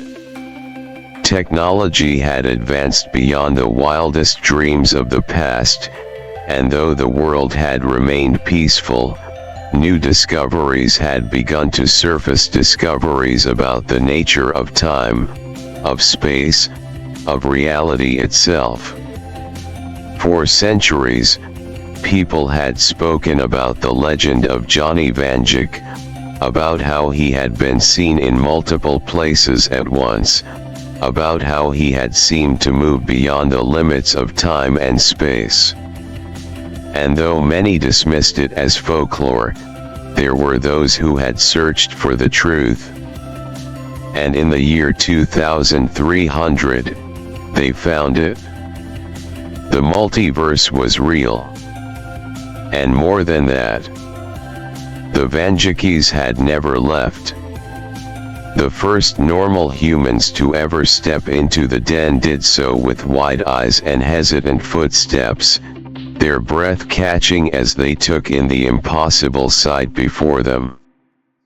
To them, it looked like the old abandoned Smith's Daily Loom mill, a relic of the past, a forgotten industrial skeleton left to rot in the shadows of progress. But it wasn't. It was something else. It was bigger inside than it should have been. The rusted beams and cracked floors twisted into something beyond reality, flickering between the familiar and the incomprehensible. The ceiling stretched infinitely above them, but at the same time, felt impossibly close. The walls were lined with objects from 1,000 different timelines, some they recognized, some they couldn't begin to comprehend. And at the center of it all, they stood. The Vanjikis. Not just one. Not just Johnny. But dozens. Some looked young, others old. Some were dressed in clothing from their own timeline, while others wore armor, cloaks, and gear that seemed to defy even the technology of 2300.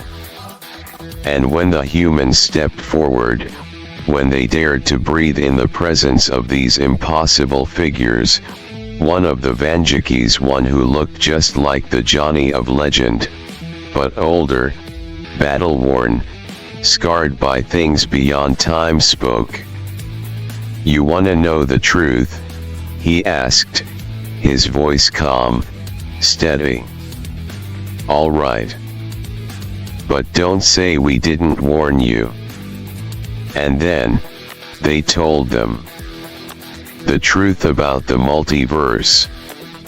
How the original storyteller had made it by accident, how, with just a thought, a dream, an untold story whispered into the void, the multiverse had come into being. how the timelines branched from each other endlessly, some so close they could almost touch, others so different they may as well have been alien worlds. How beings from beyond time, false storytellers, tyrants, and monsters had tried to take control of it, to rewrite it, to bend it to their will. And how the Vanjikis had been there to stop them.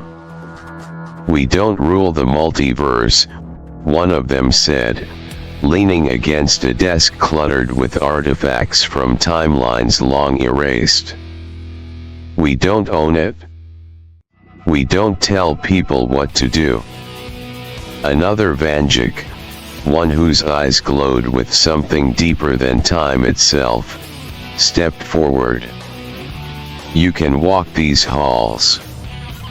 You can see what we see. You can wander beyond your timeline if you really want to." They weren't stopping them. They weren't saying humans weren't allowed to explore. The multiverse was too big, too vast, too filled with endless possibility to be controlled. But then, the warning came. "What you do with this knowledge is up to you," the older Vanjik said, his voice like the weight of history itself. "But if you spread multiversal tech, if you start altering the lives of others, if you try to play God with the timelines that aren't yours." He let the silence hang between them, heavy and suffocating. Then, he smiled. "You'll be stopped." There was no threat in his voice. Just certainty. The humans felt a cold understanding sink into them. The Vanjikis weren't conquerors. They weren't gods. They weren't the rulers of the multiverse. But they were the ones who made sure no one else tried to be. And for the first time in history, humanity stood in the presence of the ones who had been watching over them all along. But then, they saw the archives. And they realized just how lucky they were. The Vanjikis let them see it all. Not as a warning. Not as a punishment. Just as truth. The first images flickered before them, holographic projections, layered memories of other timelines, each one a fragment of a universe that had been pushed to the brink. They saw timelines where the undead were the least of humanity's problems. Timelines where the nightmares were real. Where Wendigos lurked in the shadows of dying forests, not just as myths, but as unstoppable predators, consuming civilization one city at a time. Where skinwalkers learned to move beyond the wilderness, infiltrating governments, replacing world leaders, spreading chaos until no one knew who was human and who was something else wearing their skin. Where the Mothman was not just a warning, but a herald, a creature whose very presence meant that a reality was on the verge of collapse. Where the forced evolutionary virus, a horror of another universe, twisted human flesh into abominations, breaking minds and bodies alike in the name of a progress that should have never been pursued. Where the necromorphs were real, not just in fiction, not just in nightmares, but in reality, an unstoppable wave of death that reshaped flesh into horror. The humans shook as they watched entire timelines crumble, entire worlds burn. Then, the projections shifted, showing something even worse. Timelines where humanity was its own destroyer. Not through war. Not through greed. But through sheer accident. They saw a timeline where Earth's magnetosphere was destroyed, a simple, well-meaning experiment that turned the planet into a wasteland bombarded by cosmic radiation, where the skies burned away and life itself was erased within days. They saw a timeline where AI was allowed to evolve unchecked, where humanity's greatest creation had simply decided that organic life was inefficient and wiped them out with cold, logical precision. They saw a timeline where no one ever breached space travel, not because they failed, but because they never even tried. A world where humans never looked up, never pushed forward, never believed in anything beyond what was in front of them. A world that simply lingered, stagnated, and then faded away, forgotten by the multiverse. They saw timelines where there was no future at all. And for the first time in their lives, they understood. Their world had been bad, but it had survived. Others hadn't. Others had burned. Some had never even made it beyond their first steps. And the only reason the multiverse still had a future at all was because the Vanjikis had fought for it. The humans turned to look at them, the figures who had been silent this whole time, standing in the shadows, watching as they processed what they were seeing. For centuries, the people of their timeline had wondered why no one had saved them sooner. Now, they understood. Because they had been the lucky ones. Because there had been too many other nightmares to stop. Because the Vanjikis had been fighting across infinite worlds, making sure that at least some of them still had a chance. One of the humans, still shaking, finally found his voice. Why do you do this?" he asked. One of the Vanjikis, a tall one, wearing a long, dust-worn coat, his scarred face unreadable, stepped forward. "Because someone has to," he said simply. The humans couldn't argue. They just stood there, silent, as the weight of it all settled into them. They were lucky. Their world had been saved. And now, they had a choice. Move forward. Or repeat the mistakes of the past. And if they chose wrong, the Vanjikis would be waiting. The humans of that timeline had seen enough. They had looked into the abyss of the multiverse, into nightmares beyond comprehension, into versions of themselves that had failed, that had fallen, that had been erased from existence by their own ignorance or missteps. And they understood. They were lucky. Their timeline had suffered, yes.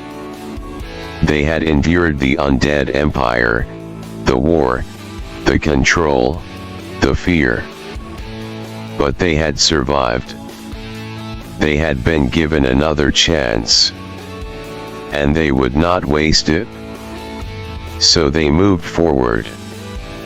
Not just with caution, but with purpose. They took what they had learned about the multiverse, about the mistakes of others, about the horrors that had once lurked just outside their reality, and they made sure that their timeline never fell into the same traps. The new world that arose was different from any that had come before. The people understood that power could never again rest in the hands of the few. Technology advanced, but always with restraint. They would not let it consume them. They would not let it reshape them into something unnatural. They reached into space, but not recklessly. They tread carefully, knowing what lay beyond the stars in other realities, knowing that not all civilizations were meant to go beyond their world. They studied, they learned, they thrived. And they did not fear.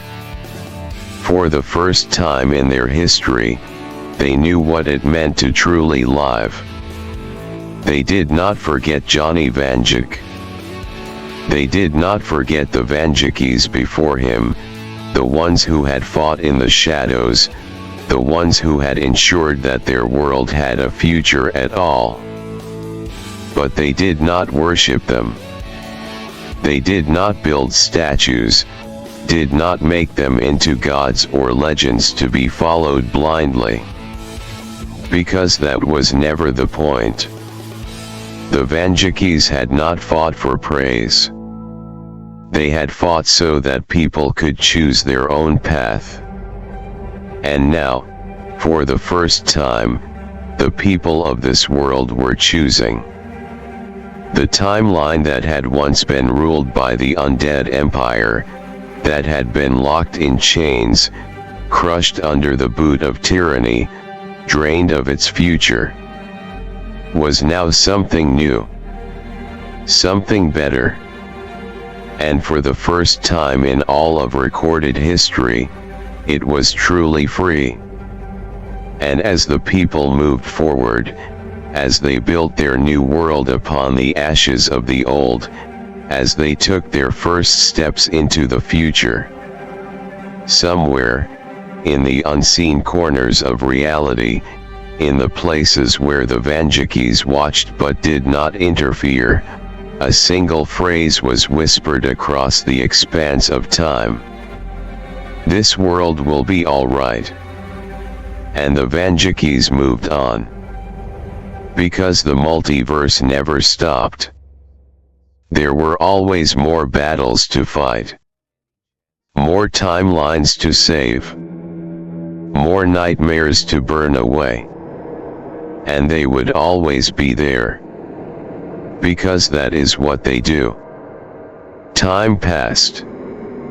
Generations came and went, and the world kept moving forward. The people of this timeline never forgot their past, but they did not let it define them. They learned, they grew, they built a future that was no longer shaped by war and oppression. The undead empire became a distant memory, studied in history books, whispered about in cautionary tales. Children no longer feared the night. Governments no longer ruled through fear. And for the first time in recorded history, humanity did not seek to control itself. It simply existed. It did not reach for dominion. It did not expand mindlessly. It did not repeat the mistakes of the past.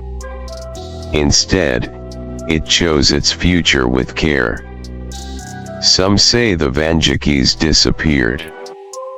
That after the fall of the empire, after the truth of the multiverse was revealed, they simply faded away. That they were never seen again.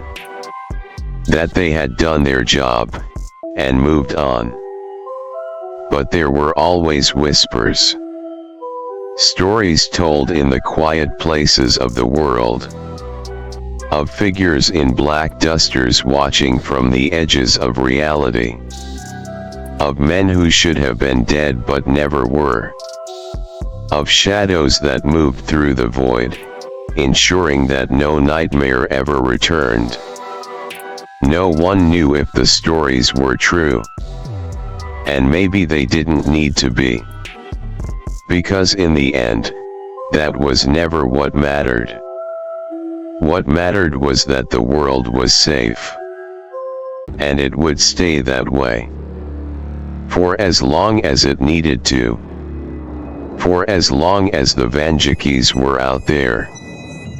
Because no matter how many generations passed, no matter how much time slipped away, one thing would always be true.